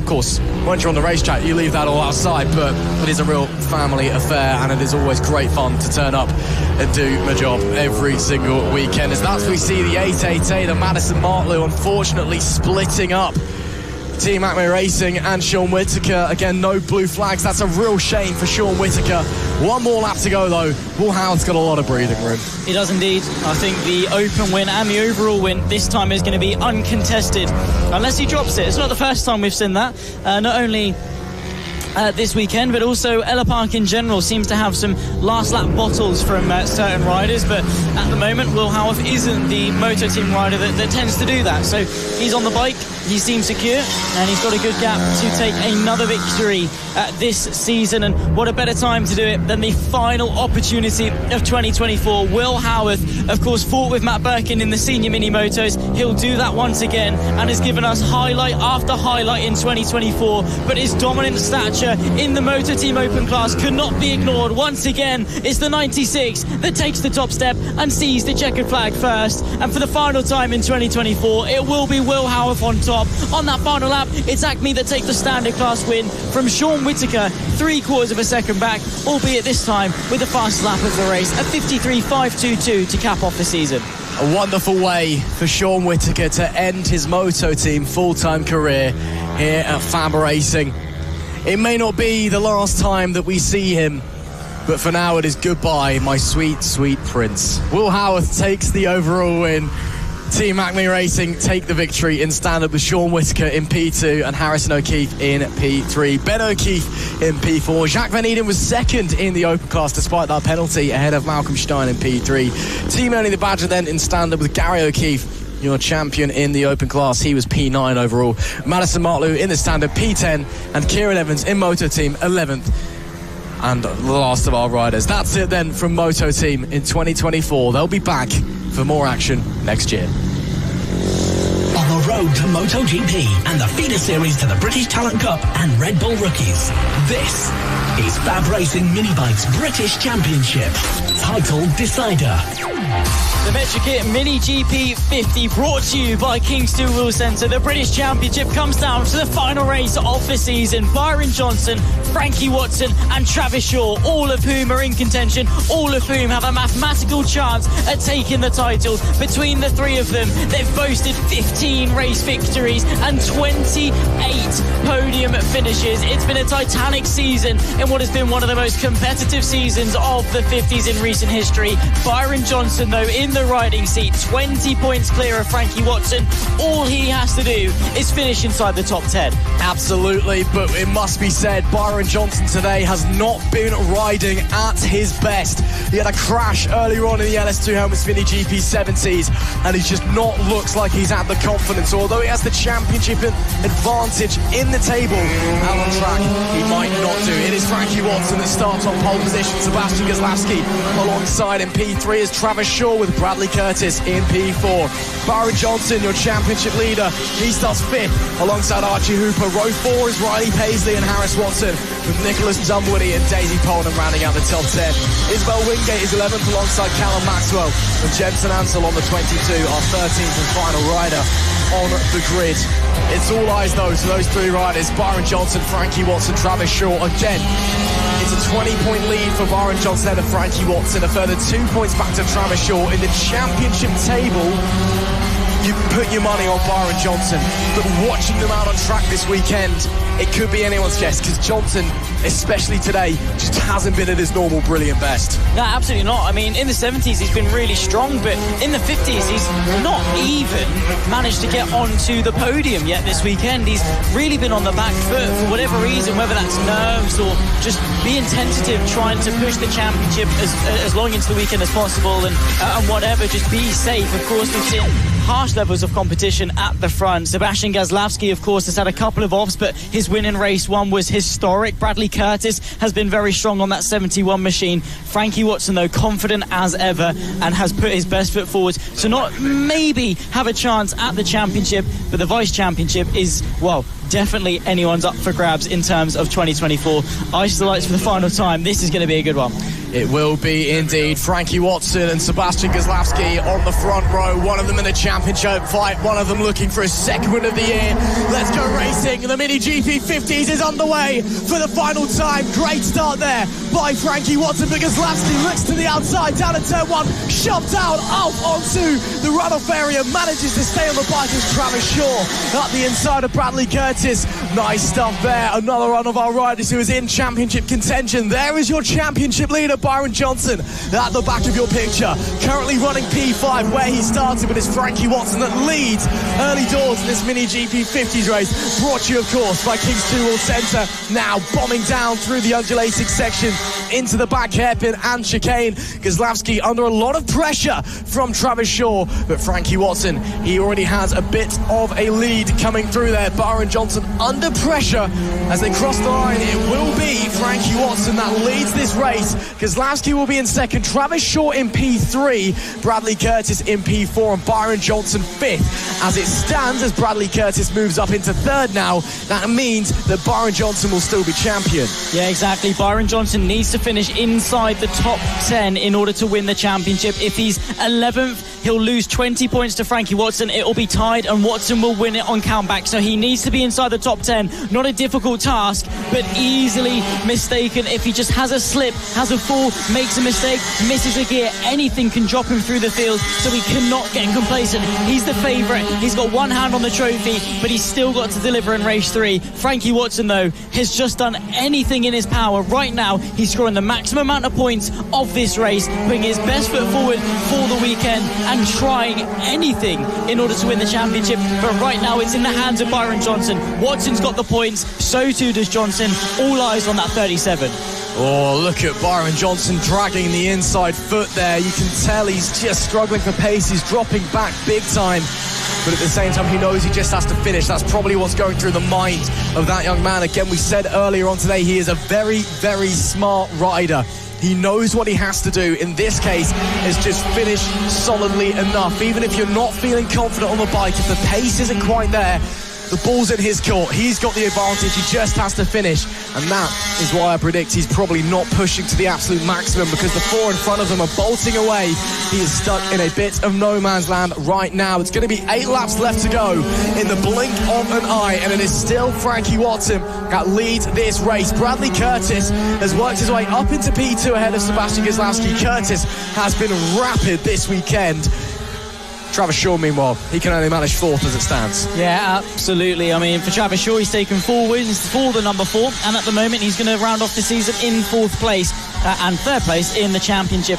7.5 laps left to go, and Byron Johnson, like we say, is just going at a sustainable pace, because the position he's in, that's all he needs. It's not the most glamorous way to win a championship, but as long as you take the trophy at the end of the season, doesn't matter how you win it, as long as you come out on top. There you can see Frankie Watson, the number 14, did a brilliant job in the commentary box, doing a much better job, though, it must be said, out on track, showcasing what he can do. He's taken the most victories over anyone in the 50s this season. Has been let down by a couple of DNFs, though, and again, the story of this season could have been so different if just a few more things clicked into place for a few different riders.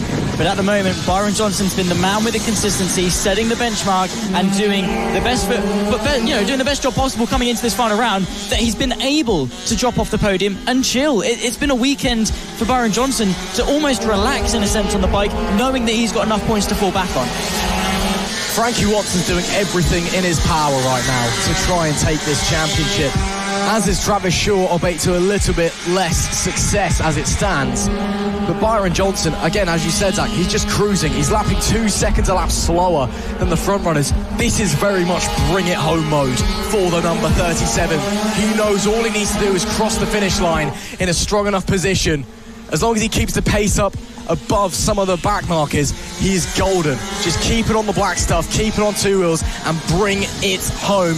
And that young man is champion of the Mini GP 50s, brought to you by King's 2 Wheel Centre. Meanwhile, Bradley Curtis, he's not in the championship picture. He just fancies a race win, and he's looking to the inside of Frankie Watson. Didn't come into fruition, but the 71 starting to turn the wick up as the laps tick away. He's been slowly getting faster and faster and faster, and now he's trying to attack Frankie Watson. He needs to be careful of behind, though, because once those lead pairs start battling, that's going to invite Goslavsky and Shaw into the mix, and they are ruthless when it comes to overtakes. They know if they see a gap, they're going straight through. I remember Travis Shaw back at Rower and just how much he loved to send that move into Sunny Bend, that left-hander at the back end of the circuit. It was one that he did lap after lap, and here today at Ellough Park, it seems to be that final corner where he just sends the move up the inside without hesitation, and that's that cutthroat instinct that you need. Of course, he won the first race back at Lid through that sort of merciless conviction, and he's been able to boast a couple over the duration of the season. But Bradley Curtis is one searching for his maiden victory. He came so close yesterday,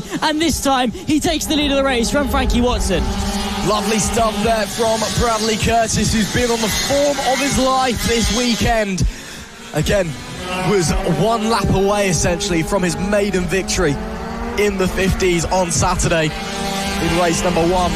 Now he's got the advantage, now he's into the lead and could end his season off with a bang as he leads the way with 4 laps now left to go. Frankie Watson, what's running through that young man's mind? He's had a brilliant weekend, but does he see it slipping away before his very eyes? He's still going to try and fight, because the 14 looks to the inside of the 71 as they fly through turn 2. Now to the infield hairpin at turn number 3.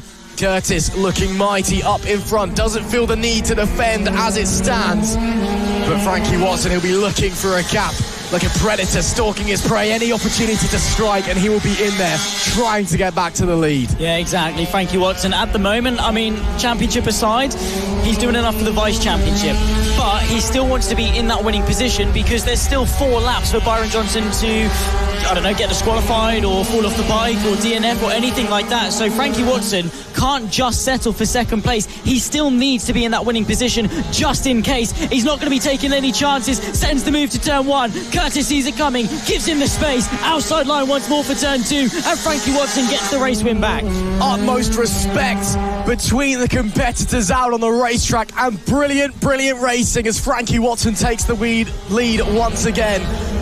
But it's still not enough. Byron Johnson, he's P5 again, just in cruise home mode. He's 17 seconds behind the leader. He's now lapping 2.5 seconds slower than Bradley Curtis is. But it's enough, because he just needs to bring it to the checkered flag, and he is the champion. The ball is in his court. He's got the championship advantage, and he's using it to his maximum by just cruising on home. Penultimate lap of the race. Frankie Watson is doing everything in his power As Kozlowski under big attacks there from Travis Shaw. Not enough though, as Super Seb holds on to that final podium spot. But Frankie Watson is doing everything and then some, but it still might not be enough with 1.5 laps left to run. He's capped as to how many points he can score, and that's 25. I mean, he lost out yesterday with only getting 16, and right now, I think that would be enough. If he'd have won yesterday, he could well have been in the shout for the championship, or at least it would have been so much closer than it currently is, and that's what hindsight does. It's that powerful thing. Right now, he's doing everything he can, but Byron Johnson doing enough. Obviously saw what happened when you get complacent, when you push a bit too hard in championship position, like we saw earlier with Emilia Pereira in the rookies, dropping it with 3 laps to go. Byron doesn't want to suffer a similar fate, and is just chilling, is cruising. Final lap of the race, final lap of the season, and it's Byron Johnson's to lose. It absolutely is. Again, the boy has been cruising in this race, but he doesn't need to do anything else. We know what he can do when he's at maximum attack, that he will see the last lap flag held up by Lee Clowes, our flag marshal here at FAB-Racing, and know that he is roughly 50 seconds away from glory. It has been a long and hard season for that young man as Frankie Watson comes into the final few corners. He will win here surely at Ellough Park. The final race of the season will go his way, and indeed it does. Frankie Watson takes the checkered flag. He has done everything he can in his power to take the victory here. But as he rounds the final section, you can see just how tentative it is going for Byron Johnson. That's the 111 of Callum Maxwell finishing the race, but the 37 of Byron Johnson will come to the line in just a few moments' time. Byron Johnson in 2024 is your LS2 or the King's Two Wheel Centre Mini GP 50s champion. Byron Johnson, you are a British champion. My good sir, what a season it has been for Byron Johnson. P3 in the LS2 Helmets Mini GP 70 British Championship. P1 in the King's Two Wheel Centre Metrokit Mini GP 50 British Championship. And Byron Johnson, the 37, has edged his name into history and has supported his claim as one of the greatest young riders in all of British motorsport. Frankie Watson tried, but in the end, it was not enough to topple Byron Johnson. A wave of respect, a fist bump of respect between two rivals of the championship, and their future is very bright. Do you want to just know, I did the maths. If Frankie Watson won yesterday and did the sweep at Ellough Park, he would have won the championship by 3 points. That's how powerful hindsight is. That's how gutting hindsight is. But in the end, he didn't. He won 2 races this weekend, and Byron Johnson inside the top 5, done enough to seal the championship. That's sports for you, Zach. That's how motorsports works. Sometimes it just doesn't go your way, and the smallest of margins can make or break a season. Frankie Watson takes victory from Bradley Curtis. Sebastian Kozlowski rounds out the podium with Travis Shaw in P4. But it is P5. Byron Johnson, your champion of the 50s, brought to you by King's Two Wheel Centre in 2024.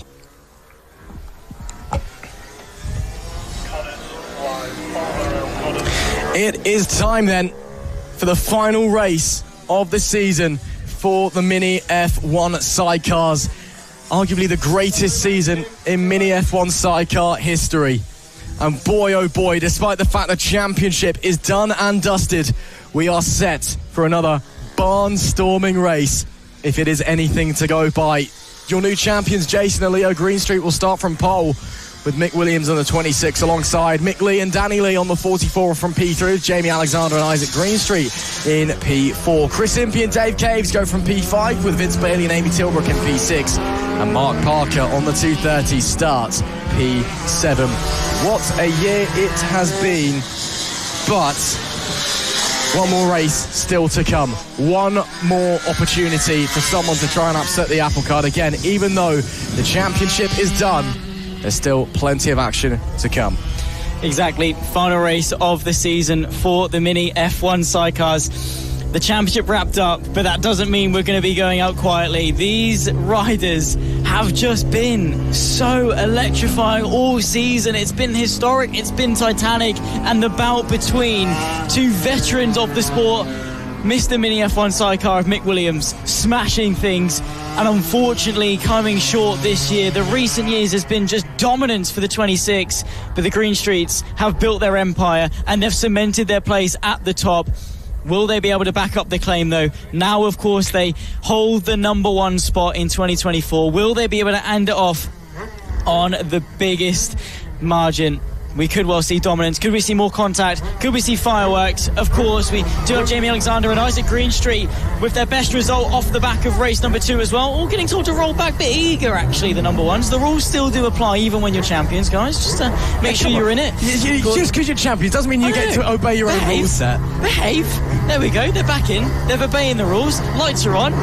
Lights are off. Let's go racing for the final time for the Mini F1 sidecars in 2024. Mick Williams gets the jump off the line. The number 1 plate already on the Green Street sidecar, but they're falling back. The number 1's down to B4 off lap 1. The 26 of Mick Williams through to the lead.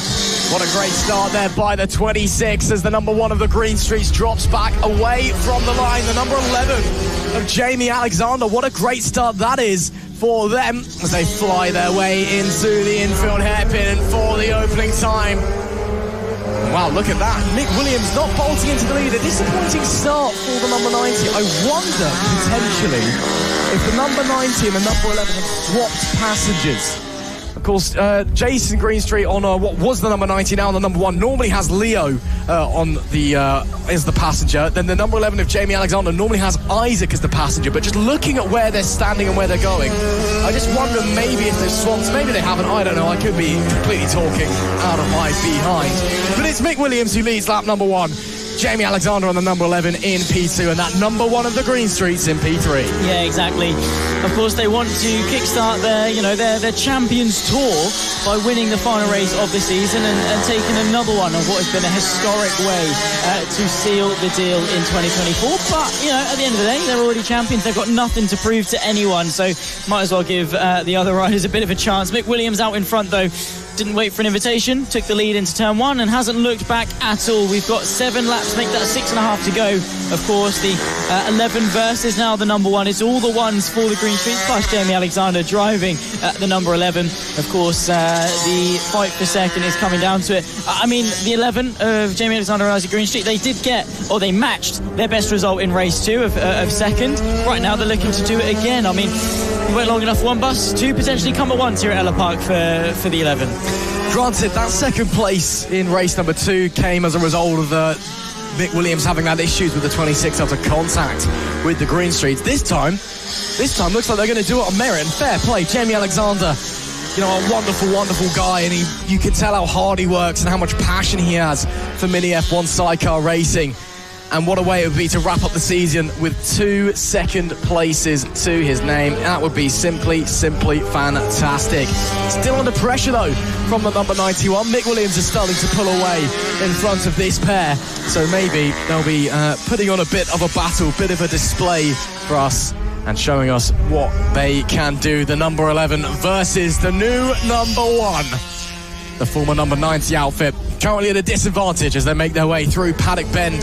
Soon to be 5 laps left to run when Mick Williams will cross the line. And, well, it's anyone's guess who's going to be ahead in this battle for what is now second place. Yeah, of course, just the last little bit of experience for all the sidecars. Final bit of testing, most of the championship positions pretty much have been wrapped up by this point, so you're going out there to end the season on the biggest high possible. 4.5 laps left to go, and Jamie Alexander, of course, they've been on the back foot for the most part of the season, and especially when Mick Lee in the 44 rose to contention at the front, they really sort of dropped back to fighting for 4th or 5th, but at Ellough Park they've switched on, they've found some pace. I remember last time we were here, they got me to pick up their sidecar, and just how light it was staggering as to just how little weight was on it, and that nimbleness is really playing into their favour at keeping, of course, a very close team behind, of course, family for the passenger, and I'm sure a close rivalry and close friendship for the driver as well.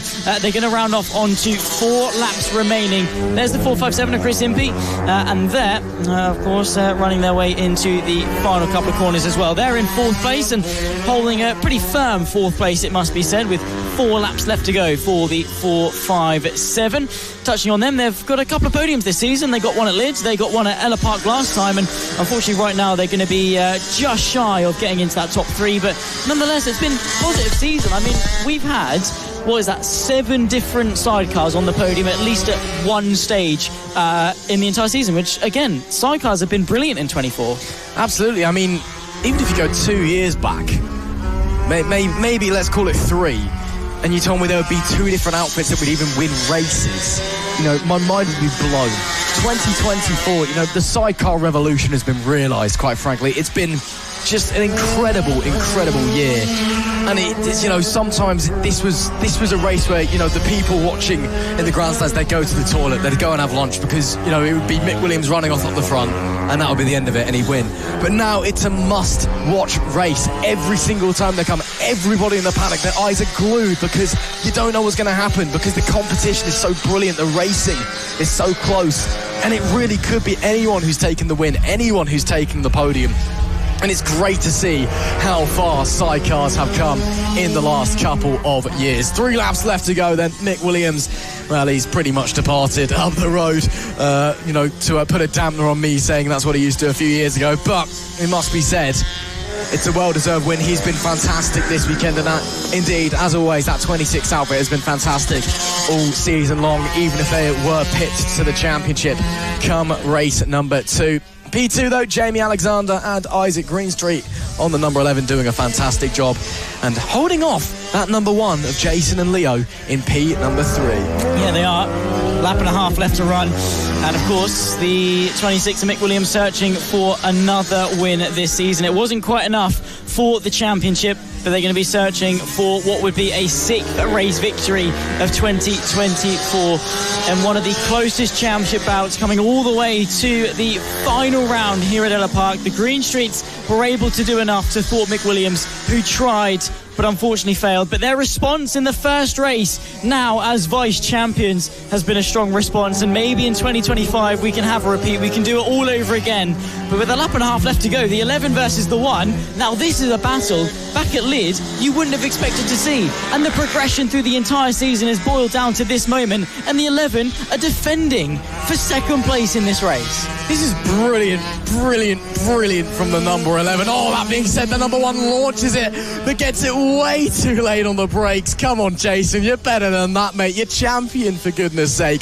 The 26, though, starts the final lap, and the knockout punch in the championship may have been delivered in race number 2 by the number 90 outfit, but this is Mick Williams. He's posting his training videos. He's getting ready for round 2 in 2025. He wants to take the fight back to the Greenstreets.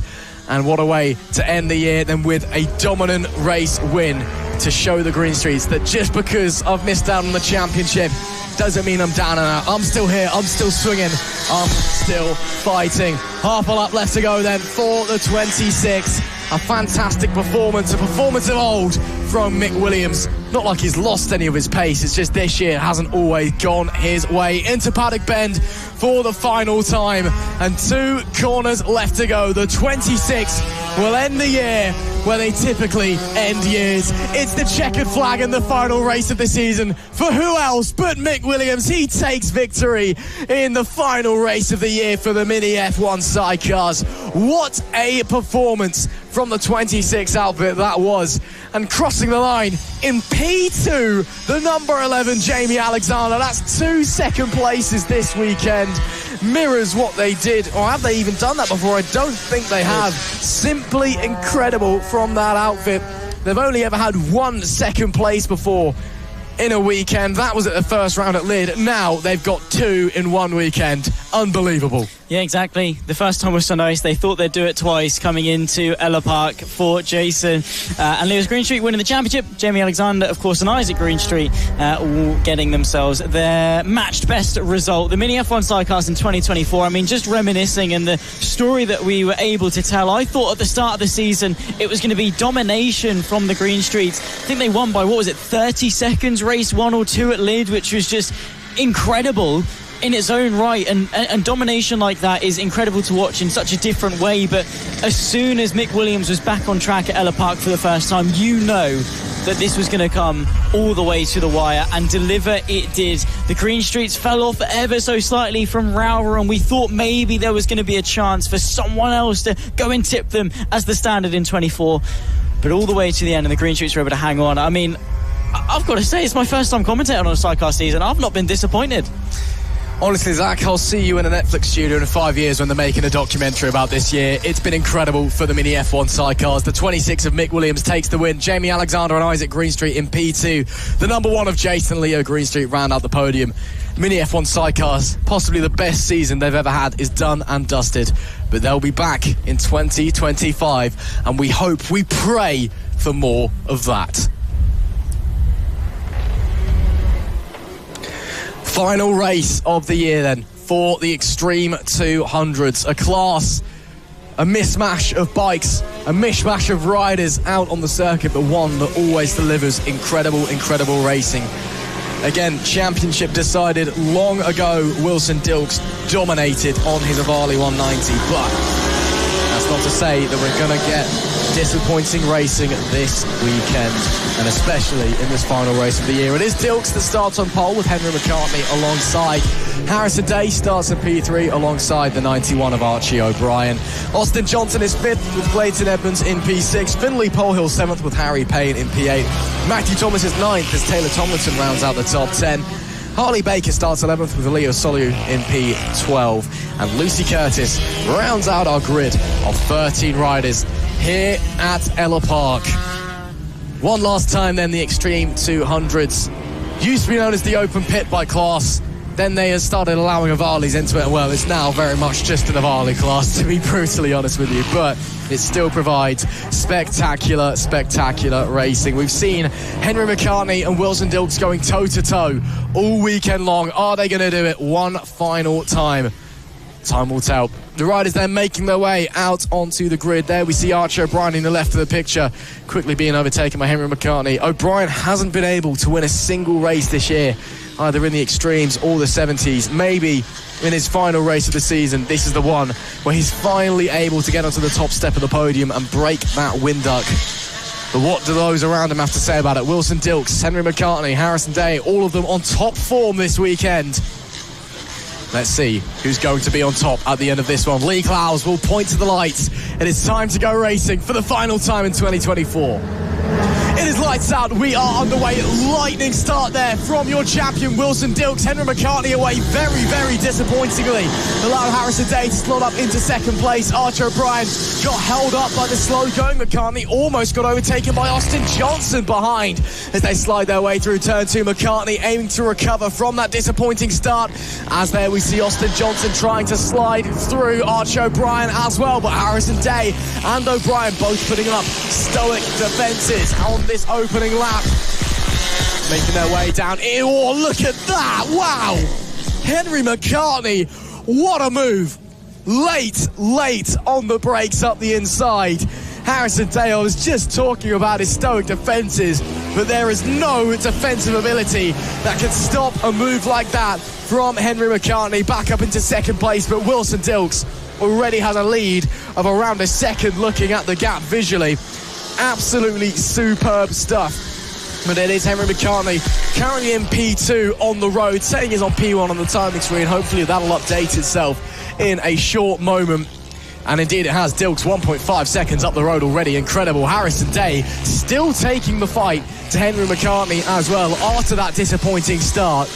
He'll be wanting to try and work forward to Dilks, but he's got big pressure behind from Harrison Day. Archie O'Brien also still there. Yeah, Archie O'Brien's been really strong this weekend just by being there. He's not really quite gotten involved as much, but he's just been thereabouts, ready to attack should anything go his way. Of course, has taken a couple of podiums this weekend and has just recently got the Vice Championship in the LS2 helmets at Mini GP 70 British Championship. There's Henry McCartney under pressure from Harrison Day, who's now under pressure himself from Archie O'Brien. In the background, you've got the 27 of Austin Johnson. So it's so easy to get overwhelmed from these riders. I mean, they're looking forwards, backwards, left and right. Harrison Day launches a move to the inside. Oh, so too does Austin Johnson to the inside of Archie O'Brien. What a move that was from the 27. It's left O'Brien open as Finley Polehill wants a bite of the cherry, finds his way through, up now inside the top 5 ahead of Archie O'Brien, who falls back to 6th after all of that fighting for a podium, and very quickly now outside of the top 5 as well. Harrison Day, though, while he is trying to apply some pressure to Henry McCartney,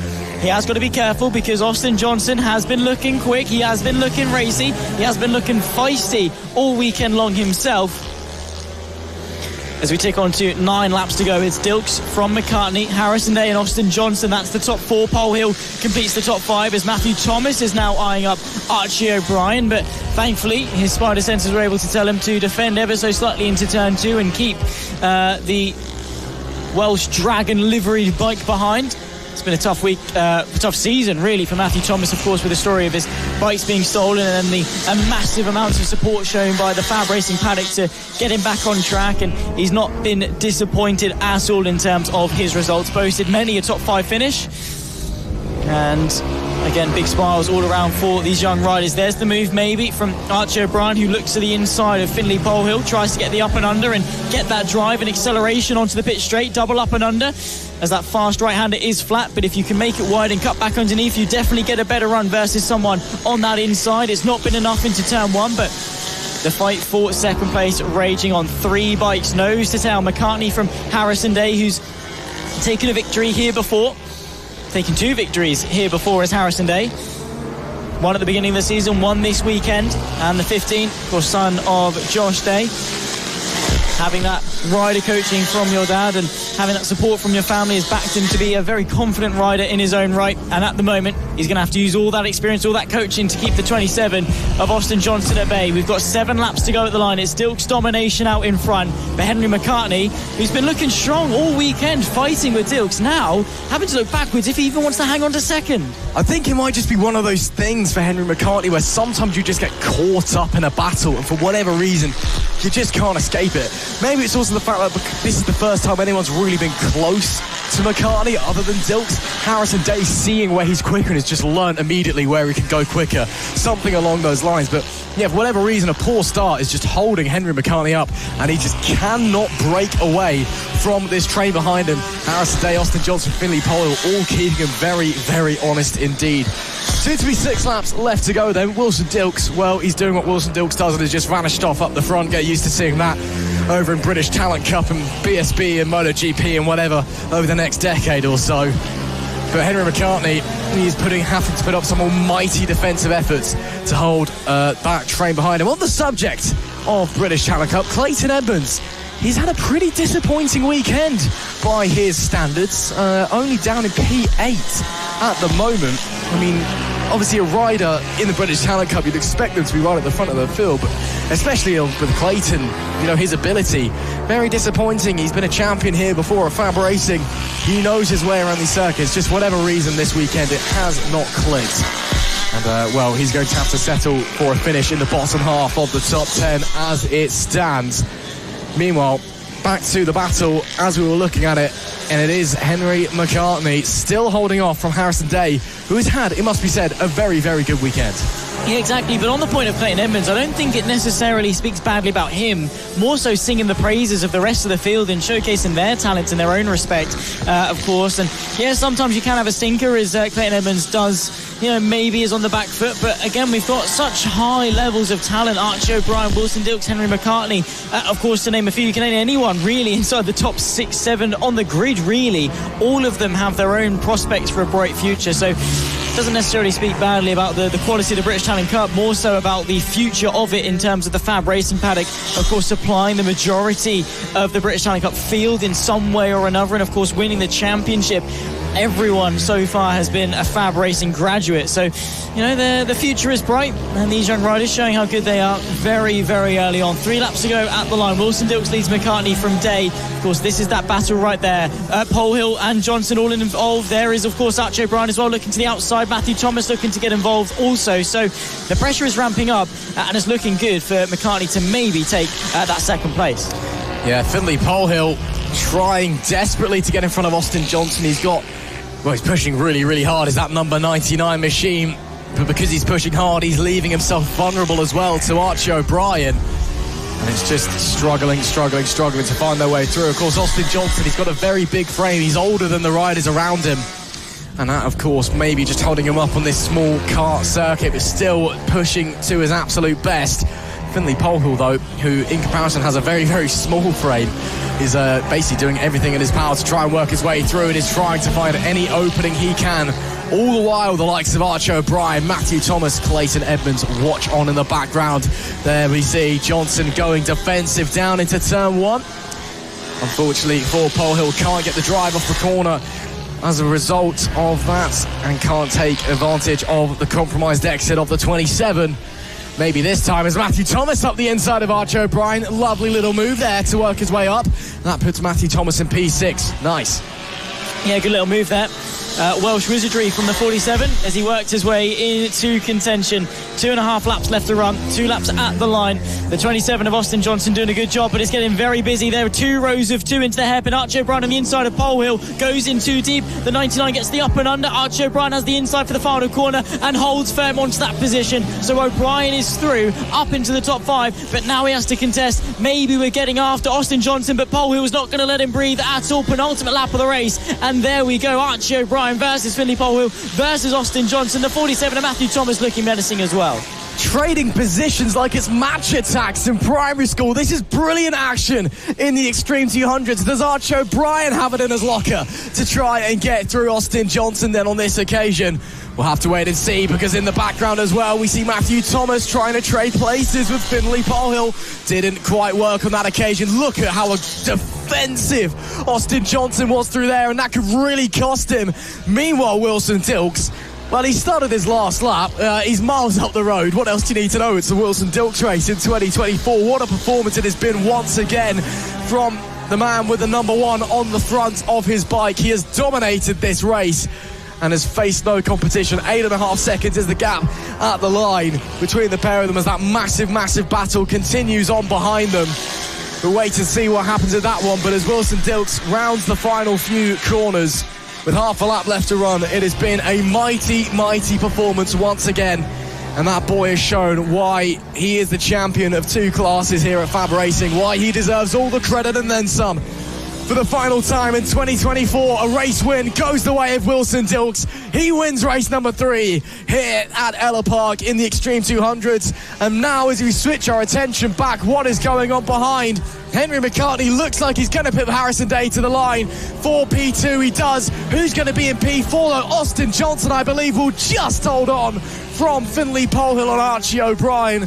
Clayton Edmonds manages to slide up into 7th place ahead of Matthew Thomas.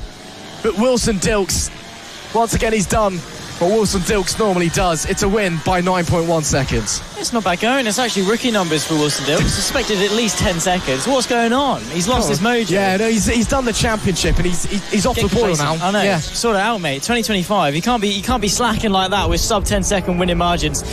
Quick conversations being exchanged between Wilson Dilks and Henry McCartney, of course. Both of them giving us a nice little post-season celebration. Some burnouts on the side of the track here at Ellough Park. All jokes aside, Wilson Dilks has been the dominant force in FAB-Racing in 2024, and one that has been tough to topple, very rarely coming out second best in a 1v1 fight, and it's taken a lot for some riders to even remotely have a chance at a one-off competition with him. Wilson Dilks is a star for the future. 2025 is going to be an exciting year for that young rider. The 85 is now the number 1 top form in 24 for Wilson Dilks.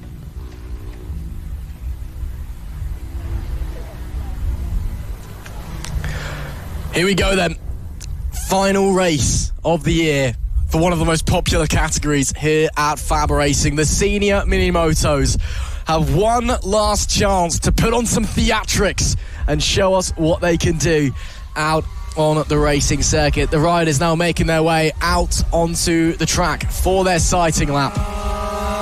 It's been a wonderful season, as it always has been at the senior mini motos. One last time, here we go. It is Matt Birkin who starts from pole position, your champion in 2024, for the second time he takes that crown.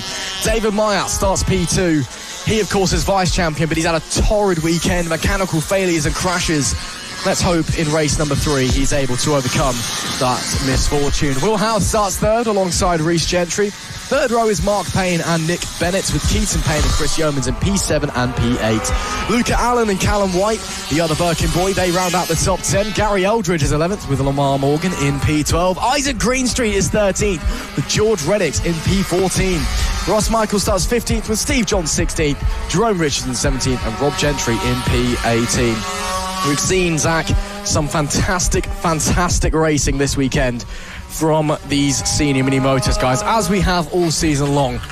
For one final time, let's hope they put on some fireworks for us. One last time for the senior mini motos.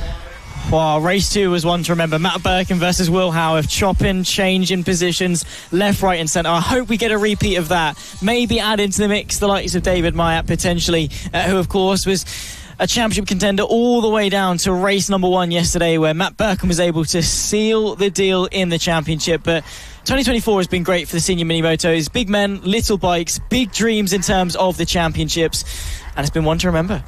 It has been indeed.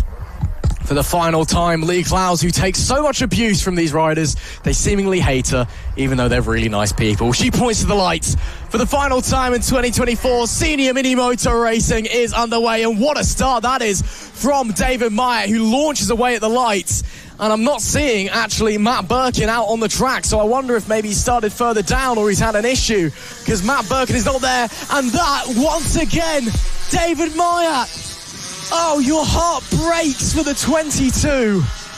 He came into this weekend with an opportunity at the championship, and he's going to leave it without finishing a single race. Every single time an issue outside of his control. Will Howarth looks like it could be the easiest of victories for him, as Matt Birkin doesn't start and David Myatt makes it one turn in and has to call it a day. What a shame, what a way to end the 2024 season for David Myatt. Your heart has to go out for him. Leading the first lap, though, who else would it be? But it is Will Howarth.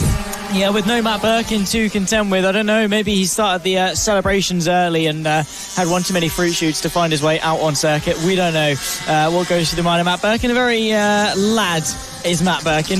Of course, Will Howarth now will hopefully, for him, cruise to an easy victory. Hopefully for us, someone can get after him. There is David Myatt, suffering some issues.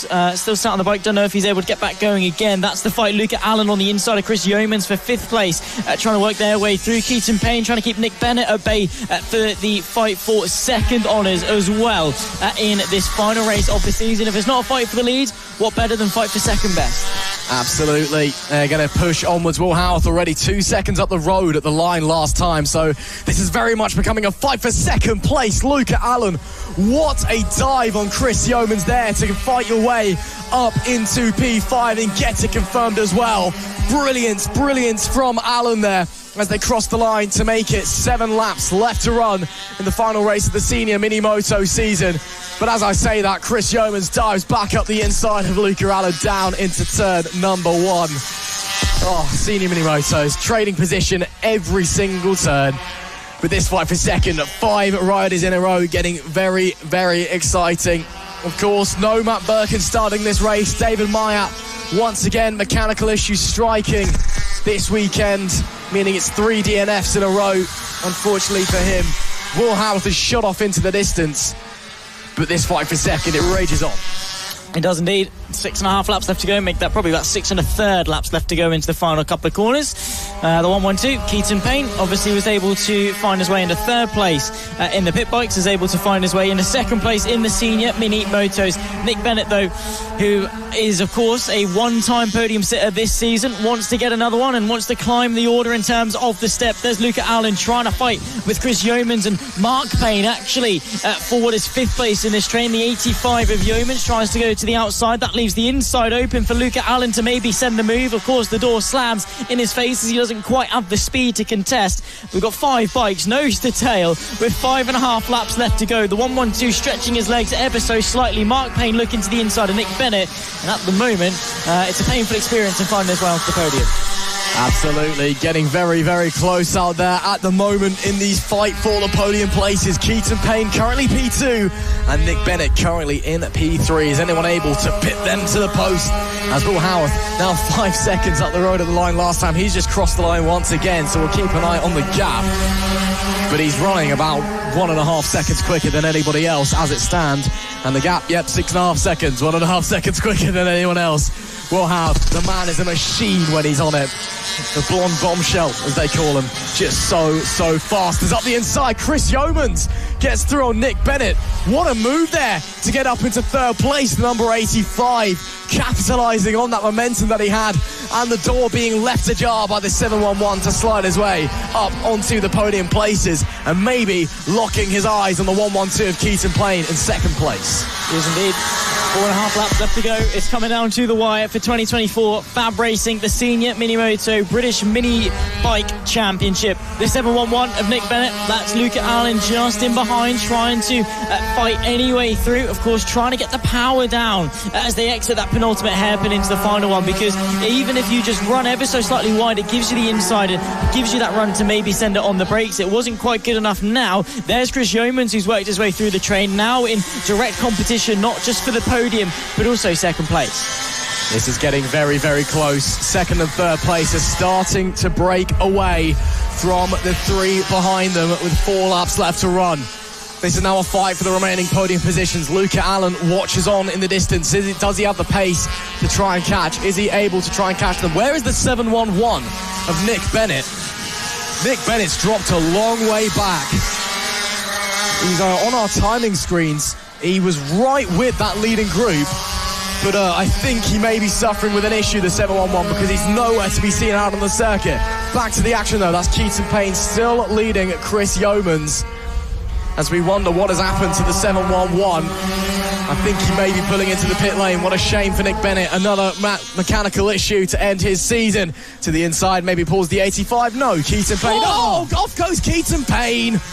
Tried to Marquez it, tried to save it, but the low side was too strong. And the 85. Oh, and Keaton Payne's gone off as well. What's happened there? What?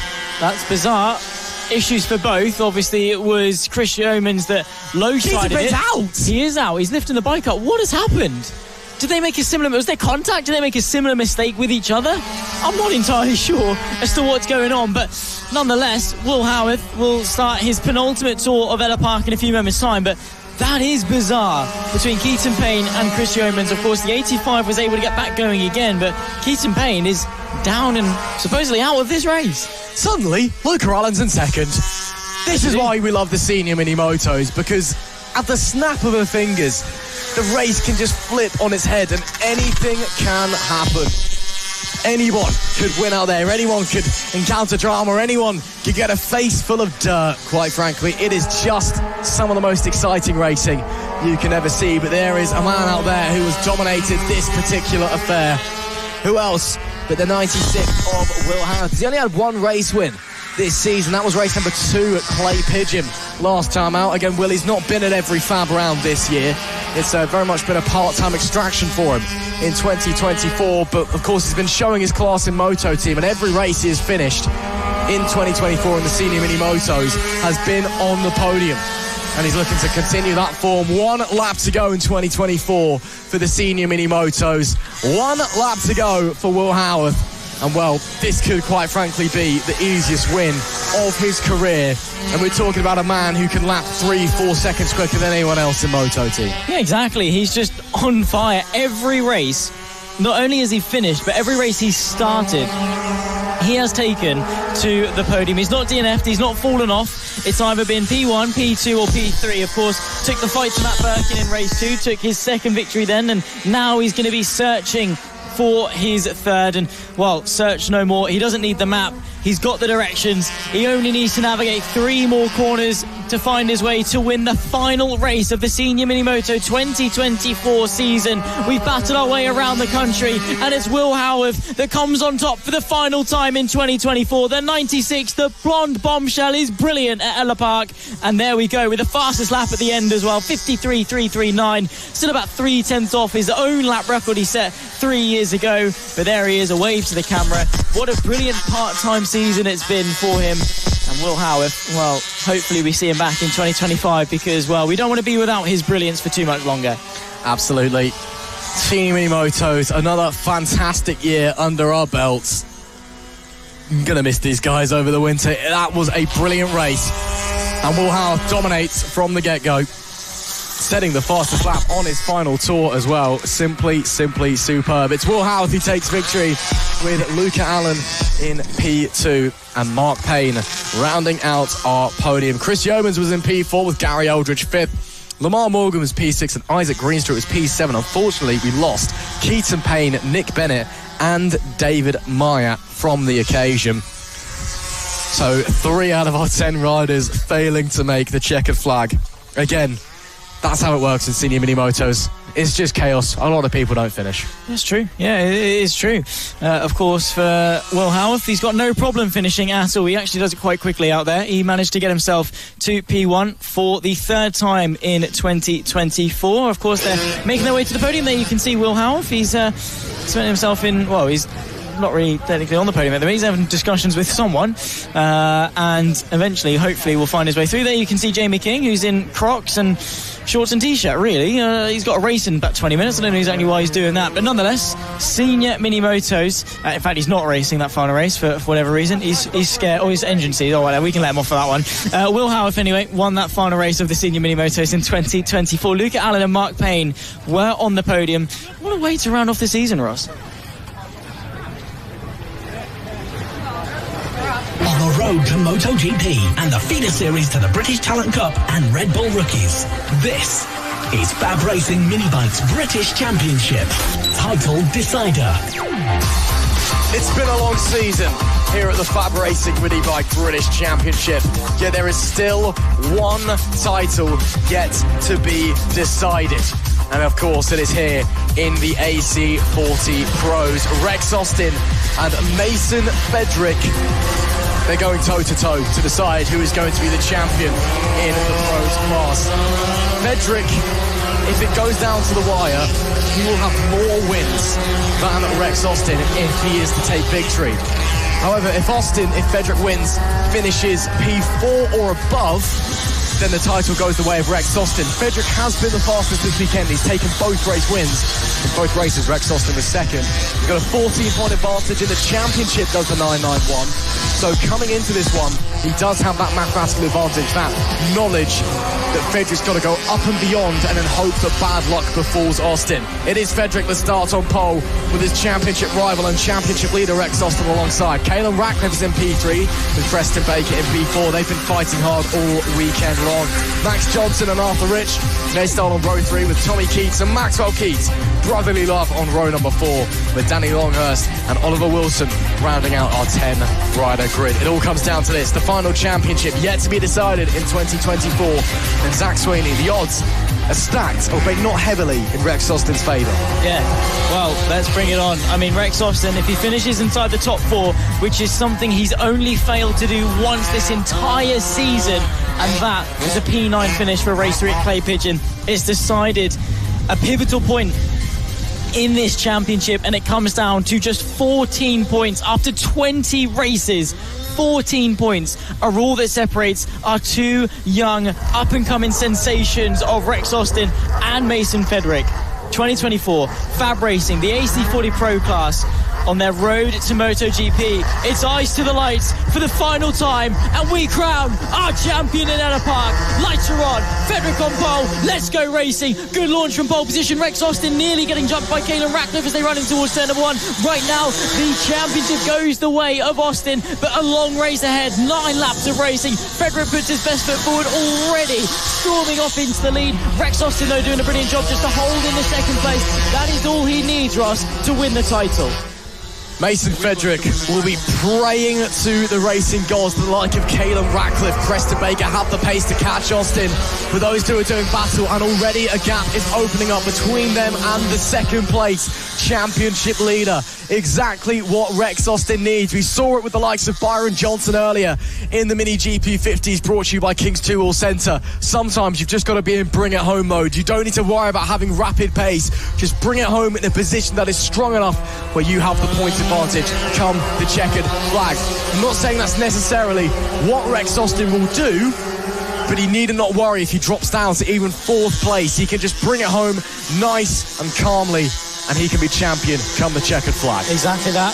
Lap 1 in the books, and it's Frederick that leads from Austin, who is setting the pace, but with Caelan Ratcliffe, Preston Baker fighting amongst themselves, he's able to get a little bit of a gap, has Rex Austin, and right now that's all he needs to do in order to clinch the championship. He needs to be inside the top 4, and in doing so, will take a mathematical chance at the championship victory. Mason Frederick, though, got the better of him in the OH Logistics LC40 Elite class, but in terms of the pros, a few DNFs has thrown his championship campaign off askew ever so slightly, but into Ellough Park, he saw the slate at hand, he saw the job that needed to be done, and he has delivered from pole position.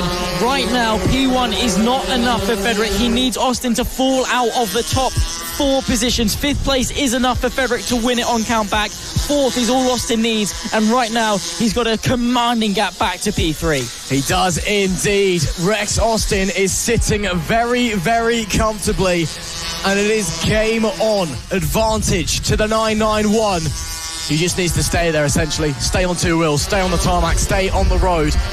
And in, 6.5 laps time now, he will be crowned king come the checkered flag. Behind, though, big battles on display. We see Caelan Ratcliffe, Preston Baker and Tommy Keats having a huge scrap for the final podium place. Caelan Ratcliffe and Preston Baker, similar affair in race number 2. Tommy Keats, though, he's been getting quicker and quicker all weekend on that number 8 bike, and is continuing to push on here now, and is looking to maybe try and end his season on a podium. What a result that would be for him. He's not had a podium at all this year.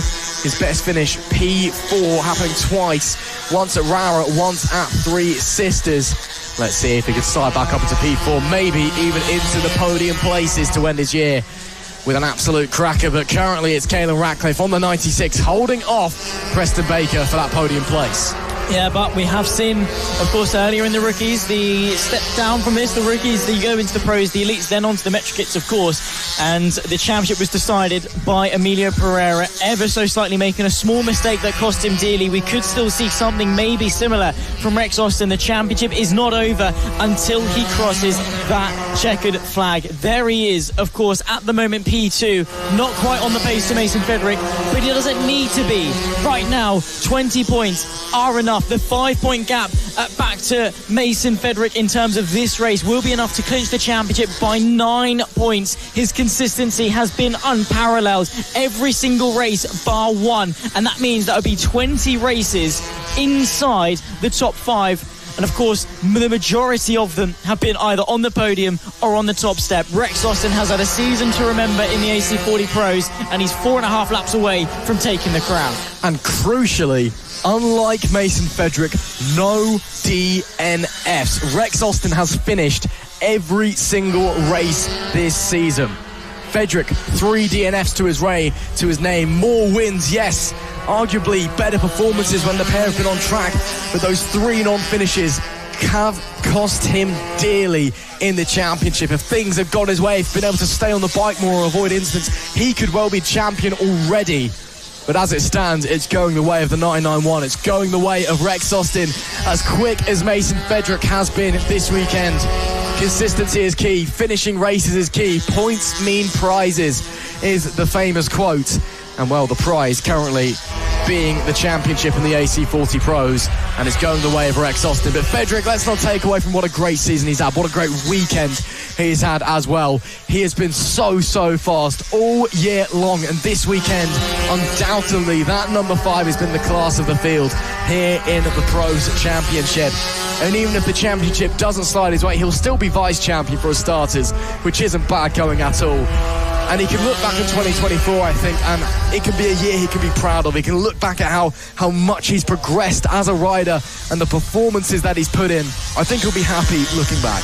Oh yeah, exactly. There's so much to look back on in happiness. Of course, having the vice championship in the elites and being a two-time vice champion, it's not bad going at all. And Mason Federic, I mean, of course, he's got the experience now that he needs to go and contend maybe in the Italian Mini-Moto final couple of rounds. We were speaking to him and his dad, and that's the aim for the back end of 2024, and hopefully he's going to contend very well indeed. This is a fight further back. That's Caelan Ratcliffe trying to keep Preston Baker and Tommy Keats at bay. The number 8 machine trying to fight with the 93. There's no way through on that occasion. It's boiling down to the wire for the final place of the final podium of 2024.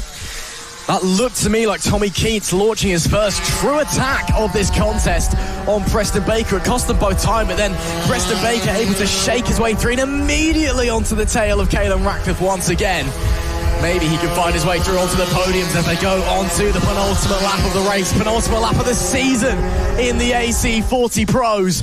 As they cross the line, there is Rex Austin just in front of them, lapping ever so slightly quicker. Again, bring it home mode for the championship leader. He knows exactly what he has to do to be crowned king at the end of this one. 2 laps from glory is he, but this pair now, as unfortunately Tommy Keats has just dropped back a little bit, 2 laps from deciding who gets the final podium place in the final race of the season. There goes Caelan Ratcliffe on the defensive to the outside, can't quite make it swing. Preston Baker, can he push it to the inside? Not on this occasion. The 93 has the pace, but he's running out of time. Yeah, exactly. It is of the essence. It's a luxury he cannot afford to lose. And Caelan Ratcliffe, at the moment, is at third. It would be the 13th time he's been able to do it all season long to be able to get onto the podium. Final lap is shown for Mason Federic. It's a lap of honour, but it's not one for the championship unless Rex Austin drops it on the final tour of Ellough Park in 2024. He's got 2/3 of a lap left to run. Mason Federic, this would be his 10th victory of 2024, and even that is not enough to win the championship. Half a lap to go then for what will be a bitter-sweet victory for Mason Federic. He has been phenomenal all season long. Sometimes he's been in a league of his own. He very much has been today. The class of the field, some would say. The number 5 in the orange and black has definitely been one of, if not the top riders in 2024. And as he rounds Paddock Bend for the very final time, it's been a year to remember. Mason Federic will take victory in the final race of 2024. What a performance for that young man. But it will be the 991 of Rex Austin who will cross the line and bring home the AC40 Pros title. Rex Austin, King of the World in 2024. And another champion, our final champion to be crowned at Ellough Park.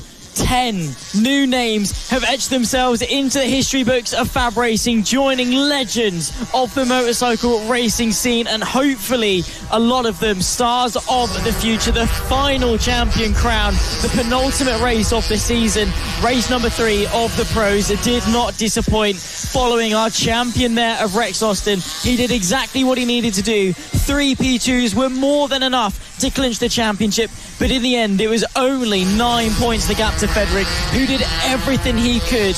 Nothing could separate them all season long, and it was the slightest of margins that decided the champion. Mason Federic, as bittersweet as that was, still seems pretty happy.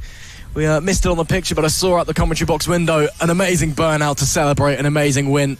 5.5 seconds was the winning margin here for Mason Federic, ahead of Rex Austin in P2 and Caelan Ratcliffe rounding out the podium. Preston Baker was 4th, but Tommy Keats P5, Maxwell Keats in P6, Max Johnson in 7th, Danny Longhurst in 8th, and Oliver Wilson rounding out our 9-rider field. That is it then. AC40 Pros done and dusted. Rex Austin is the champion in 2024. Mason Federic brings home a fantastic race victory. These guys, of course, not very far away from making it onto the bigger bikes, onto the Metrokit Mini GP 50s and 70s, and then onto hopefully very, very promising bike racing careers. We'll just have to wait and see what the future holds in coming through as we wait for the riders to come in to the holding area to celebrate in front of the pit boards. clearly nowhere to be seen, but it's been a fantastic weekend nonetheless. Mason Frederick takes a brilliant victory. Someone kicks someone in the face in the background, but it will be Rex Austin bringing home the championship in 2024. What a fantastic year it has been for the AC40 pros. Final race of 2024 is upon us. The Pit Bike 140 Championship has been decided. Jamie King is our 4-time champion. The last race of the year comes down to this, and it's Richard Holmes-Williams that starts from pole position. Jamie King should be alongside him, but his engine decided to not function, so he won't be lining up second. Chris Wells, who of course dominated race number 2 from third. Then comes Alfie Garrett, Keaton Payne, who stormed his way to another podium finish in race 2. Had a Bailey Lawrence, James Ratcliffe, Sean Whittaker, the top 8. Had a Dan Gilbert, Rory Jones, Bradley Power, Robert Leveridge, and Will Garrett, our 13th and final rider to take to the grid for FAB Racing in 2024. Ellough Park is not disappointed, and it all comes down to this, our final race of the season. No Jamie King in sight, and is that Chris Wells starting from the back? I think it is. No, it's not actually. That I was getting my rider helmets mixed up. So Chris Wells there on the right of your picture. Richard Holmes-Williams starting alone on the front row. It's go for the final time in 2024. Great start there by Keaton Payne. Once again, Alfie Garrett will hold the inside. As it is, of course, Richard Holmes-Williams, the tractor boy, leads the way down into turn number 1 and into turn number 2. Keaton Payne, better start this time after a good getaway in race number 2. He was boxed out in that one. This time he's up into the podium places. Unless Alfie Garrett has something to say about it, he's going to poke a nose up the inside. Can he get it done? As Keaton Payne takes a very liberal view on track limits. Bailey Lawrence looking to the inside now on the number 9 machine. That's a good look and a good go, but it didn't come into fruition. It will be Richard Holmes-Williams that leads the way from Chris Wells with Keaton Payne up into P3. Yeah, beautiful start to the race for Richard Holmes-Williams. There's a move potentially to the inside from Alfie Garrett as Keaton Payne, of course, rode a fantastic race up until his retirement in the senior mini motos. Now wants to end the season on a high, and fighting for a podium is exactly the way to do it. Third place battle comes down to this. There you can see the number 20 of Garrett on the inside of the 112. Through he goes. Garrett takes the podium back off of Keaton Payne. Wells able to be closing in now on Richard Holmes-Williams. Let's see if the pole sitter can finally take to the top step of the podium this weekend. Have to wait and see as Garrett flies through. 11 laps left to run in the final race of the 2024 season, not just in the Pit Bike 140s, but in FAB Racing as a whole. And what a great season it has been. Keaton Payne and Bailey Lawrence once again next to each other on the racetrack. Honestly, they're inseparable. Every single race, they've been fighting each other every single time. You look out of your picture, you look out of a window, you look onto the racetrack, they're next to each other and putting on a display for us. And they're going to continue to do that here. The 112 and the number 9 looking to end the season as they have been doing it all year long with a fantastic battle for us to witness. 10 laps left to go. Lawrence looks to the inside. Payne closes that window of opportunity, but it was a good look nonetheless. But Keaton Payne just slamming the door on the 1-1-2. Can Bailey Lawrence try and find her way back through? She has had a couple of podiums this year, back at Rower round number 4 during that double round weekend, and a great couple of podiums at that.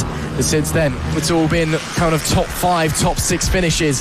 I'm sure she'd love to work her way through Keaton Payne, maybe trying to have an attack on Alfie Garrett for one last podium this year. Yeah, exactly. Of course, they've boasted many thus far. I mean, we've had 1, 2, 3, 4, 5, 6, 7, 8, 9 different podium finishes, and with it 3 different race winners this season for the Pit Bike 140 Championship. It has been absolutely electrifying all season long, and one that I cannot wait to see head into 2025. But let's finish what has been a magnificent season this time and reminisce on how good it's been. There is some slight issues, yellow flags being waved around the circuit. I think there could well be a rider down, but we'll wait and see as they pan their way through. There is the fight for the lead. Chris Wells closing in on Richard Holmes-Williams. A slight look to the inside of turn 4. Yeah, feeling it, trying to find his way through.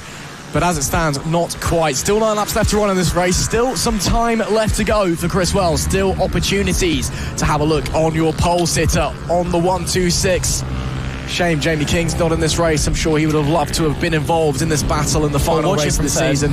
But sometimes motorsport doesn't go your way, and engine C's means it's just a 2-way scrap to bring us to the end of 2024. Can Chris Wells on that number 62, the 2023 champion, force his way through Richard Holmes-Williams? Little bit of a look to the inside there at turn number 2. Didn't come to anything on that occasion, but Chris Wells, you can tell, slowly starting to look at opportunities. Yet again there at turn number 3, just starting to line the bike up to the inside, see where is a realistic opportunity to go through. He's going to be testing down at a few corners. That's how Chris Wells does. He's very smart the way he races. He tests moves before he goes for them. Yeah, exactly. You've got to give it a little bit of a feel just before you commit, because sometimes they are risky, and sometimes you've also got to trust the rider that you're racing with. I mean, naturally, say Wills versus King, I mean, they've raced each other for years and years. They'll sort of become familiar with each other, but maybe Wells not as familiar with Holmes Williams, doesn't really know how much trust he can give him, how much space he's going to be given. So sometimes you need to give it a trial run before you then commit, and it's never a bad idea, especially when we've still got over half the race left to run for Chris Wells. Through turn number 2, and Holmes Williams still abiding by the pressure really nicely, it must be said, as the clouds roll over here at Ellough Park. It was a sunny start, now it's quite overcast and doom and gloom. Don't think we're going to be running long enough to see any rain, which really would spice things up for the final race this season, but a straight bout to the end. There's the fight for the P4. That's Keaton Payne versus Bailey Lawrence. Not quite for the podium as we usually see them, but Bailey Lawrence, speaking of vice champions, which has been the talk of the town for a lot this weekend, vice champion in the House of Moto Highest Achieving Female Racer Award, second to none other than Nelly Nuth. So to finish second to anybody, Nelly Nuth isn't bad, and Bailey Lawrence has had a fantastic season as well. Yeah, she has. I mean, I said this last year when watching Bailey as well. She's really come along as a rider, and you can see it again this year. Every single time she turns up to a racetrack here at FAB-Racing, you can see the improvements visually. And I remember a few rounds ago when she was fighting with Keaton Payne, and Keaton was really egging her on, and as were other riders. I remember Lucas Brown did it once as well, where people want to help Bailey. They want to help Bailey improve as a rider, which is really wonderful to see. And Bailey, in her own right, is a fantastic rider, and to pick up podiums this year, absolutely well deserved. And she continues to improve week in, week out, every single round we get to. And as we continue to fly on around, it is getting very, very windy out there. Bailey Lawrence continues to push onwards. And as I say that, actually, as she not quite got through Keaton Payne, but he's doing a good job nonetheless. Yeah, exactly. Just a spot of intrigue. You might not have seen it, but Jamie King is wheeling his bike. He's in his leathers over to the holding area. Are we going to have Pit Bike Sonic out on circuit for the final race of the season? Jamie, you're like 7 laps late, mate. What's going on? I know, what's going on? Time management is not on.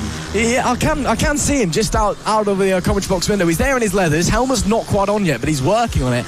I think he just fancies being on track. I mean, to be fair, they do have to do the annual end-of-year celebration for the pit bikes. They do that every year. They do a load of burnouts and stuff. Maybe that's why Jamie's just trying to get out onto the circuit. Back to the action on the circuit, though.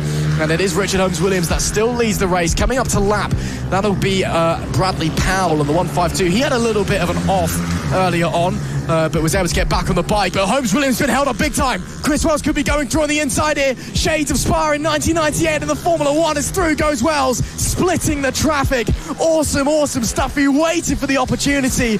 Richard Holmes Williams picked the wrong way, and the 62 picked the right way up into the lead with 4 to go. Beautifully done, and the decision making, the split-second decision without hesitation. Chris Wells capitalised, and he's through into the lead. The 2023 BB140 champion now leads the final race of the season. It's been a part-time campaign for Wells, but every round he's shown up, he's either finished first or he's finished second. 8 times he's done it before. He's searching for his 9th, and no better time than the final time of asking. 3 laps to go at the line. Holmes Williams now has been robbed twice of that victory from pole position. The tractor boy now needs to lug his way back into the lead. Let's see who can get through. Of course, the championship done and dusted. I don't think Jamie King is joining the race. I think he needs to take part in the champions photo shoot, because I've just noticed the Green Street Sidecar down there as well. So it is just between these two out on the racetrack now. Chris Wells, Richard Holmes Williams. Oh, Chris Wells now held up, as is Holmes Williams. Wells somehow able to get the inside, and they're going through the traffic like there's no tomorrow. Oh, Pit Bike 140s. What a championship this is. What brilliant racing this produces. Every single time you tune in, it is just pure cinema out on the racetrack. Holmes Williams still trying to plough through and find his way up in front of Chris Wells, but the 62 is holding on, soon to be the penultimate lap of the race. It's anyone's guess who's taking the final checkered flag of the season. You say they're riding like there's no tomorrow, but there isn't. This is the final opportunity, the final race of this season. They've got to throw everything at it and then a little bit more as well. 2 laps left to run, and a fantastic finale it's been for FAB-Racing. Wells, Holmes Williams, a lap and a half left to run. The 126 has started from pole 3 times. He's not been able to finish inside the top spot. He tries to get underneath Chris Wells. It's not quite the exit that he'd have wanted. Chris Wells, a champion before, is now showing his prowess, but Holmes Williams needs to find something to throw as they're running out of corners in this race. Shortly going to be 1 lap to go. Can Richard Holmes Williams pull anything special out of his locker, or is Chris Wells going to snatch it at the death once again? Here we go then, boys, for the final time in 2024. It's 1 lap to go here in FAB-Racing. Chris Wells and Richard Holmes Williams split by a cigarette paper as they take the last lap flag from our flag marshal Lee Clowes. Rounding turn 1, good exit there from the 62. The 126 looking a bit shaky onto the brakes, but nice second apex there from Richard Holmes Williams, and Chris Wells is held up again, has to go defensive coming to the infield hairpin at turn number 3, runs very, very wide. Holmes Williams almost alongside as they come out the corner into the massive turn 4. Time running out for Holmes Williams. Does he have anything left to try and force a way through on Chris Wells?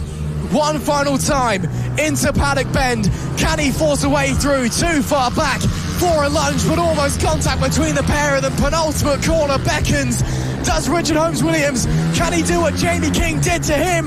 Not quite, I don't think. One final time for Chris Wells. Takes the checkered flag and takes the final race of the season in a hard-fought battle with the tractor boy. Richard Holmes Williams will be disappointed, but it was a well-earned second place, even if he wanted the win.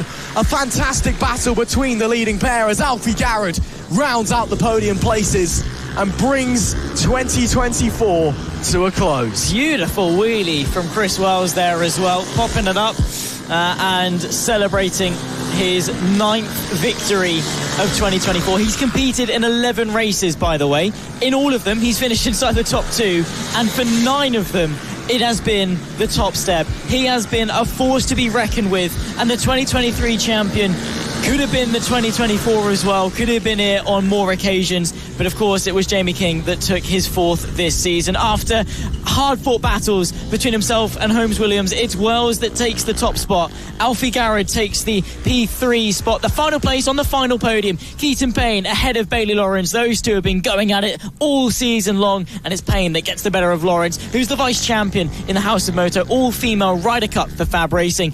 James Ratcliffe from Daniel Gilbert ahead of Rory Jones. Then comes Ashley Powell and Robert Leveridge, the top 10. Behind that, you've got Bradley Powell and Will Garrett, with Sean Whittaker unfortunately DNFing from the final race, and his final race as a full-time FAB competitor. But Ross McIntyre, I mean, again, what a way to end the season. The pit bikes don't disappoint.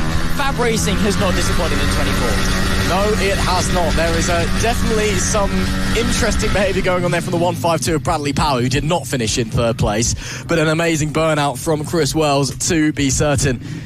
Man, oh man, what a year it has been in 2024. Hey, Chris Wells, again, anytime he turned up, it was dominance, just wasn't here enough. He said, to be fair, at the opening round of the year, this wasn't going to be a full-time season for him. He was definitely taking it part-time.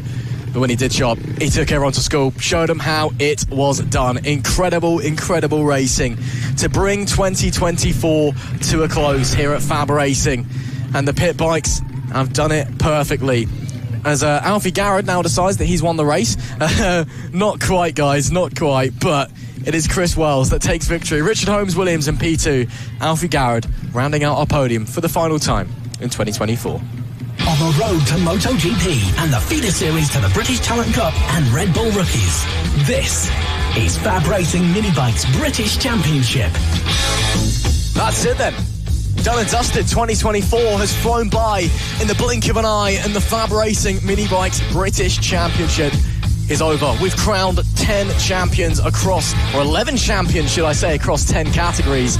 And it all comes to an end here at Ellough Park. Zach Sweeney, what an incredible year it's been.